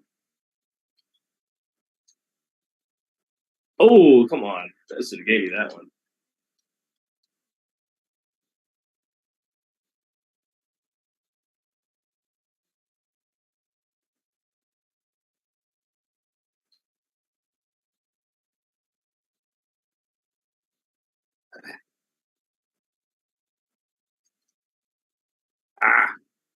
There it is.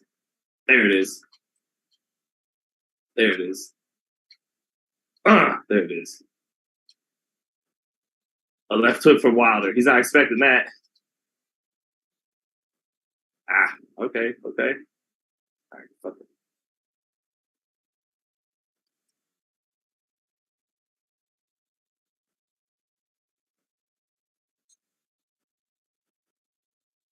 Now he's stepping out of range sometimes.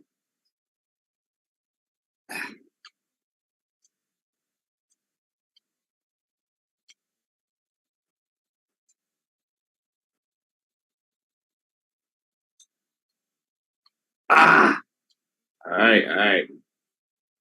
Feeling the heat.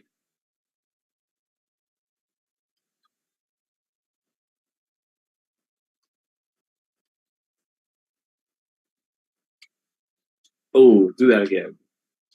Let's go. Do that again.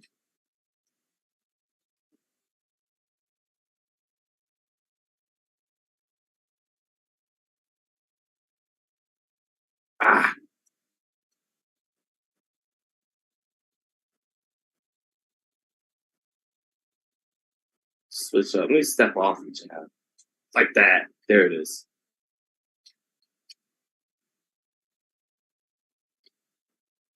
I think I still won that round. Lead with the right hand since he's a southpaw. Yeah, sometimes you have to. Power hook to the body. I will again.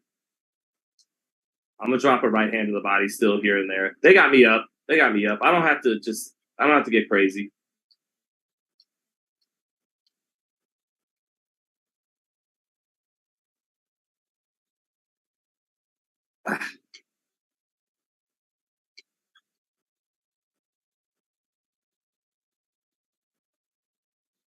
There it is. Come on, that's the one, man. Usyk's not taking that shit. It's the one Billy Gunn.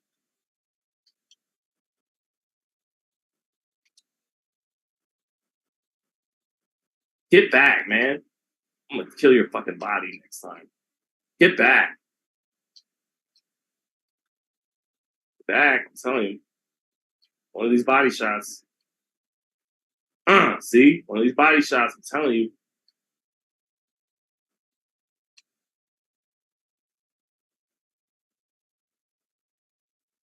There it is.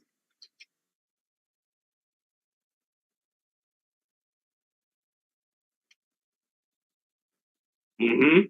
You guys see it. Mm-hmm. Now put it all together. Get back, motherfucker.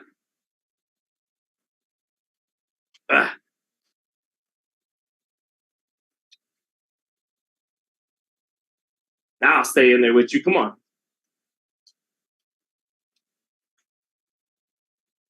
He's tired now, so we can stay in there with him a little bit. Oh, we're gonna get him to the body, bro. Oh, no. Keep walking into that. I'm getting you. Love the adjustment. We made a good adjustment that round. Saw that. I stopped being so one-dimensional. Just keep backing up, trying to walk him into straight line shots. We got him to the body, baby. He started feeling them body shots. Time to make him shit on himself. Come on. Yep. Uh-huh. Let's go, Deontay. Stay on it. Uh-huh. Come on. Oh, come on.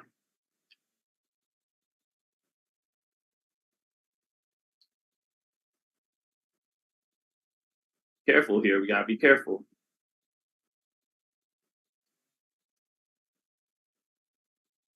Ooh.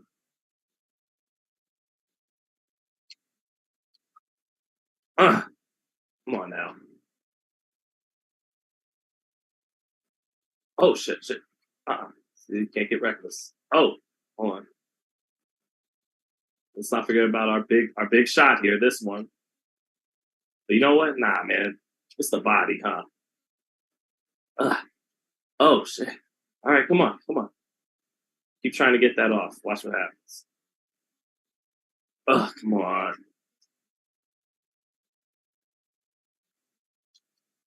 Ooh, both of us missing.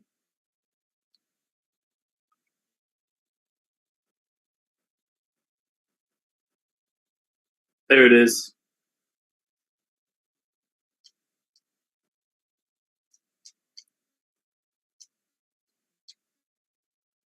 Come on, finish him. You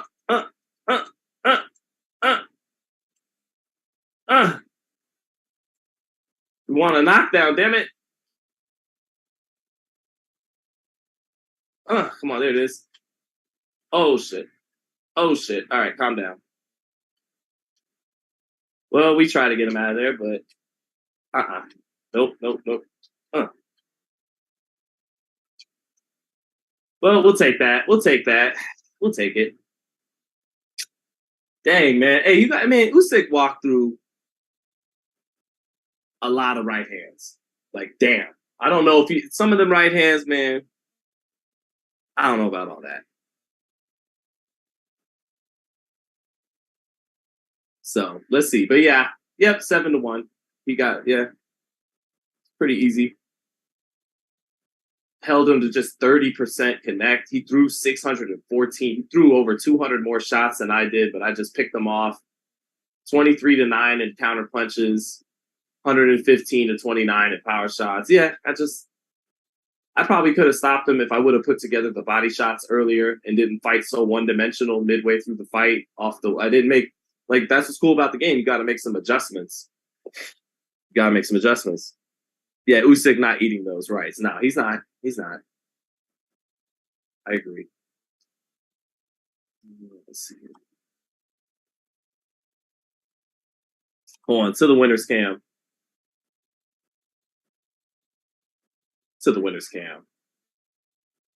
That's how you start the stream. Well, I would have liked a knockout, but that's how we start the stream tonight, chat. I don't know how long we'll go for, but I definitely want to get some gameplay in with you guys. They need to work more on the punch mechanics. Looks like an enhanced Fight Night Champion game. Yeah, there's some really nice spots. I mean, you guys saw there's some nice sequences where you see the potential of the game, but still a work in progress. No, I mean, it's not that Wilder. I've seen one punch knockouts with Wilder straight right hand against Usyk, so you can do it. Part of it's me too. Like I didn't land that perfect step back, straight right hand at time. I landed some good ones, but didn't land the perfect one. You got your first dub as Roy Jones, knocked him down twice. Good shit, Al.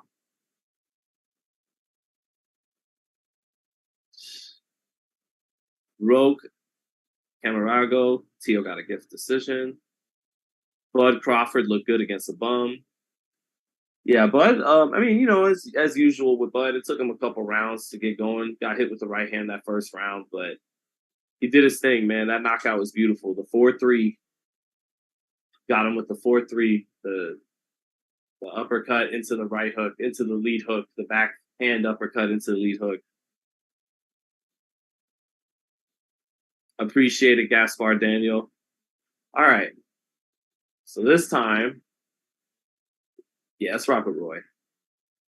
Where do you go to play? Branch Reed. Head to Steam on PC, on computer, PC, and you can download the beta for free.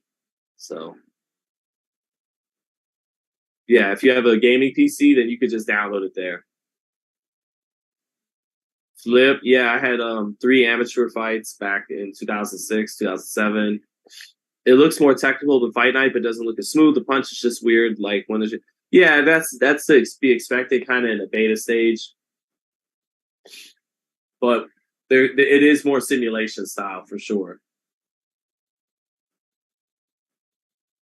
Yep, body head. You already know. I smoke. I drink.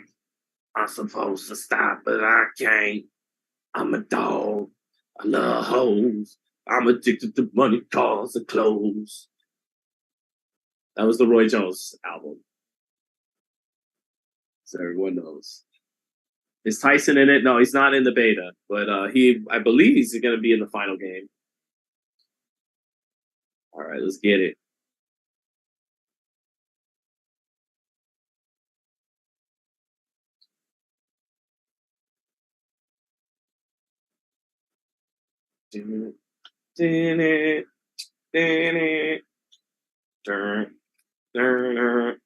The I smoke, I drank beat.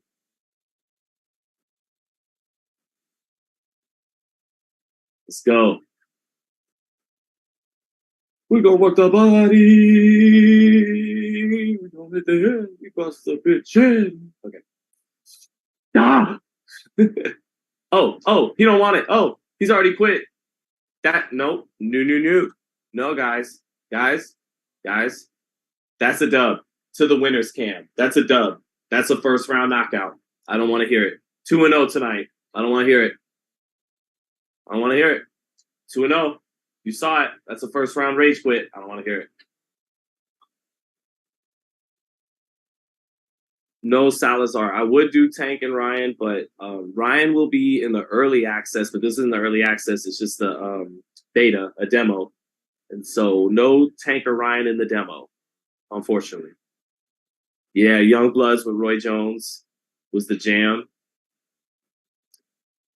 I actually loved Mr. Unstoppable, the song.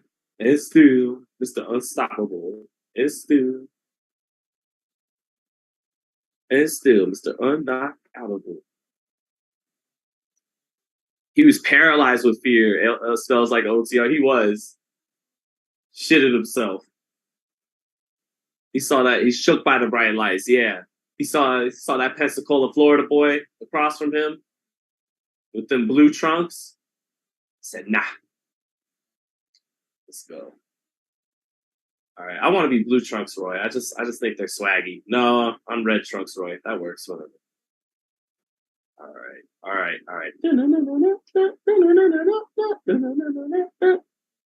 Oh, that's what I get coming in like that. All right, Roy. Roy's a great body puncher. Oh, all right. This guy's kind of good. Get him back with the jab. Let's go.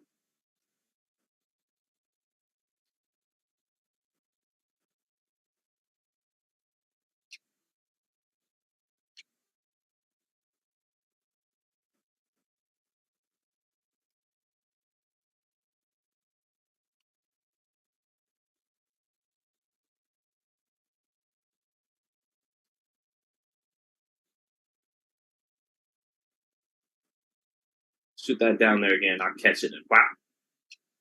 Whop, like that. Do it again. Bam! Yep. You're not going to outbox me.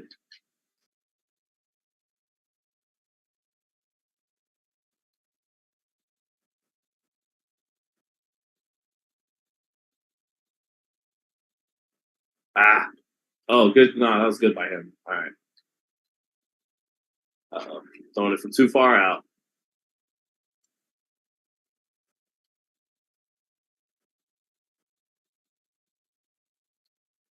Ah, oh, he caught. All right. Losing this first round a little bit.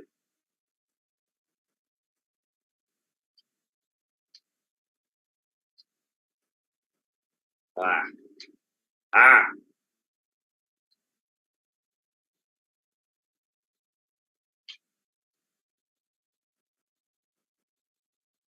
All right. We lost that first one. That's all right. Hopeful quadriplegic. Yeah, the physics are off. That definitely needs work.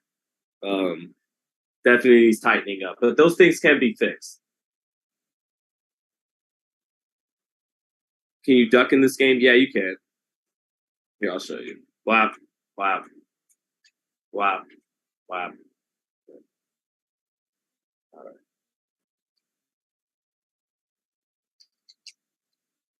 There it is.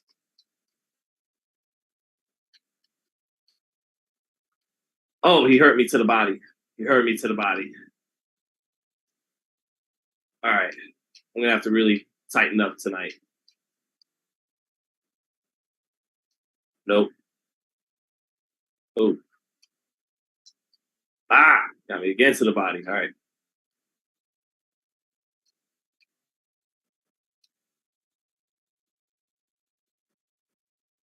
Ah.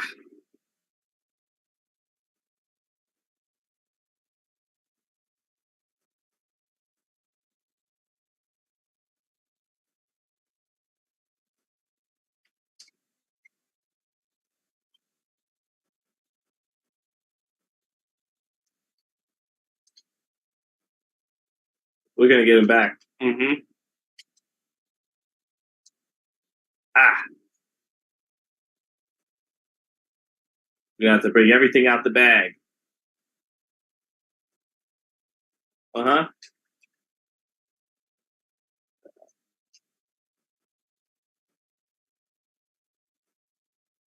Ah.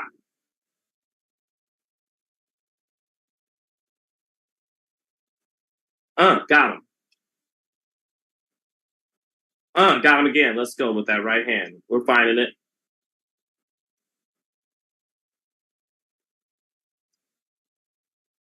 There we go. There we go. You see it. There we go. There it is again. We started getting them. We started touching them up towards the end. Let's go. I like the way we finished it. I like the way we finished it. All right. Remember, these are all online matches. This isn't against any Android or CPU.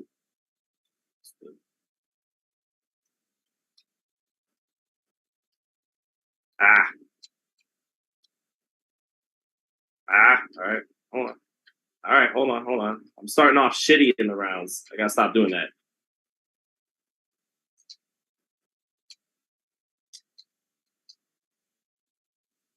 There it is.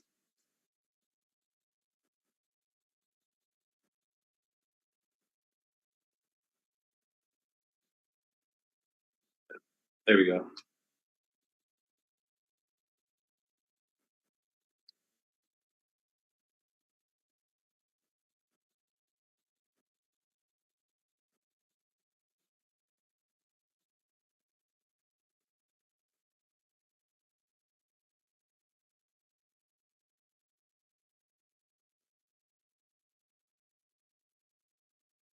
Trying to step off with the jab a little bit. Boom, boom. Got him.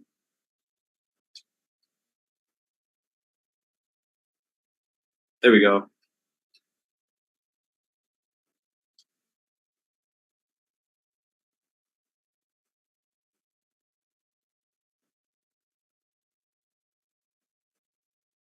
There we go. That was a nice little, see that little step back jab? That was nice. See that? See? There we go. Now we're cooking a little bit. Let's go. Now stay sharp.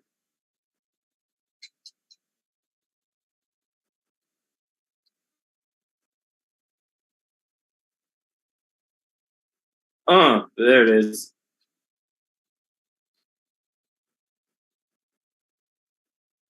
We won that round. That was good. That was good. No, we boxed well that round. Come on, Chad. Yeah, they gave me that one. I'm down 2-1. But I got that round. Trying to step off, pivot off a left hook, but can't quite get that off. All right, hold on. Let me stick with the game plan. Keep touching them a little bit and invest in that body. Counter punch a little bit.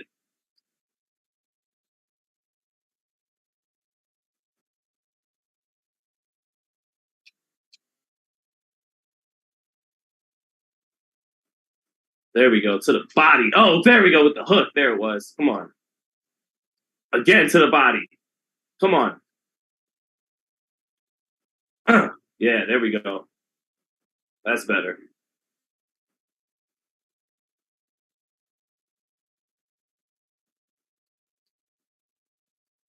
Ooh, caught him with that little right hand, pulling out. Ah, whoops, a little sloppy there, a little sloppy. Hold on. Ooh, trade to the body.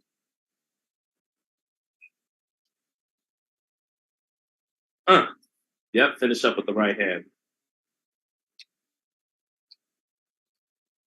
Step off jab. Step over hook. Oh, there it is. Step over hook. Step back right hand to the body. Ah, he got off good right there. Boom, but counter quick little right hand. Ah.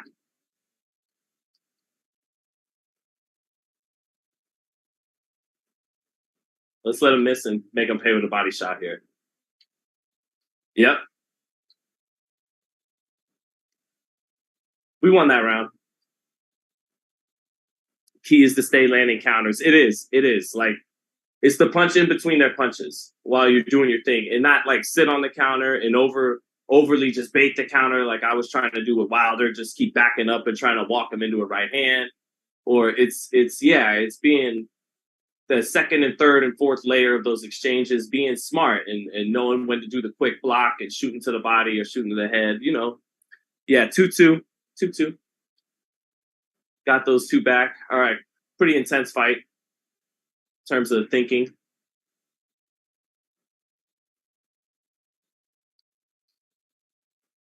All right. See, I'm trying to catch and shoot back right there.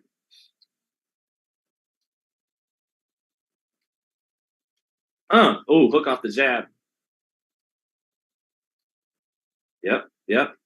Better punch selection. Yep, we're getting them.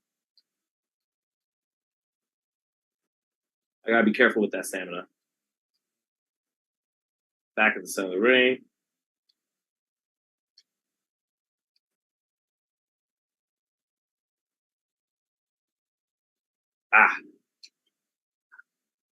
Fuck that right hand a little bit. Keep fighting off the jab.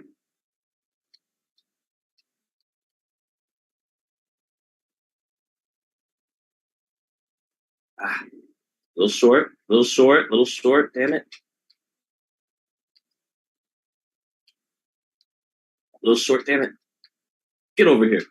All right. Keep it smart, Roy. We're winning the round.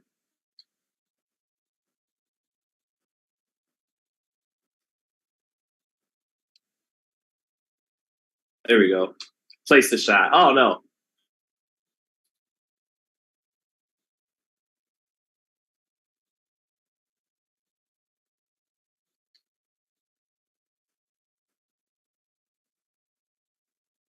Oh, no, you hurt me. I exchanged too much. My stamina was low in the exchange. I got anxious. I wanted to make something happen for you guys. My bad. It's all right. I'm going to get up and fight smart. Damn it. So I got anxious. You can't do that, man, in these technical ass fights. Fuck. I was winning that round too, man. Got over anxious. Now I gotta come up out of this damn. Yeah, no head movement. All right, we're right. I'm just relying on my legs like an amateur.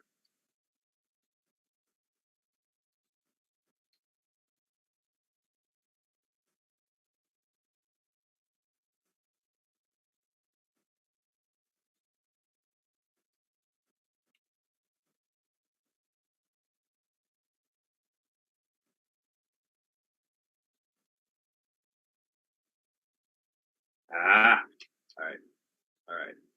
right. Calibrate this bitch. There it is.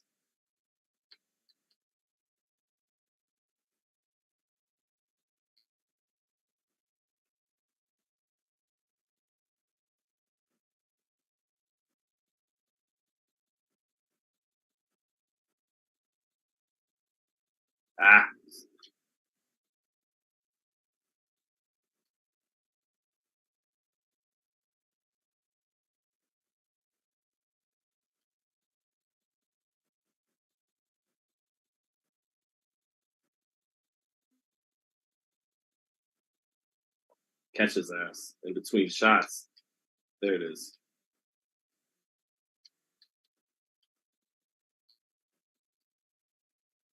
But the game rewards you for precision. Like, I'm over here just trying to flurry to the body every time, and it gives you a reward for placing the shot. So it's just hard, you know.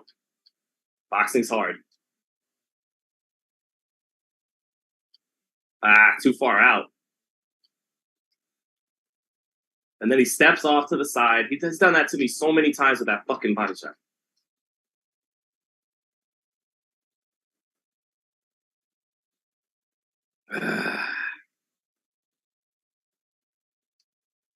I'm gonna have to be clutch. Fight's getting away. Fight's getting away.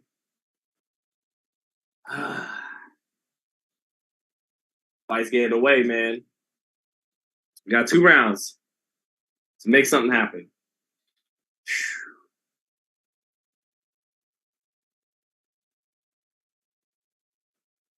Did that little step over to his left to the body shit. Nice.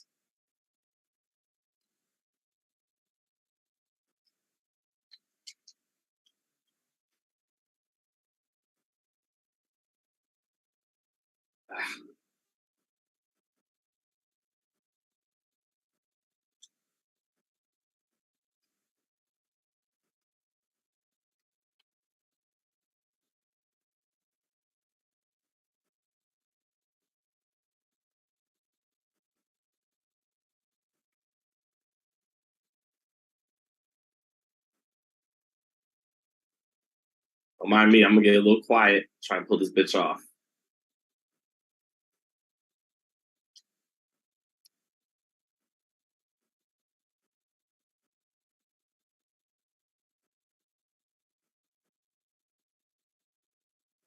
I hate the way you have to finish, man. It's like you feel super. I want to unleash and you can't.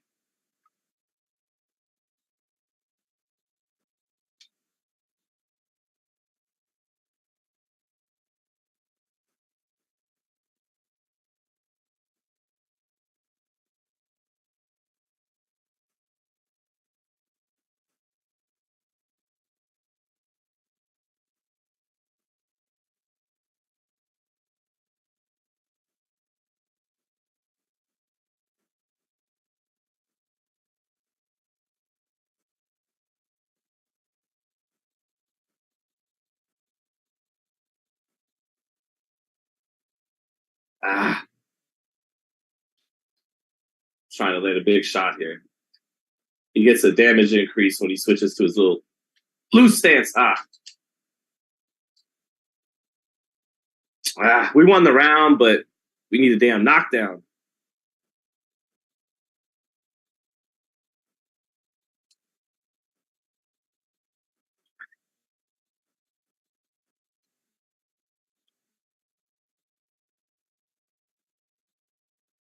There we go.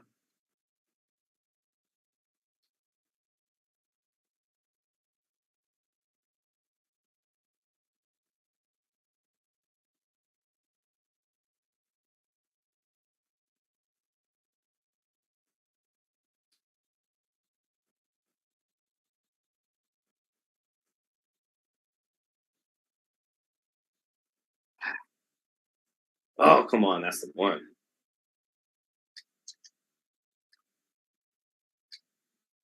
Got him. Oh, come on. Give it to me. Oh, no, no, no, no. I'm hurt.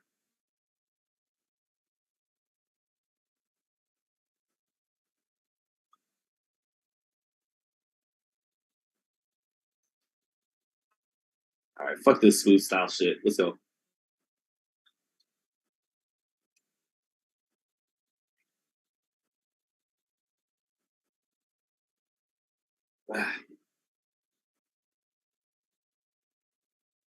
I walk right into a straight right hand because I'm trying to fucking. I know I need to get this round, and I'm fighting like a yeah. I was actually winning that round too, and I should have maybe one of the judges didn't have what the unofficial card had, and I could have pulled this bitch out. But I walk right into a straight right hand.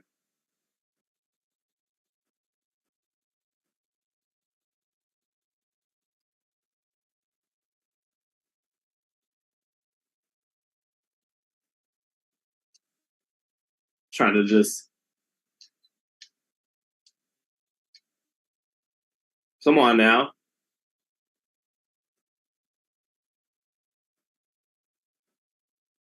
Yeah, it was corny. To the losers cam, motherfucker. It's all right. Gotta watch some language on here sometimes.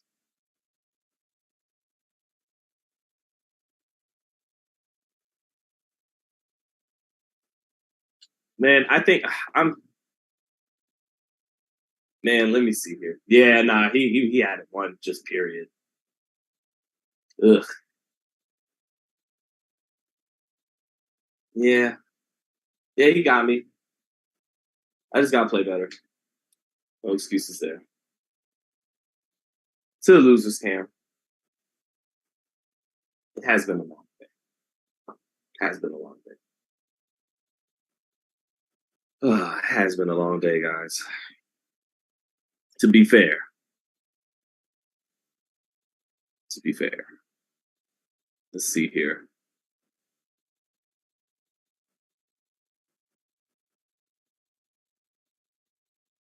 Playing this. What's up, Budafax? Playing this on PC. Yeah, playing this on PC. We'll definitely get a few more matches in. 1-1 tonight. Really 2-1. Remember, we got to count that first round rage quit. We get to count that one. 2-1. People are starting to get better at the game. I was blowing through people day one, styling on them. And I do think part of it, like, it's been a long day and whatnot. Pretty tired, but I think part of it is people are getting better at the game. No excuses, big dog. I always got excuses when I lose. I'm not going to lie to you. Is it better than Fight Night? Maybe not yet, but I think it will be when they're finished with it and they smooth out the physics and a few other things. But playing this at a high level, something about it is certain moments are you achieve more like simulation to the real sport, like more satisfying than Fight Night. But yeah, what would Teddy Atlas say? All right, guys. Redemption time. Redemption time with Roy.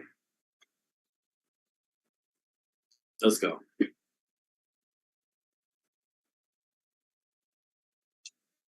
Arturo Thunder got it.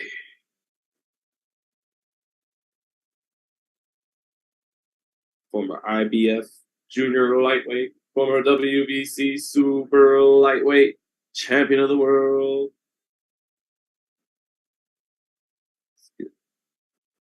Fight Night does still go hard online. I've been playing it for years still. You should try starting combos off the jab. Yeah, I was with Roy at times, but just anyways, on to this fight. Making up for it. This redemption right here. The game's more skillful than Fight Night. Yeah, I actually think it is. It's poised to be for sure.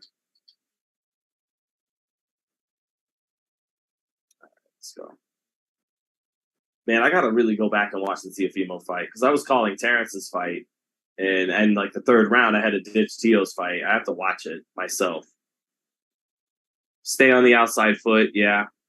Keep hitting the body and stay on the outside foot, yeah. All right. It's just still like, don't get me wrong, I want to do those things. It's still the execution in the game still, needs a little work. Like, it being as responsive and as intuitive as you really want it to be.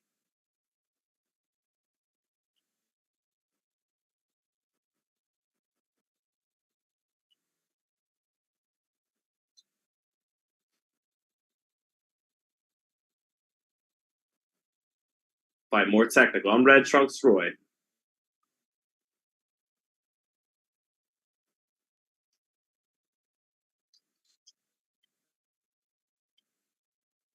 It's a good start.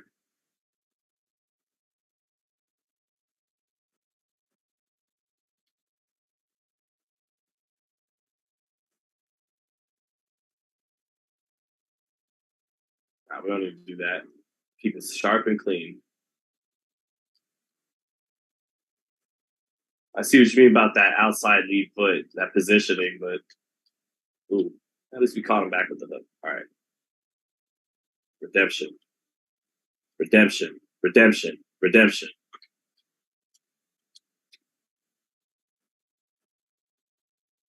Redemption.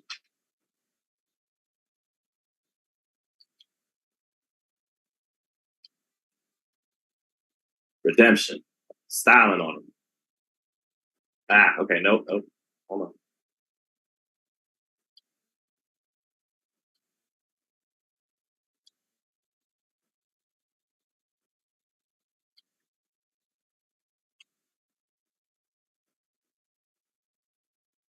Got him.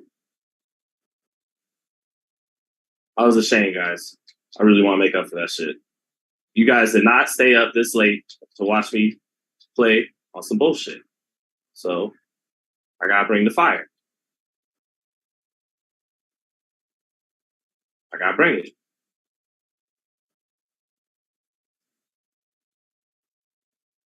Oh, that come on. That's better, right? That's better. That's more like it. That was better. Let's keep it going. Appreciate the tips in the chat. Cut the ring off to finish him.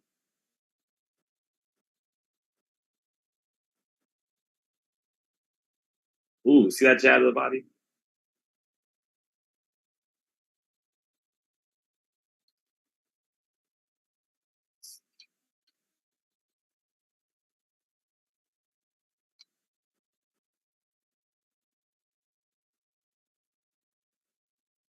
Ah. All right, good sequence though.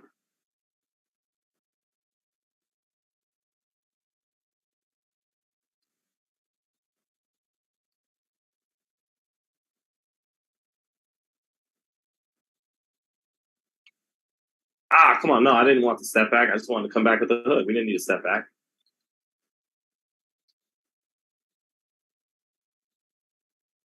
Come on. Let's get a power jab in there every now and then too, just to stiff.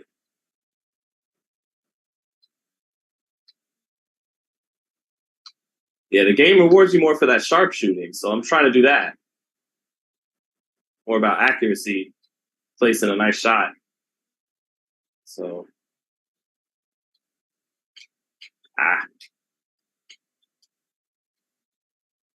my turn. Yeah, stay in there after you shoot your shot.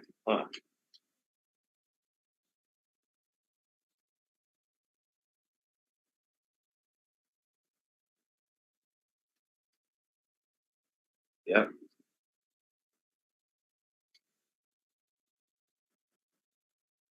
Yep. No.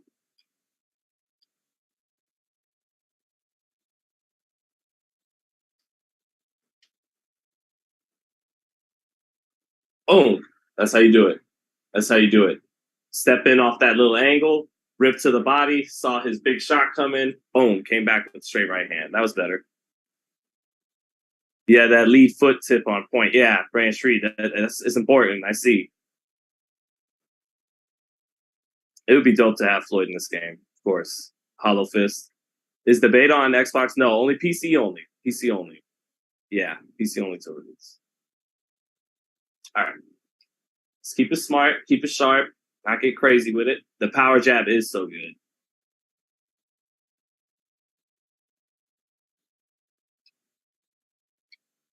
Hold on. Oh, look at that jab. Oh, but he got it back.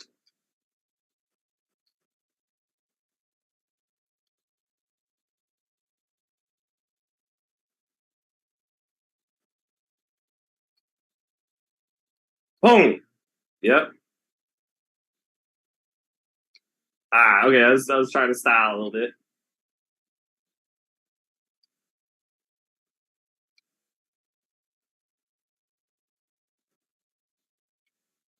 All right, let's stop that. Get out of here a little bit.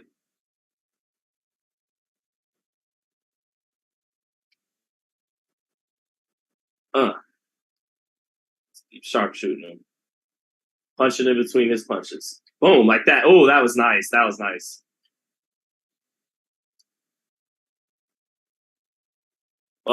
There we go.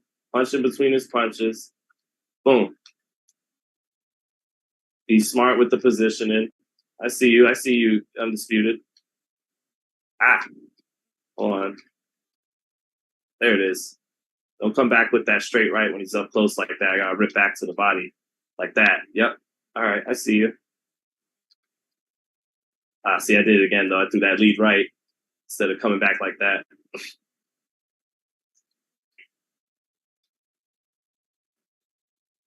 Walk into his right hand. Nah, we don't got to sell out on that. There it is. I like the way I'm fighting a little bit now. It's better.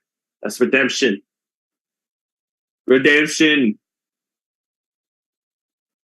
Yeah, they mocapped Roy. They did mocap Roy. I know they mocapped Roy. They mocapped Sean Porter, mocap Bud, Caleb Plant. So I know those are 4 guys they mocapped. Yeah, last counter was smooth.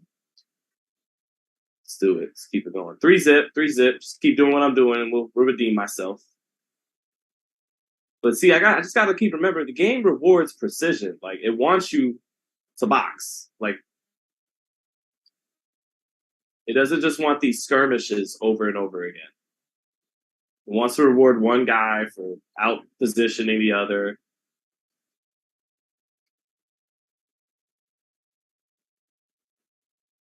There you go. Oh, there we go. Beautiful, like that.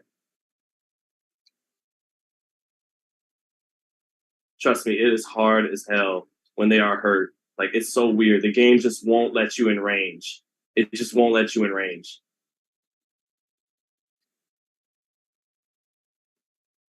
And I gotta get better at cutting the ring off, like you're telling me.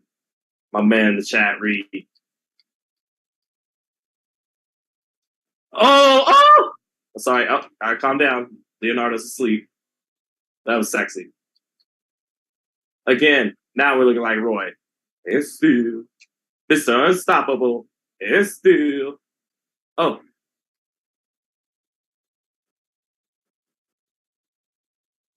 Oh, that was the one. That was the one, Billy Gunn. Nope. All right. Let's calm down. Woo. How's that? How's that, guys? Oh. How am I looking now? What was that old country music song? How do you like me now? Bam. Oh, no, too close. Too close in to shoot that straight right counter. There we go. Y'all see it. Oh. Nope. Wait. Pop. That was it. Whoop, whoop. Oh. Be careful now. Okay. Hey, that was kind of nice. Right, guy? We're locking in. Boxing sharp. Have I used Usyk yet? Yes, I have. But to be completely honest with you, Spider, like, I don't. It's kind of hard picking anyone but Wilder at heavyweight because the onus of on you to walk through shots and to cut the distance. It's a headache. Like you got to be ready to be sharp. So I like picking Wilder a lot because I just distance isn't as much of an issue. All right, no rounds off, Lucius Tate. You're right. Mental focus. This shit requires mental focus to keep boxing sharp and not just start throwing punches.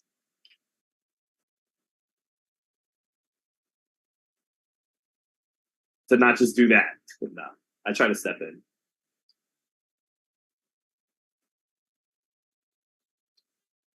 All right.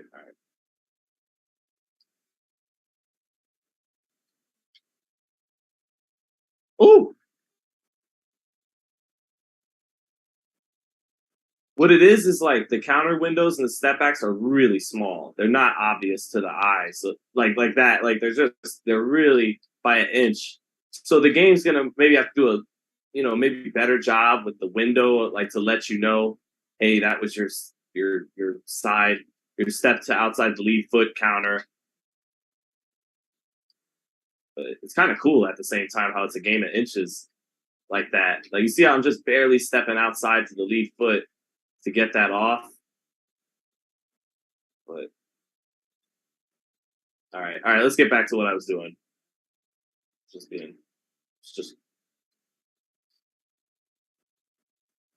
oh, that was okay. So I'm trying to get him to walk into that body shot like that dude last game did to me a couple times.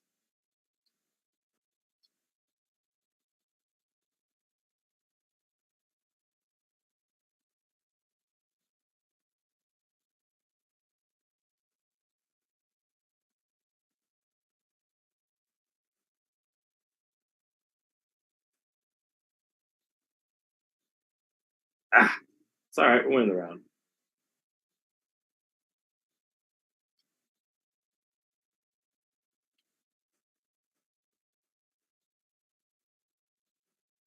Not as clean around. Not as clean around. Not as clean around. You've already seen people dance around Wilder. Yeah, there's some guys that are good at it, but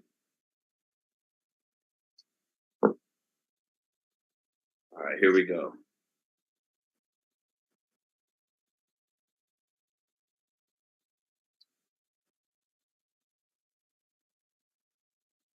Ah. Getting a little ugly with it.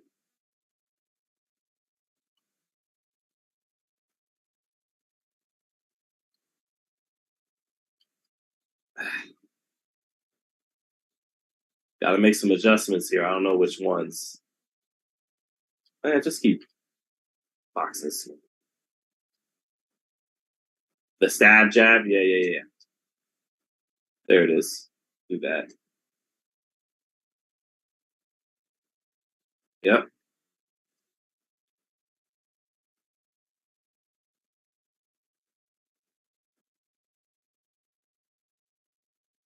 Yep. Back. Let's jab.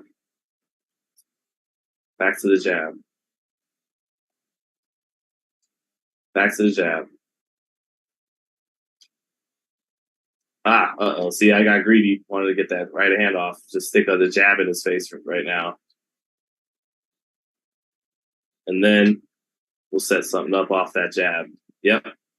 Come on. Yep. Off the jab. Come on.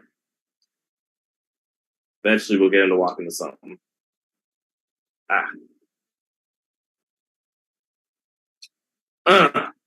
Maybe that body shot. Yeah. Yeah, maybe that body shot will do it. Keep hitting him off the jab, and then eventually you'll walk into that body shot. Yep.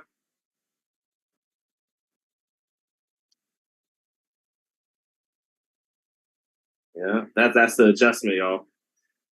Counter with position. Yeah, be more patient. Counter with position. Branch Reed with the good tip. You must have the beta, bro. Do you have the beta?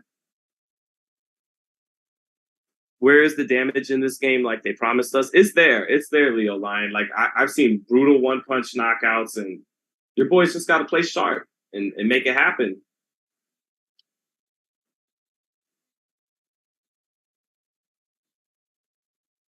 They gave him that round? How?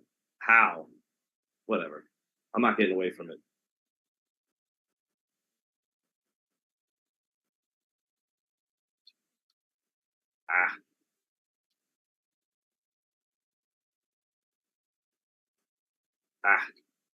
Sloppy. Because that scorecard gets in your head. You're like, what? Well, fuck that scorecard. They gave me that Sandor Martin. They're like, nah, you're moving too much. We don't care.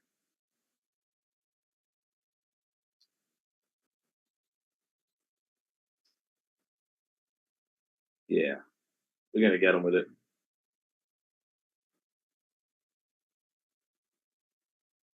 Oh, he got off on me. He got off. So I got away from that power jab. Uh-oh.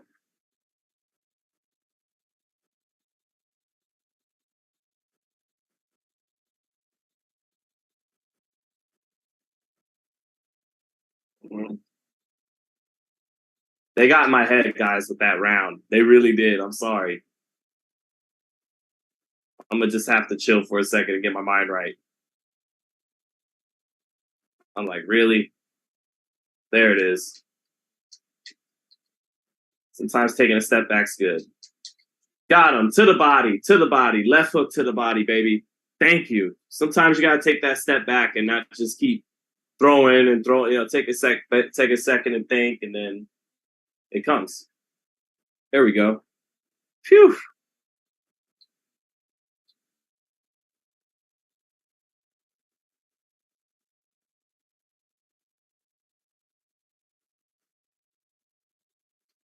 Ah. Yeah, still, you know, the physics up close, like you can't, outside of just both guys flurrying to the body, it still feels too awkward up close. But again, physics can be reworked. You know, that little stuff like stepping outside the lead foot and shooting the jab in there, and then the way you walk them into, you know, certain little counter windows feels really good. The stuff you can't do at fight night, but there's still work to do, obviously. That body work comes in handy, yes, sir. All right.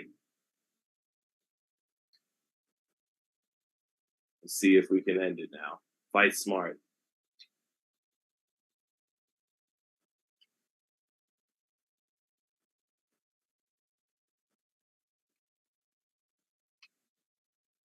Huh.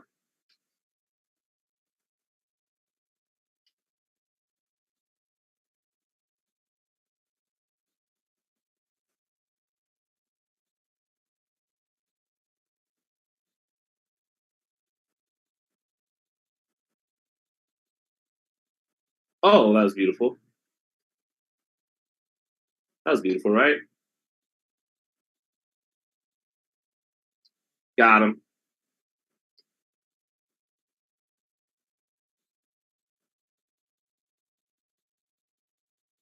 Come on, man. It's too hard to finish these motherfuckers, man. That was beautiful. I want to finish them.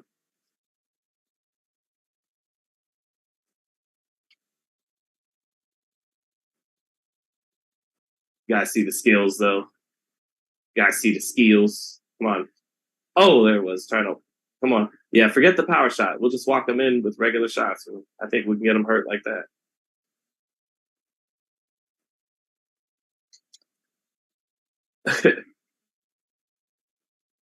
Oh, hook off the jab. Look at that. Oh, wait. Come on. Come on. Come on, man. Let me get this KO.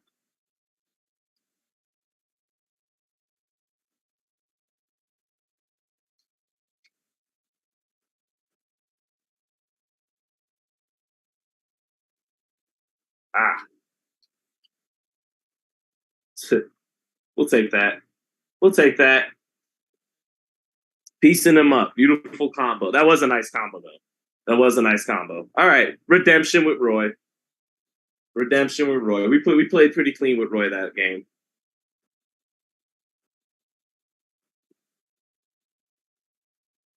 What'd you guys think, chat? How was that? Was that actually solid gameplay? Yeah, I got him back.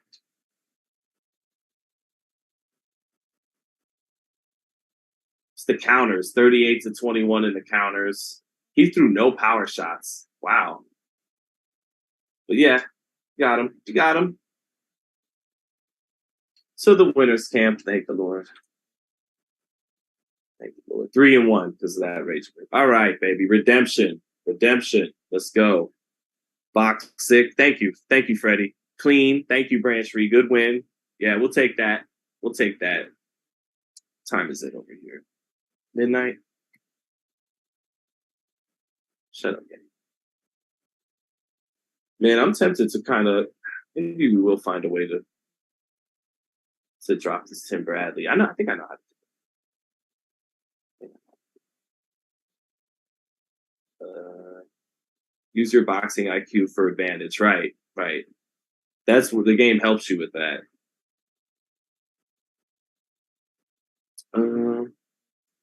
Oops.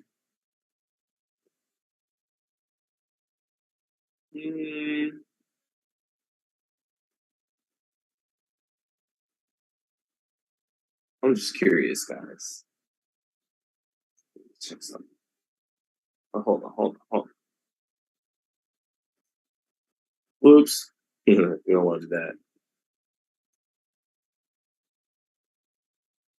But explore. I don't know. Sorry, because I just kind of want to see what Tim Bradley was saying. Or do we just want to keep doing Undisputed Game? But I'm definitely going to play another match, but I'm kind of tempted to pull up whatever Tim Bradley was talking about tonight on the site. Let's see here. I got to keep playing with Wilder so we can actually get someone with Rocky Marciano so we could actually match the title of our video. Hold on. That'd be nice.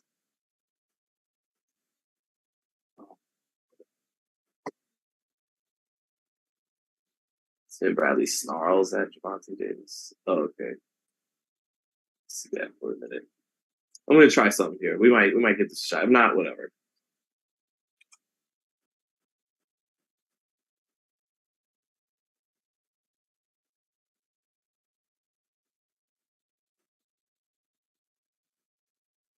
Screw it. Screw it, chat. Just forget it. Don't do it. You don't want to watch the match. Don't do it. You want to watch the match. Let's watch his interview. This is Freddie. Let me see.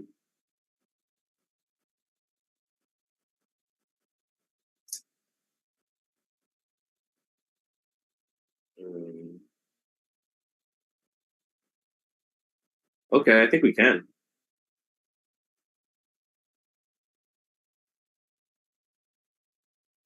One sec. Oh no, I'm gone. No.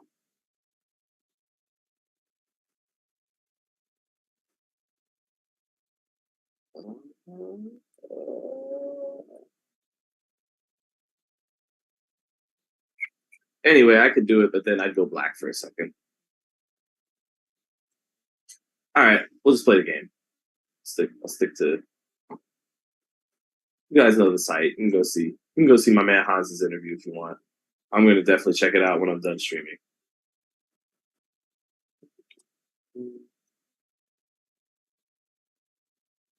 Hold up. Call from HQ. What's up, brother? What's it? Yeah, no, I can do it, but it would take a sec. I think I'd have to be dark for a second to be able to do it, though.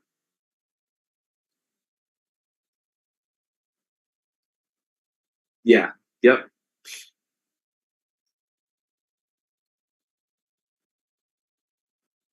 Mm-hmm.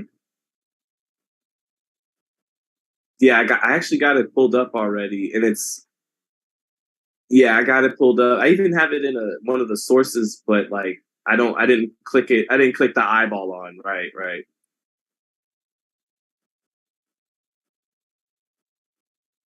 Uh-huh. Oh no, wait. Not a new scene, but a new window capture. Oh, oops.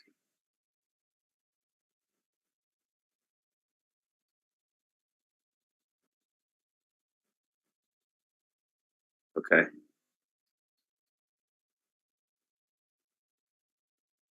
Yeah, it is.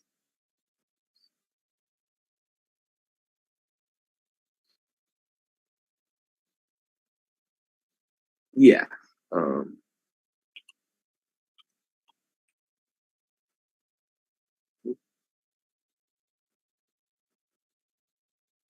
yep, and then right away it already has Tim right there ready to go.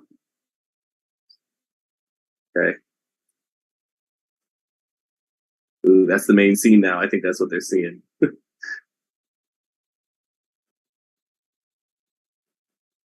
cool. I just gotta fit the size, I think. Yeah. Transform. And we're good. I could even even do this.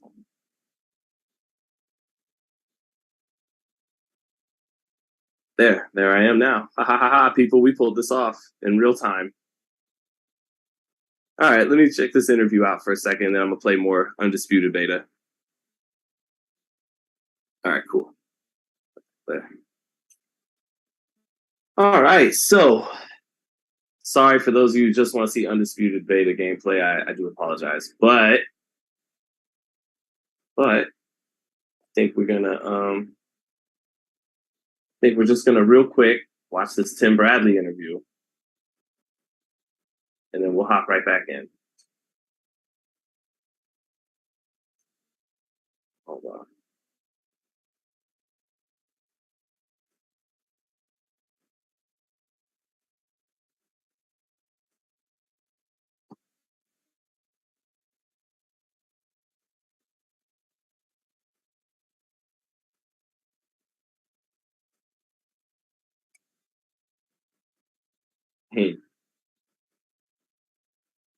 We beat Junior Witter.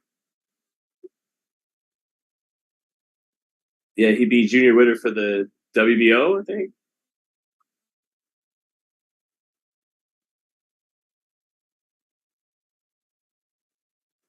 Yeah, that was Junior Witter, and then he fought. Oh, let me pause this. Then he fought Devin Alexander to unify. Yo. Oh, I know, but I wanted to hear this one while we were at it, and then I'm gonna go to yeah. I'm gonna go to the next one. Yep. Okay, cool. And yeah, guys, I'm gonna go right back to Undisputed after this, but I just want to check this Tim and then check the other Tim. Because shout out to my man Tim Bradley getting in the Hall of Fame.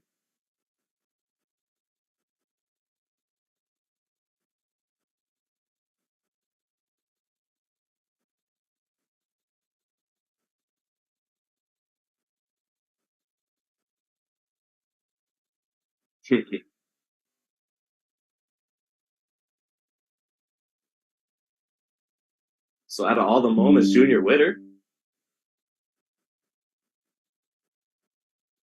That's just crazy that it's Junior Witter of all people. Like, you would have definitely thought it was Juan Manuel Marquez for me, or winning Fight of the Year with Provodnikov or getting the decision over Manny, but it was Junior Witter. Not even a unification with Devin Alexander.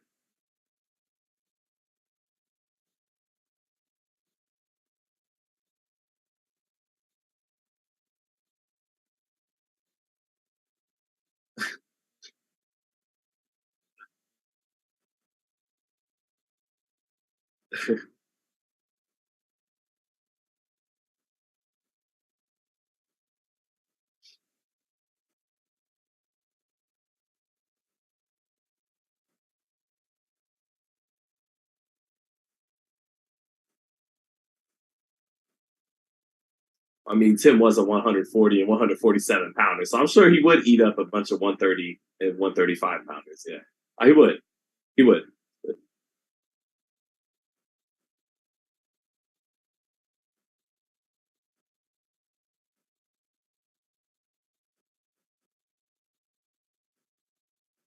Shout out to Hans Themistow getting that interview down for us down in New York.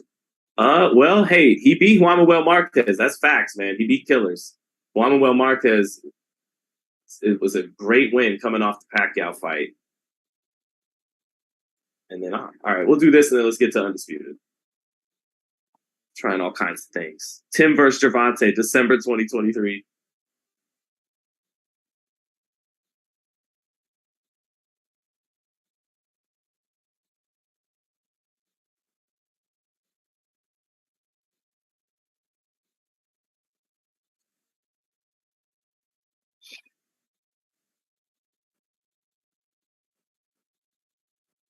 Don't think that George ruined Tio. I think a little bit of the technical flaws get exposed when he has to cut the distance and he's fighting a guy that doesn't come to him like Lomachenko, Comey, and Pedro Campa did. But we'll see.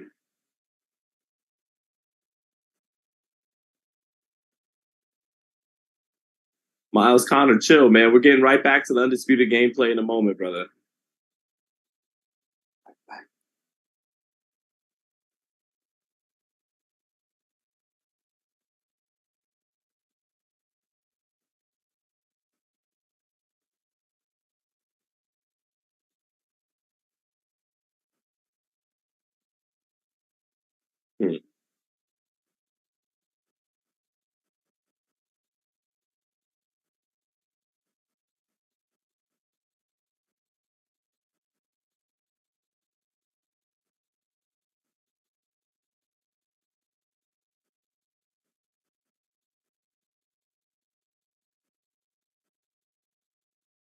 He's lost.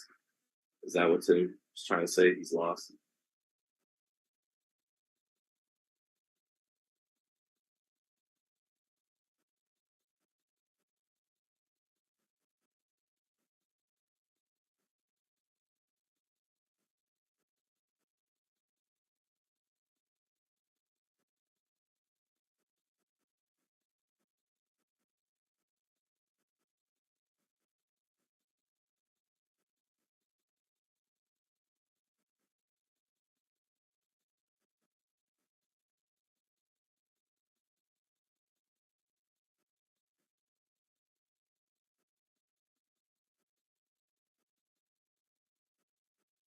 I didn't actually get to hear the advice in between rounds. We were calling the Crawford fight. I'd be very interested to see it because there was no adjustments made, and it looked like a lot of what could change the tide for Tio if he had to fight Sandor Martin again or someone like him, or technical adjustments. So I don't know. I'm curious. Did anyone in the chat? What were some of the adjustments Tio Senior gave Tio Junior?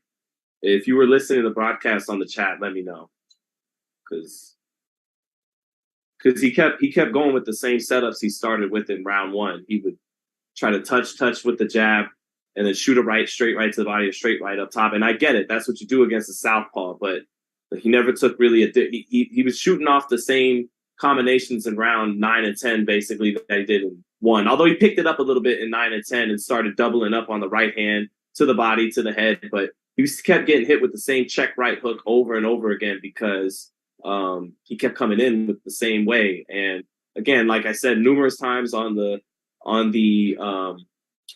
by round, even Floyd Mayweather, with that lead hand low, fighting with the shoulder roll. Once it came time to cut the distance and come forward, he picked those hands up. And that it might be simple adjustments like that for starters that can help Tio when he's a guy that has to cut the distance and he can't play the counter puncher with someone coming to him. Dang, what's this getting shared with in the chat? Let me check this real quick. This link. Tio asks if he still has it. Let me hear this. Let me hear him.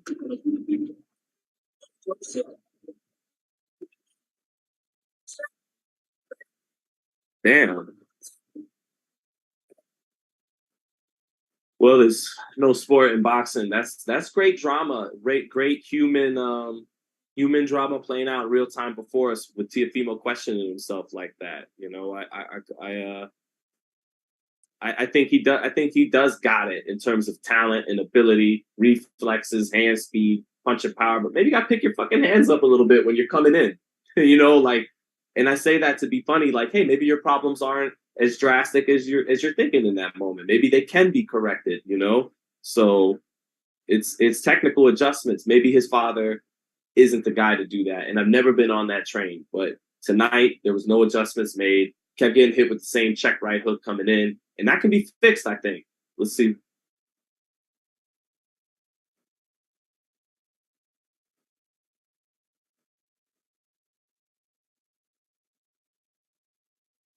Okay, use your jab. Tio did use his jab. He would double it up, not always committing to, but he double it up, and then shoot the right hand of the body and try to bring it up top. And he said corner him. There was another times he did get Sandor Martin to the ropes and he'd corner him. But the setups weren't working. And so maybe at that point you don't just keep going in with the same distance and the same setups, the same up jab from your hip and then shooting off the right, straight right to the body. And right, maybe you change it up, you close the distance, you pick your hands up a little bit and you get off to the body in combination before bringing it up to the head instead of just one straight right to the body. Maybe bring the left hook to the body in, maybe not always jump in with the left hook, but you actually are already close enough to get it off without having to jump in with it, things like that. But let's see. I mean, they know better than me. Don't get me wrong, but just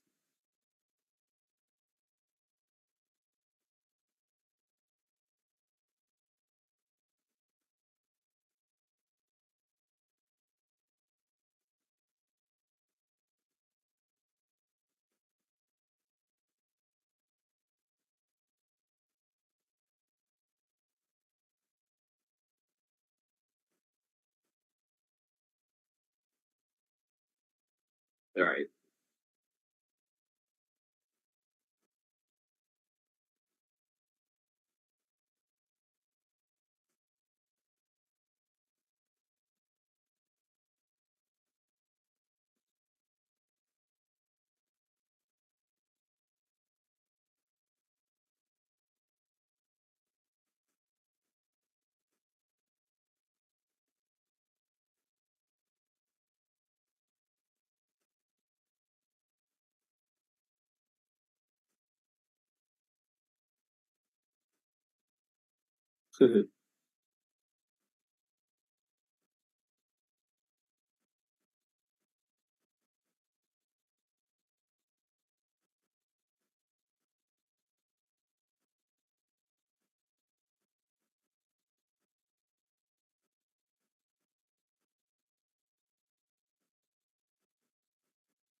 You could see it show up in the second round knockdown. He was like, "Oh man, fuck this again." Just a little bit. He was fighting through it. He was fighting to keep his poise through it, and he didn't fall apart by any means. But you could see that show up, like, "Ah, here we go again."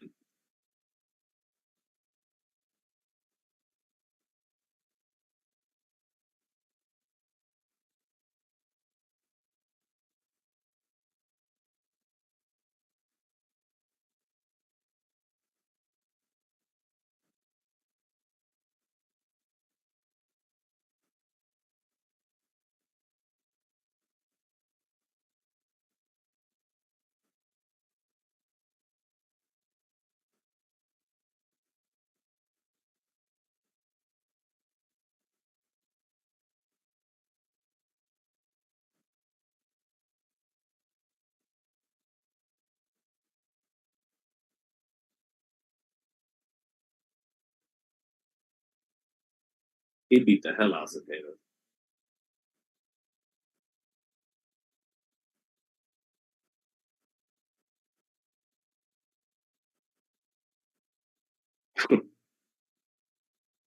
Damn. Hans, I love you, brother. I know you got to get the official quote. I already know you knew what his pick was, but it's funny. Just Tim's like, well, I just said dog food, But hey, we gotta get it. We gotta spell it out for the people. Right, right, right.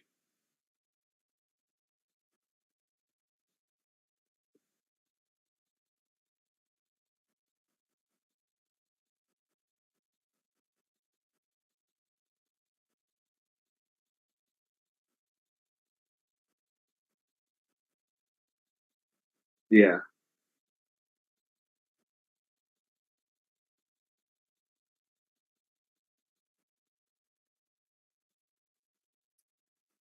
Unorthodox, slick, punches hard, punches off awkward angles, punches in combination. I do think Teo could sharpshoot him in between his shots a little bit. I think Teo's a little faster, and when he's shooting off counters, doing what he does best on more on the back foot, he could shoot in between Regis's wider power shots. But yeah, Regis is a problem, and has got to be the favorite right now.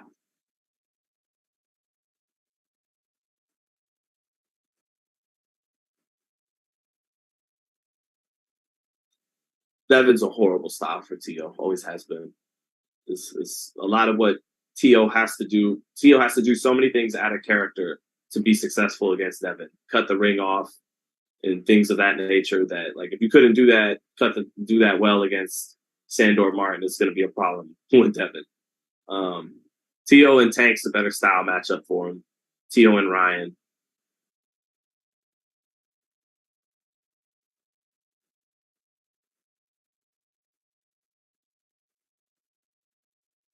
I've been telling them to him.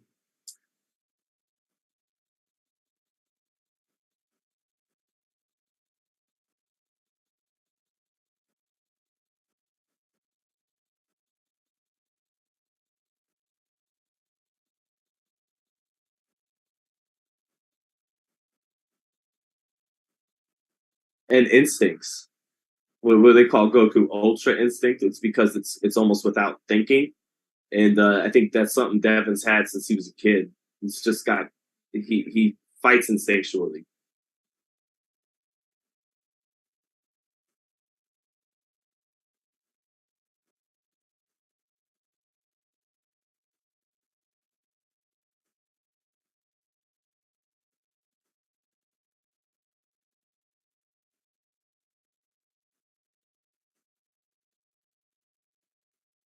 It's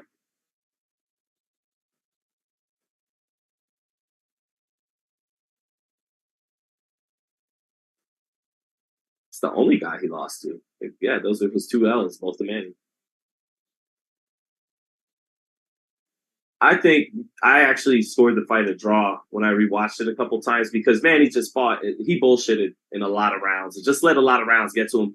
Tim, it wasn't like Tim was super effective, but I actually could see that fight being scored a draw, and everyone thought it was just this robbery for Pacquiao. But second fight was by far the most entertaining out of their three, and Manny, won that decisively, and then he dropped him twice in the third fight. But I actually think the first fight probably could have been a draw.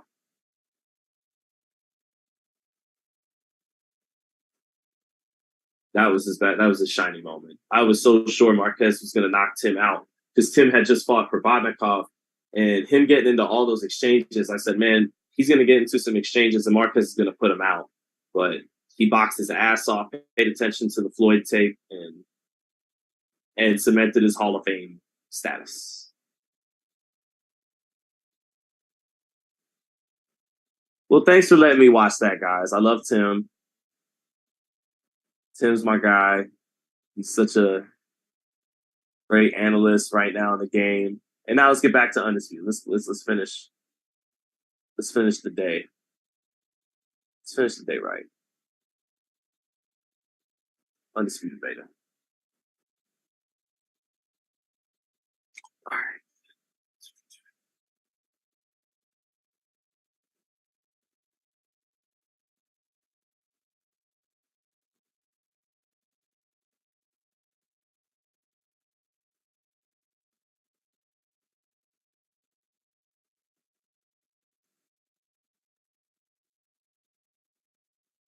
And we're back. We're more undisputed. It's Bernard Hopkins. I remember he once called Undisputed Undisputed. So, all right. Let's go. Let's go.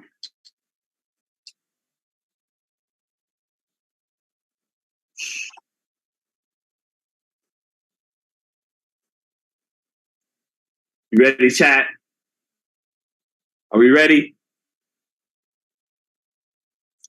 What's up, Jesus? I gotta watch it. Was it a robbery? I gotta watch it back because I was doing a round by round, really for the Crawford fight. Once they were in the third, so I saw the check hook knockdown in the second.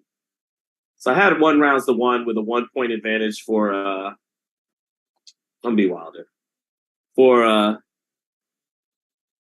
Sandor Martin after 2. So, but I got to really watch the rest of the game. I thought Tio won the 10th. Did get to catch that, but which trainer would be ideal for Tio? It's tough. It's a good question. Maybe John David Jackson.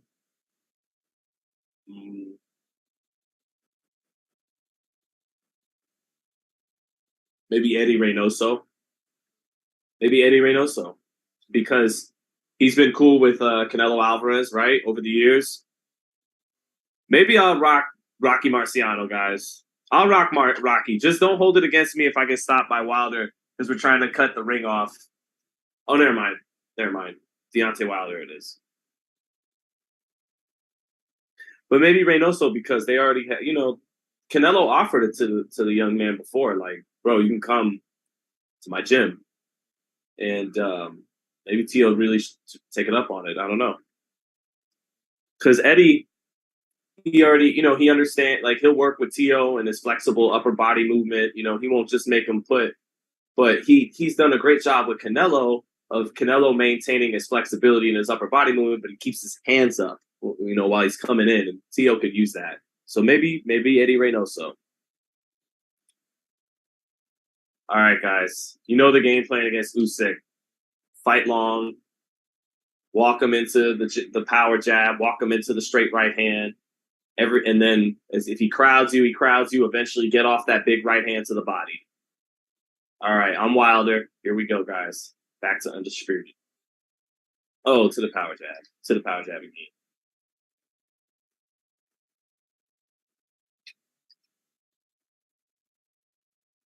Let's take our time.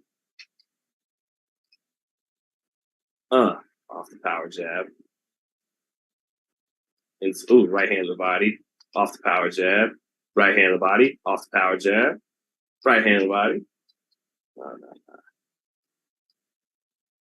Power jabs. Get back, son. Oh, no. Okay, good jab by Usyk. I'm so conscientious. If this is the last fight, I want to end on a dub so badly. And we will. Oh, we will. We won't lose to the middleweight, Tulsa.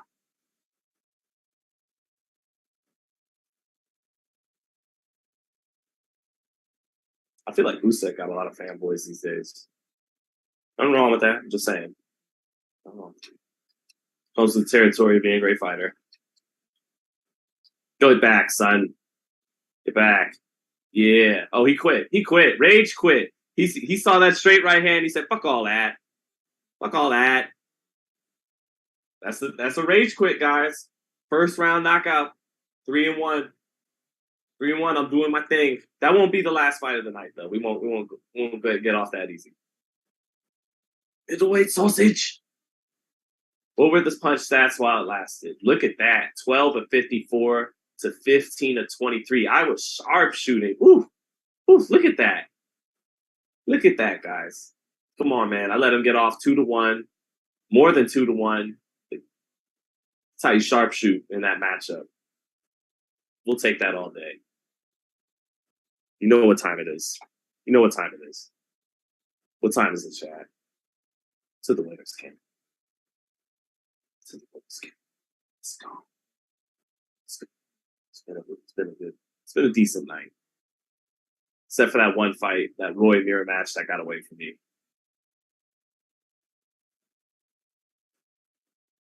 All right, chat. We'll do last fight of the night. Let me rock Rocky Marciano. Since we promised at some point in the title a Rocky Marciano Deontay Wilder match. It's gonna be tough cutting the distance though. I'll figure it out.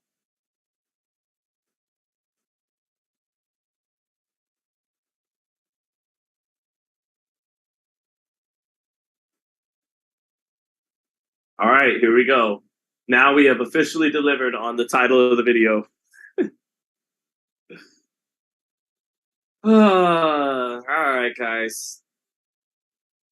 It's going to be so fun having a cut distance on a guy 8 inches taller than me with one right hand that can end the fight at any moment. This should be fun.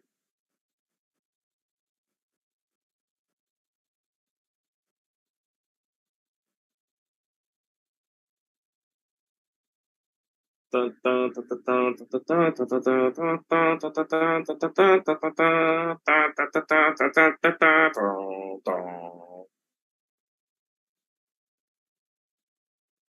right, Rocco Francis.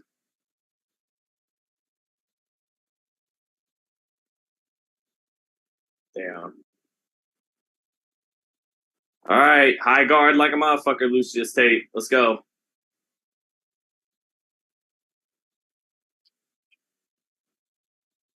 We're gonna go right to the body.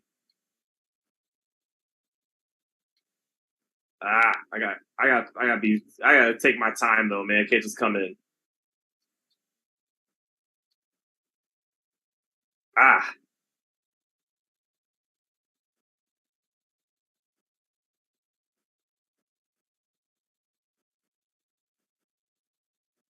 Come on, shoot off, Rock. Shooting off. All right, all right.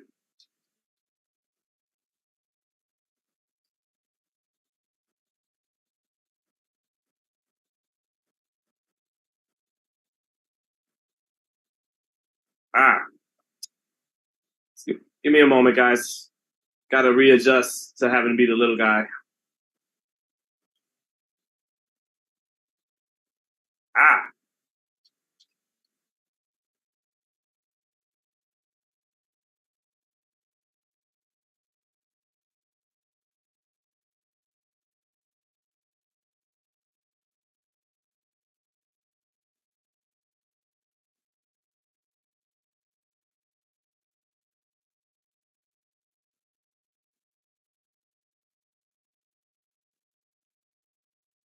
There it is.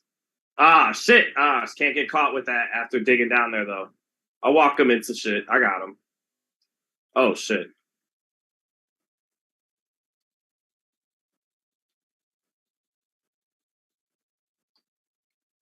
Got him. No, we're going to get him, man. He's fighting way too sloppy. Just got to be smart.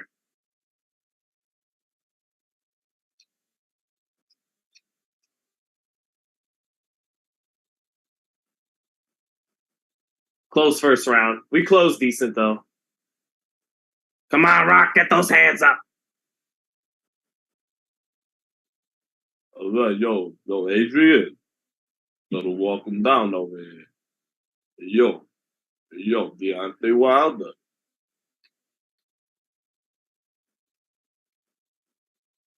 Boom. Trying to get that little left hook in after he throws that big dumb shit. I gotta just be quicker with my shots. Hold on. It's tough, man. That reach is no joke.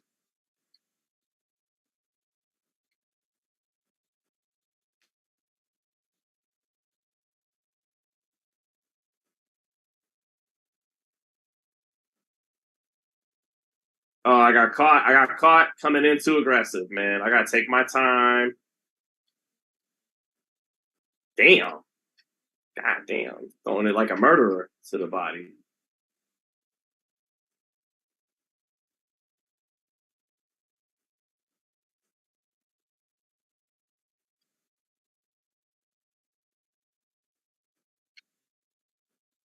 Got him back. Let's go. So hard to get to that. Motherfucker. Come here. At least we got him back. At least we got him back.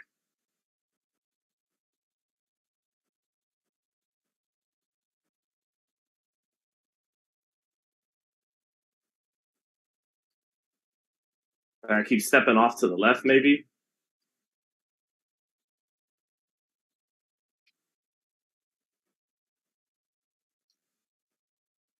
There it is. Rocky Usyk. Come on. Ah. All right, I gotta have better placement, man. When he shoots those big shots up top, instead of just place the shot, man. Dip over to the side and hit him with the left hook to the body and reset. Yeah, I need to cut the ring off way better. Yep. All right. I know you guys want me to smother him, but then you can't just walk straight in. Like, damn. Just walking into that shit. All right.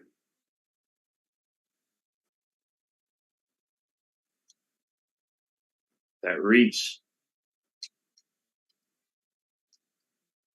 Ah.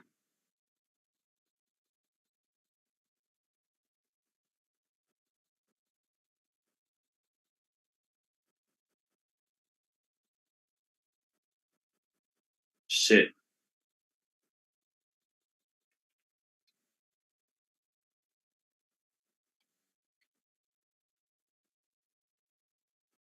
This is what we want. We want to stay in there.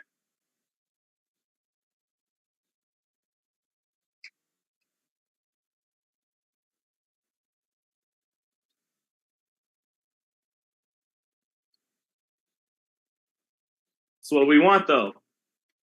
No, we don't. Ah. Gotta place shots better. Good shit by him finishing. All right, man. It's like I tell you guys, it's an uphill battle when you go against Wilder with one of these little guys, as it should be.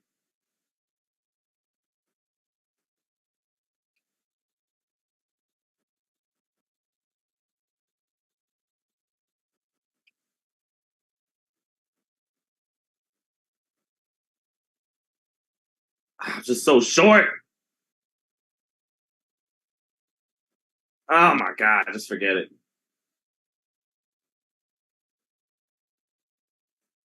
Whew. I'm stepping right towards the power hand.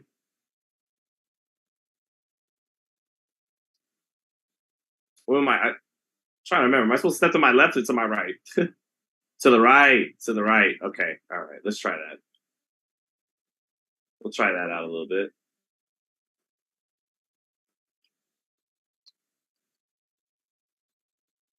There it is.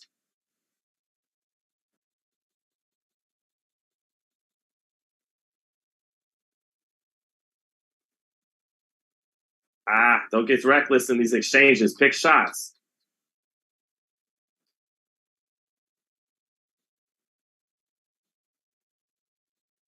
Shit, we'll take it. We'll take it, buddy. Step to his right. I know. That length. Uh-oh.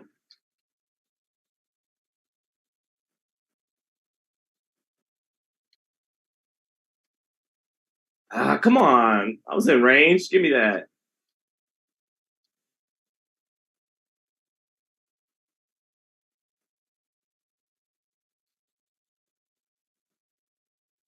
I'm going to get him. I'm starting to get to him. Switching up the left to the right a little bit help.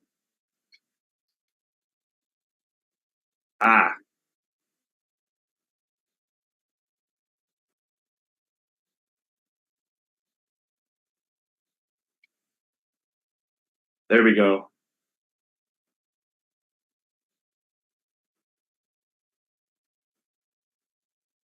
Got caught pulling out. I think we won that round, though. That was a better round. That was the first round I felt kind of good about.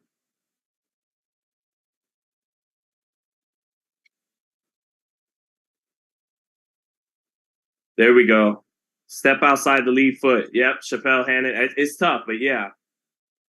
Cut the ring off, set it back up off the lead foot. Yeah. Yep. Set it all up off the lead foot. Yep.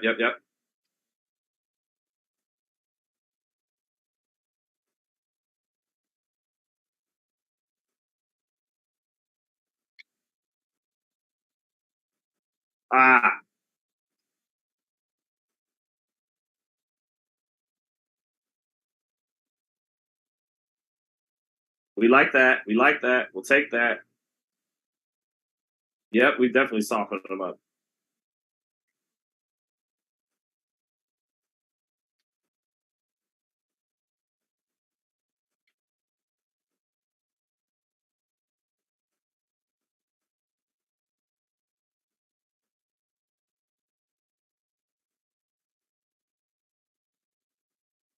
Come on. That shit is hard.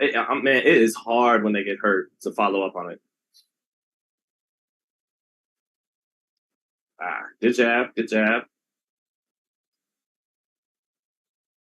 Shit. Okay, he wants some get back. So let's play a little smart here. We don't have to keep walking in every time.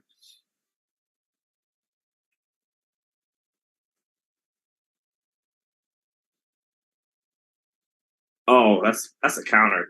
Come on.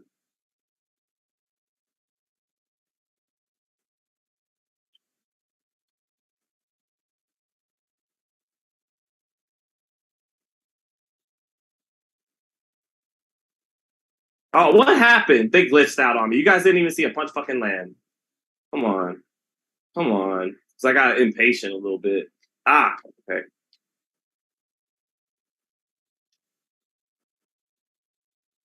Come on, man. That round got away from me. 3-2. Cover, watch his stamina, then attack, finish with jabs. All right. Come on, man. The focus is serious in this game, man.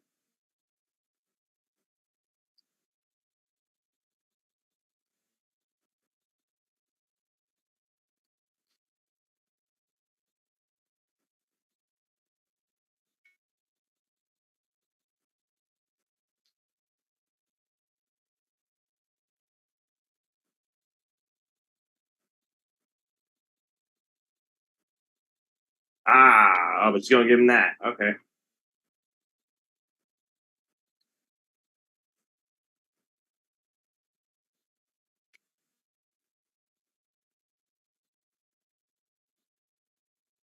Let's not let the round get away from us. Oh, what the hell? That right hand, bro. I'm winning the whole round.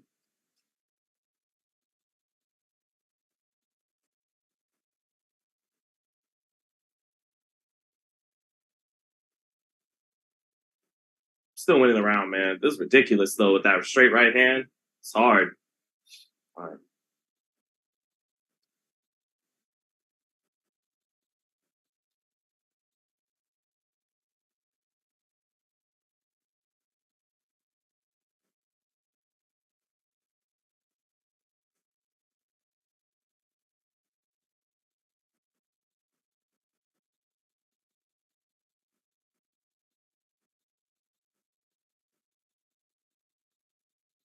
Yeah, he's got him going. Come on.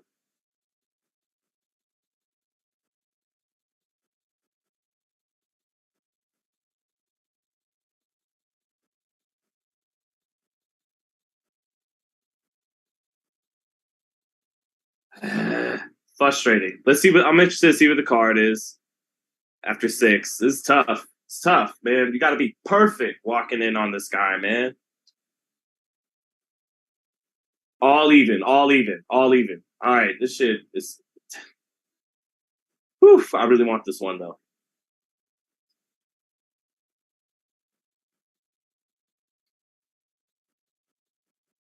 Oh, I'm just fucked up. See, that's me just being anxious. Gotta wait, be smart.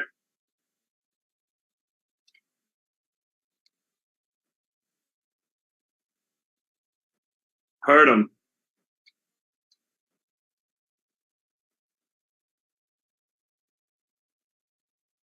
God damn! Look how clunky that shit is. Trying to come on, come on. All right, you guys. Love you, Steel City, but you got to work on that.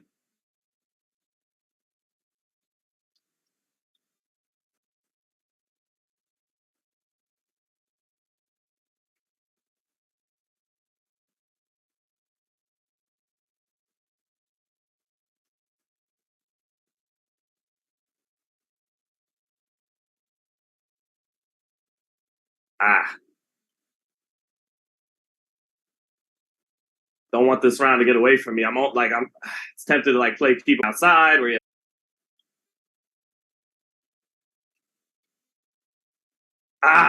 See, that's why I don't want to fucking walk in. I got the round one. It feels like, but you don't know if you really do.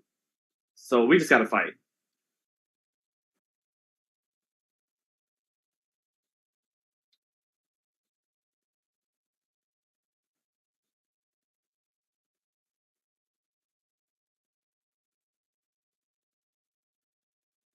Oh,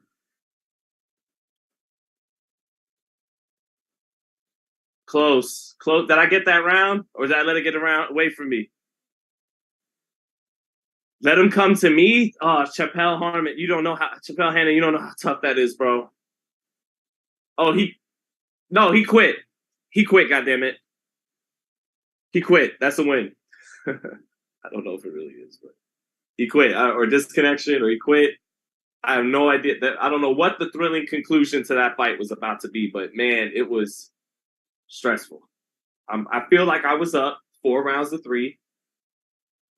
I don't know if that's the match I want to close on for the night because it's pretty indecisive finish.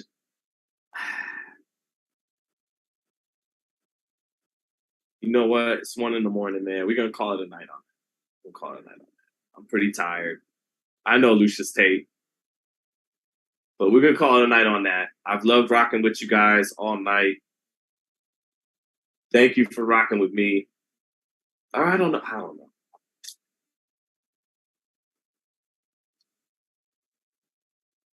Let's see. So tense. It was. It really was. It was so tense, Chad. Mm. I own one more match for the chat. Freddie V. Do I? I know, right? That's some sucker shit to get off. Okay, all right, all right, all right, all right, all right, all right, all right, all right. One more for you guys. One more for you guys.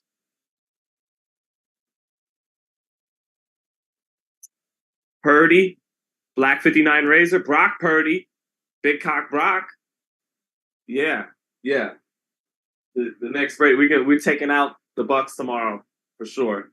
9-4. We're gonna ride Brock Purdy, the third string, all the way to the Super Bowl.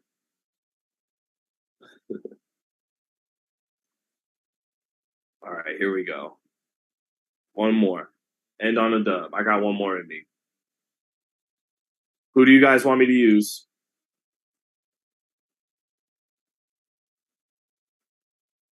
I honestly just want to use Wilder again, but I just honestly want to use Wilder or Roy Jones. I do not feel like cutting distance.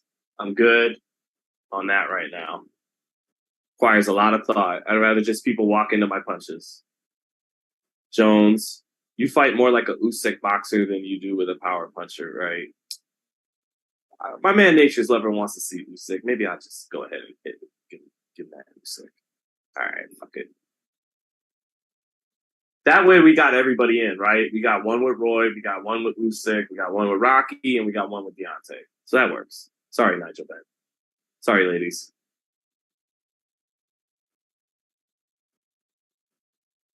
All right. It's Usyk time. It's time to cut the distance. So fun to do. Because I love you guys. Chappelle, they don't have Mike yet. It's just the beta, but I believe he's in the game. Or I don't know if he is, actually. Riddick Bowe is. Joe Louis is. Yeah.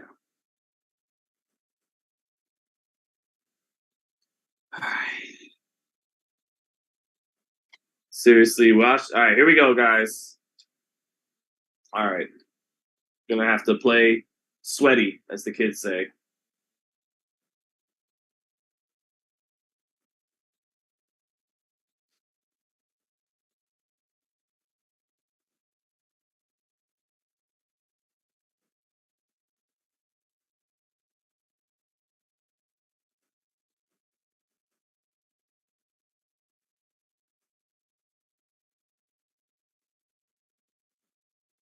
Give me a second to get the hang of Usyk.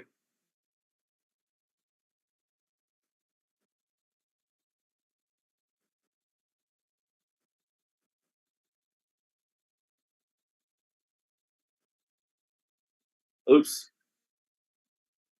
All right. We don't want to do all that. We don't want to just sharpshoot, step off these angles.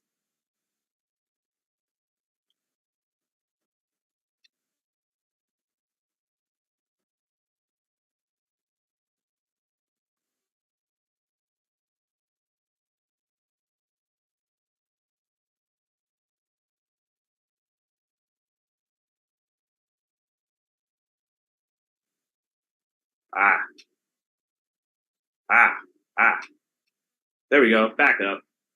Kill him to the body. If he crowds me, I'm going to kill his body.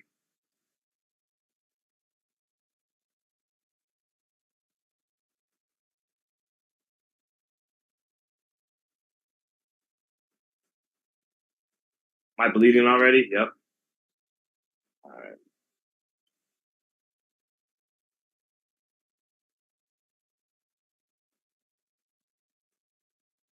Oh, that was beautiful. We'll take that.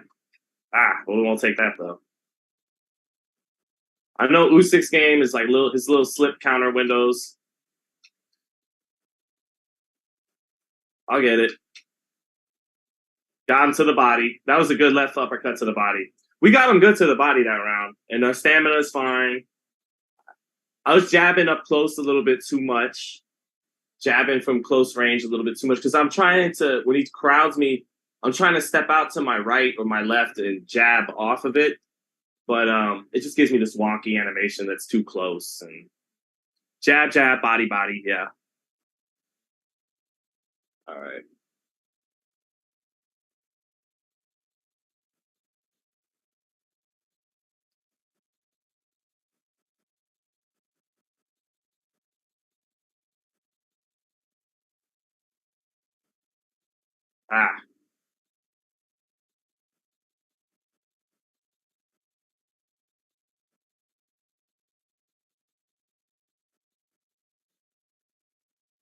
It's that little counter jab by Usyk.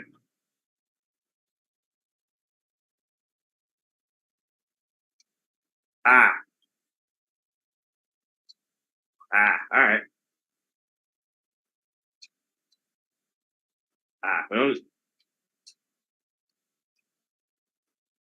What am I doing? What am I doing staying in front of him like that? Hold on. I got caught. All right, we got to tighten shit up.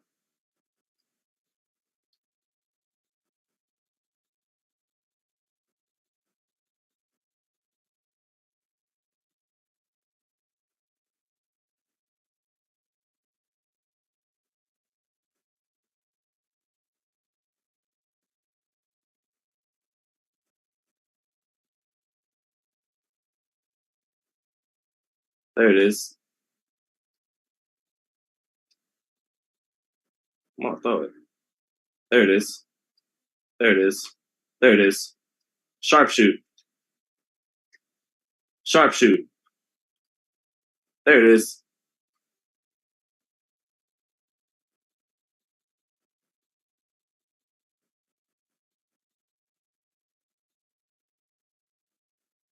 There it is. There it is. There it is. Oh, we finished strong though. Finish strong. Finish strong. Finish strong. Don't mind me not talking. I'm like super. Just gotta focus to get it off with Usyk. Like Wilder's a little more brain dead. You just fight tall, walk him into some right hands. But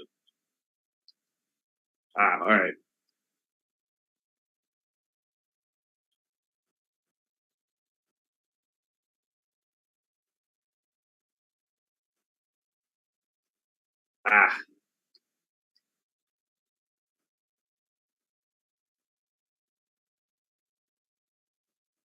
Ah. There we go.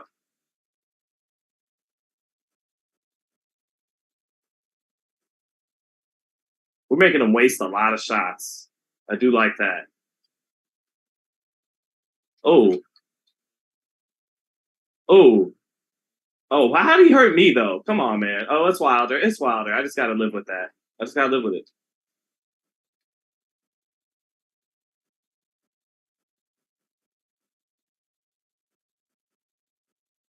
Now back at you, Wilder.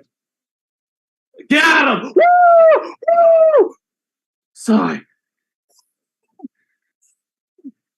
He stayed in there too long, guys.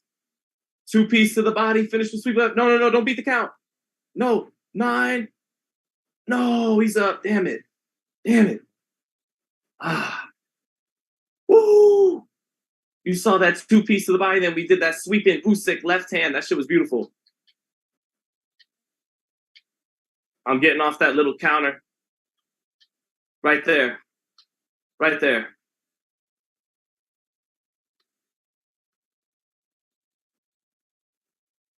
Getting my head off to the right and then digging. Beautiful. Beautiful. We'll take that. We'll take those all day. We'll take that all day, fellas. Let's go. Woo! It's tough. It's tough.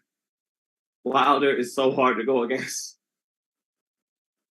You see him hurting me every time the man touches me. I'm killing his body and stepping over, but anytime he touches me, I'm hurt. All right.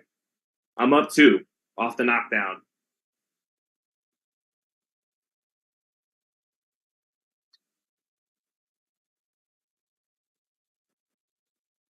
I just want to stop him, man. This guy is so dangerous.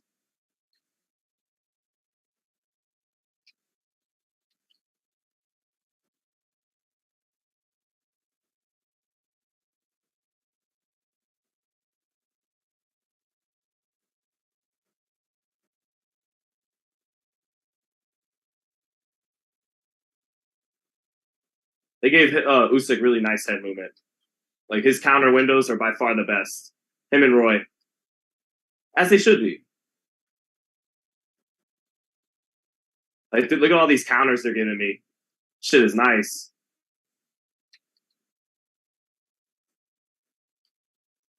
I just can't.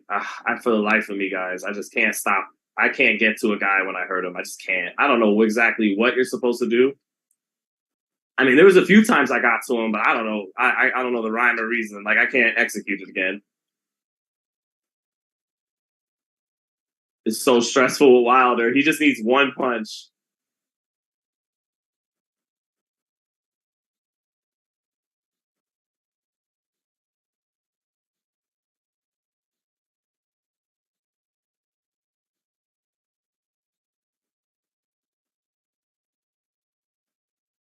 Ah, let's take this round. Let's take it. Let him walk into something like that. Oh, that was the one. Hold on. Oh.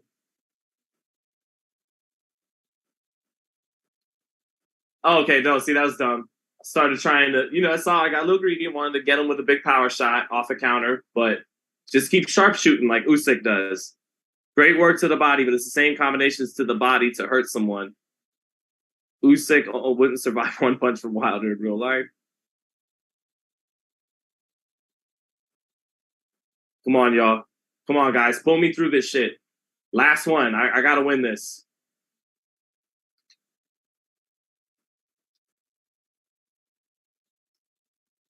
Oh, nice uppercut.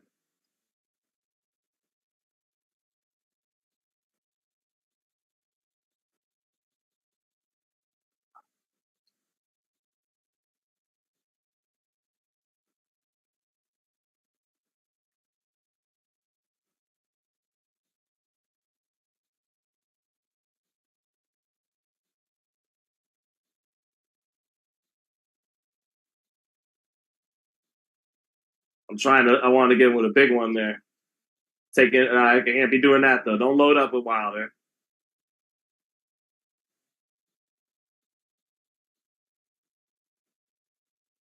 Ah. Oh, we got him with a good one. Ah. There it is.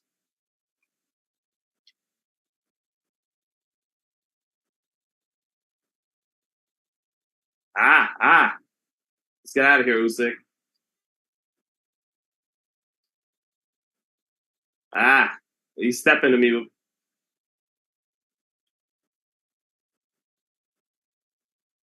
All right. Left hand to the body is going to back him off. Left hand to the body.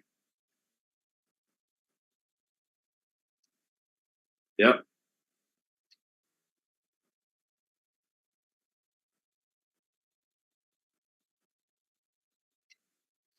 Ah. We got sloppy that round.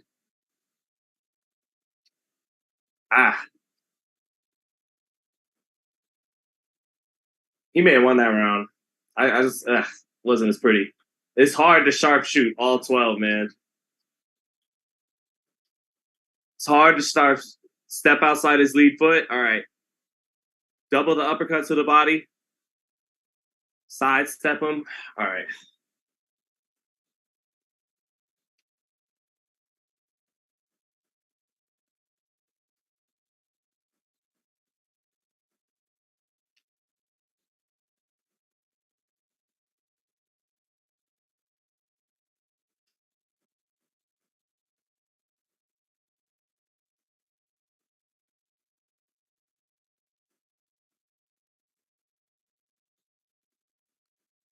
Ah.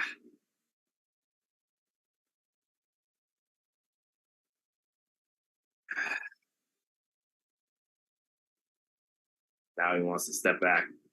I don't feel like cutting distance.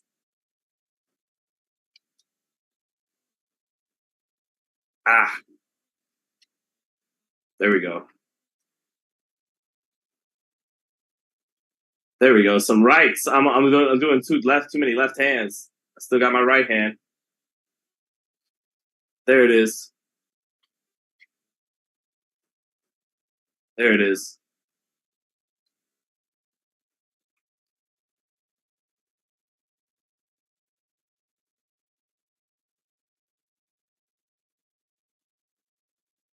There it is. Step over. Ah. Nope. All right. Ah. Step over. Gotta take that angle every time. Ah. Ah. No. I think we got this round. Come on. Yeah, we got it.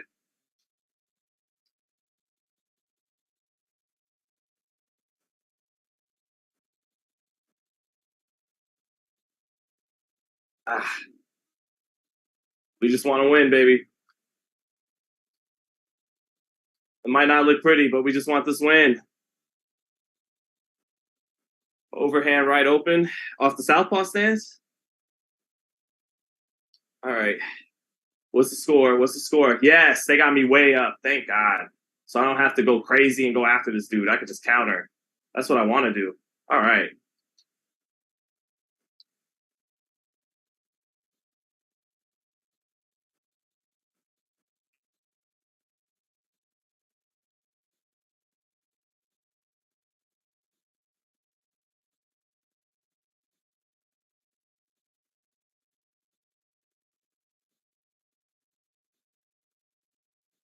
Go ahead, bro. You're the one who's got to get some get back.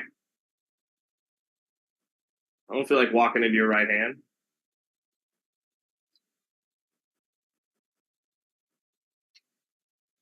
Come on, man. I got to give the people some act. Come on, bro. We got people watching. See, he's giving up. I frustrated him, y'all. I finished him. Mentally giving up in the fight.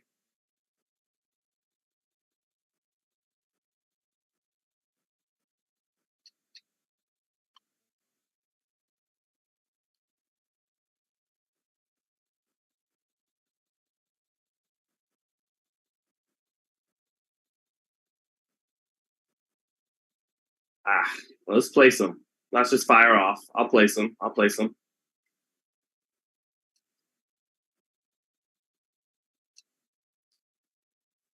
Ah, okay. Let's see. So you want me to take chances? No.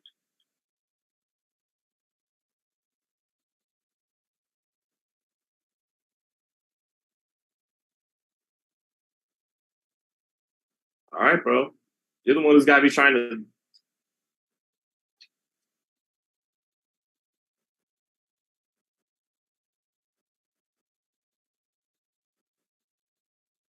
All right. Oh, and I got him with a straight left to end it.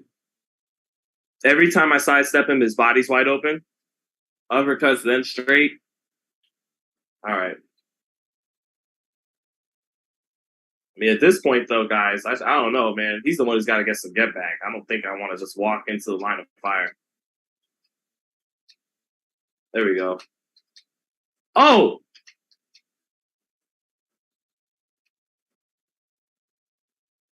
Oh, I'm going to get him.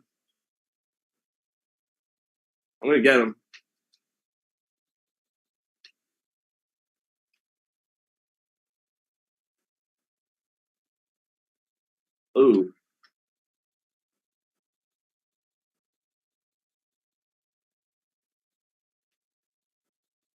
Ah.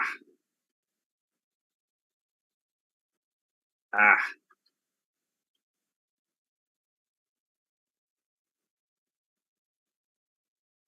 Ah.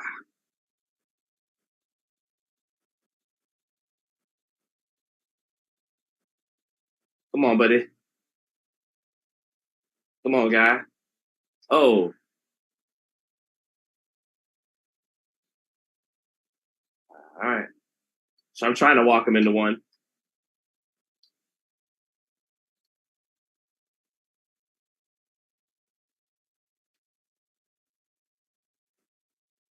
Ah. I'm going to try this. Watch. I'm going to try and do a hook to the body and bring it up top. Or keeps doing it the opposite way. Come on. I'm going to try and sidestep a left to the body and bring a right hook up top. Oh, let's try it again. Ah. All right. To hell with this dude then. Get back. See, that's why he didn't want to keep coming forward, guys. That's why right there. We took that. What? Why did what? What? Why did they lie to me? Why were they lying to me on the unofficial card so hard? If I would have known. What the hell? They lied to me so hard. Why did they give him the last round? He was hurt. Damn, judges. I guess I was tripping.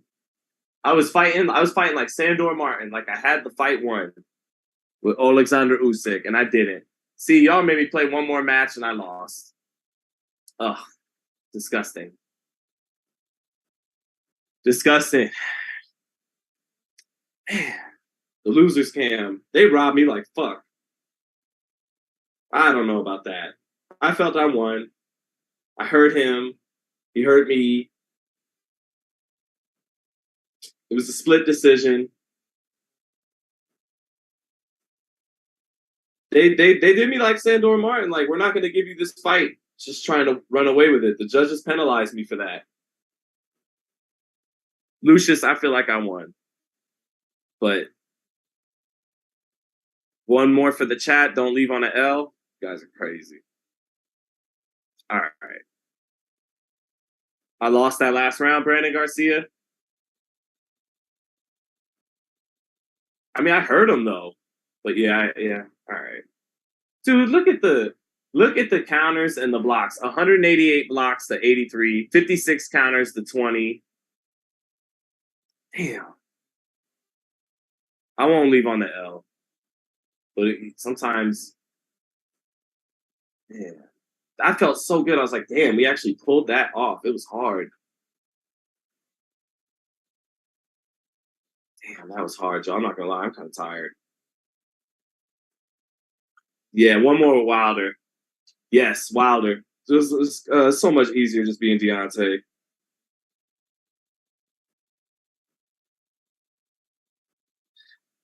I could get better with Usyk though. No, I definitely can. I gotta try different mechanics with him.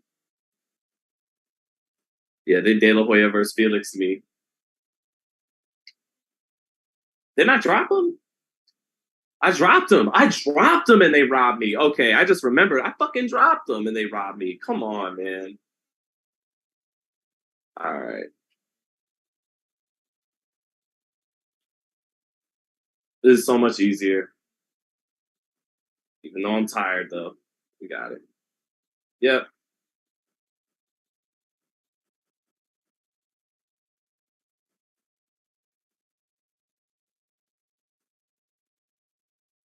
That's knockout right there. That's game.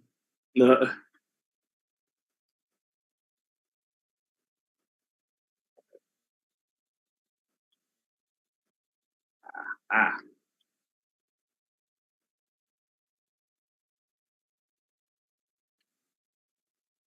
Oh no. I got hurt by a jab. Word? Oh wow, there's fucked.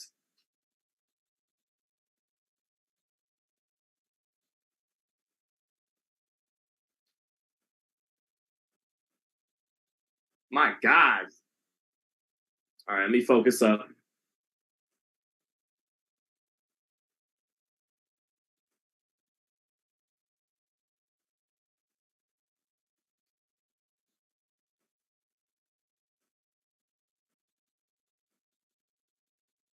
We're not letting this get away. Don't worry.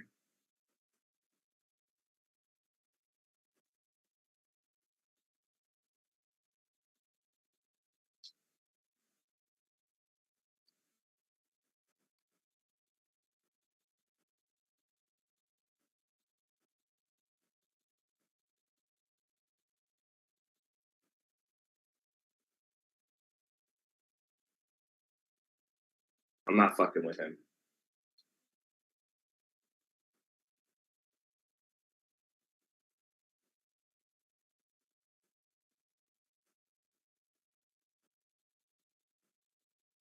There we go. There we go. No, I'm not playing with them, guys.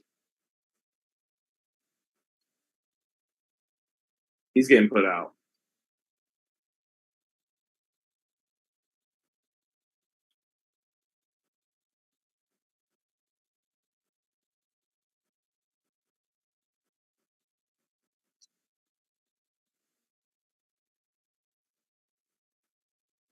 All right, my bad. Getting sloppy. Reestablish range. Yep.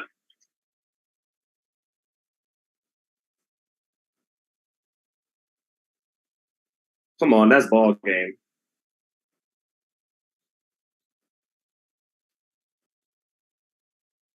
That's ball game. That's ball game. In real life.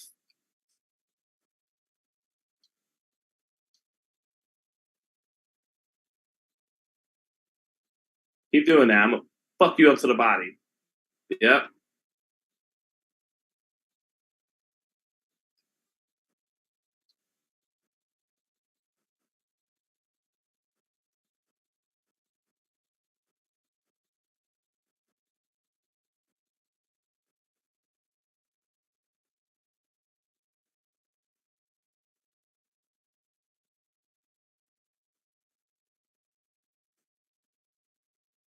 Ah.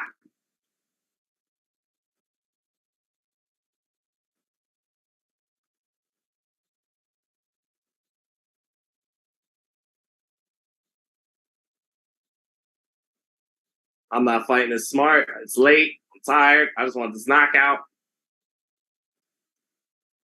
And I got caught. Sorry. Just gotta tighten it up.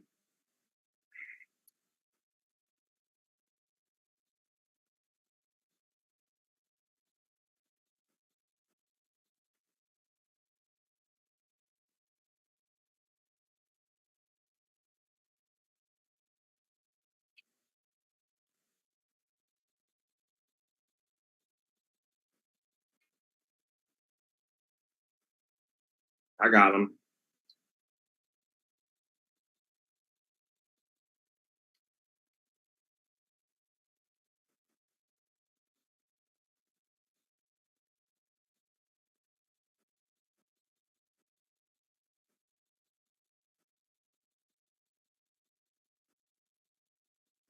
Oops.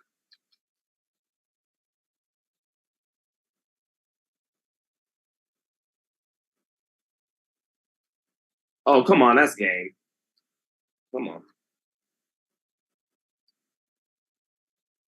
Come on.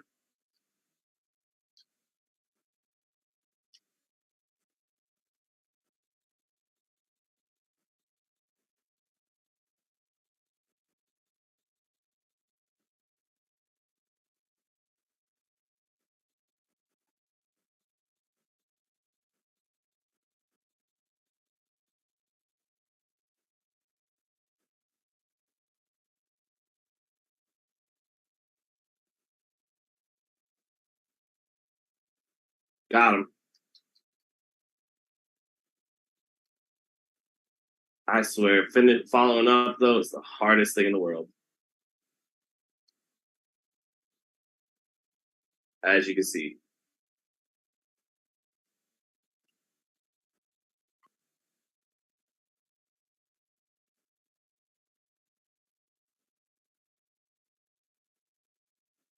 And we'll take that. We'll take that. We'll take that.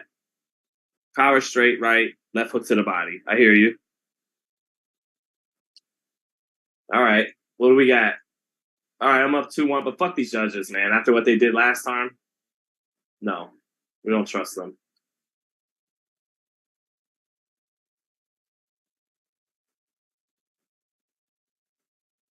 No.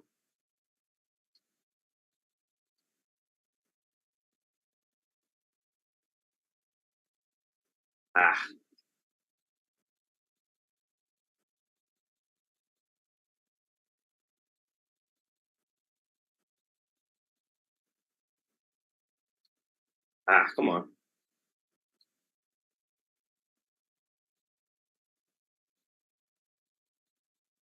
Oh, that's it.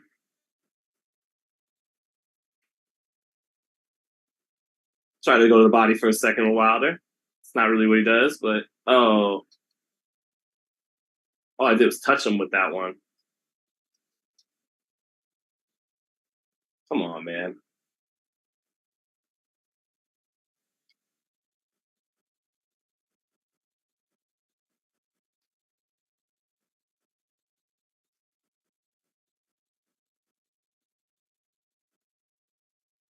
Ah.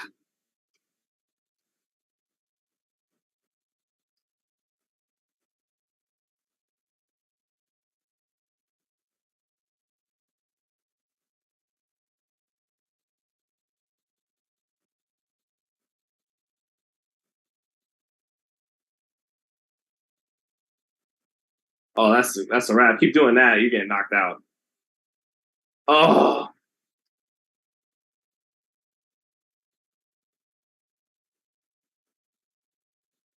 come on. That's a wrap, right, guys? That's a wrap. Couple of these right hands, I feel like, man. Beta is on PC. Yep. Shouldn't be so hard to finish. I agree. Hooks are short. You should jab to fit. Trust me, Lucia is so much harder than it looks. Finishing is almost impossible. All right. Got him.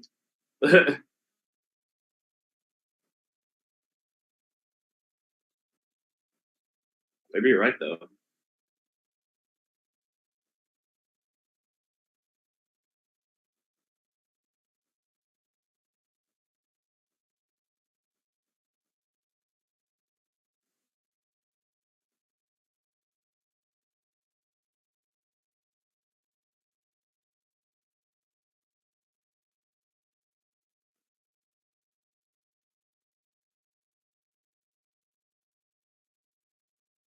Ah, all right.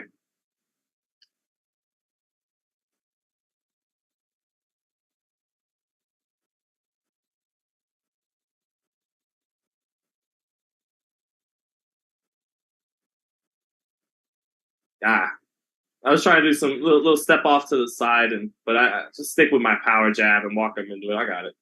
Ah, shit. All right. There we go. Reestablish control. Boom, boom, boom. Oh, that's wrap. Come on, that's a wrap, man. Some of them right hands. That's a wrap. That should be a wrap. That should be a wrap, but it's cool. Oh, that should be a wrap. Deontay Mayweather. Here we go. Deontay Mayweather time.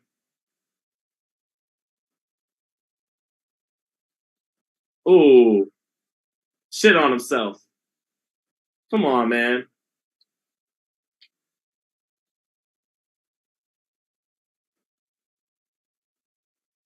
Come on. Oh, guys, are you seeing this?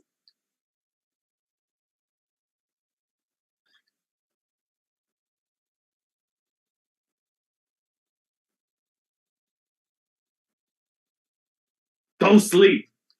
Go to sleep. Go to sleep. He won't do it. He won't do it. He won't do it.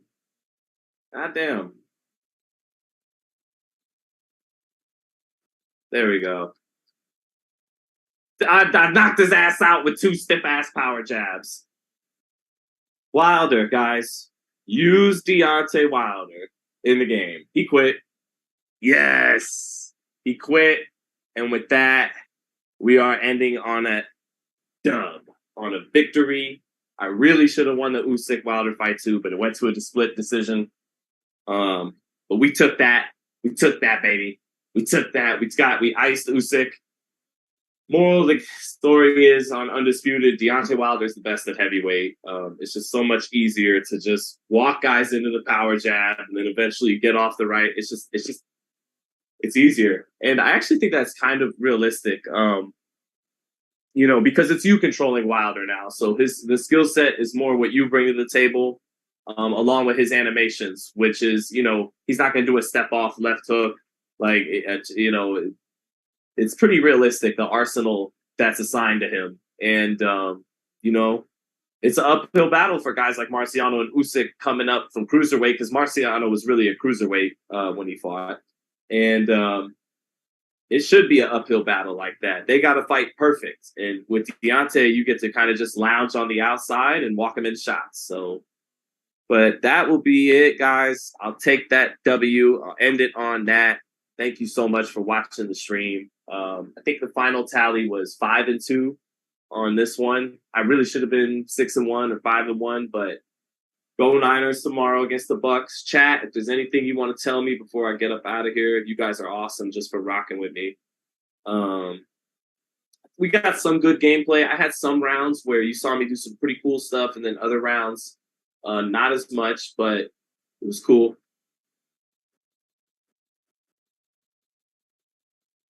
Being better is Wilder than Wilder himself, right? Have a good night. All right, have a good night, Freddie. Have a good night, everyone. You guys are awesome, and I guess I'll hop on tomorrow one last time before the beta's gone. I'll hop on one more time tomorrow as we close out this undisputed beta.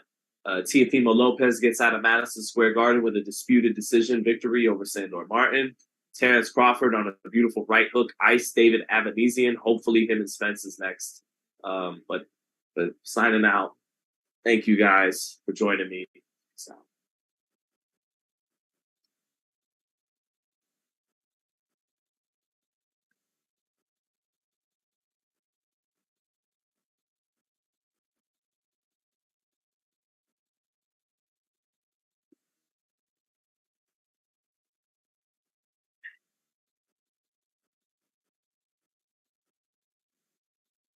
There you go. Deontay Mayweather, I'm telling you.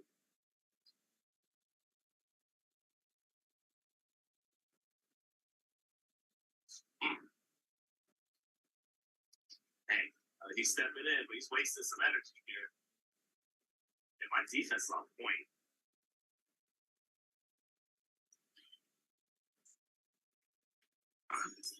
All right, that round I wasn't as he did a better job not getting hit as much coming in, but he didn't get anything.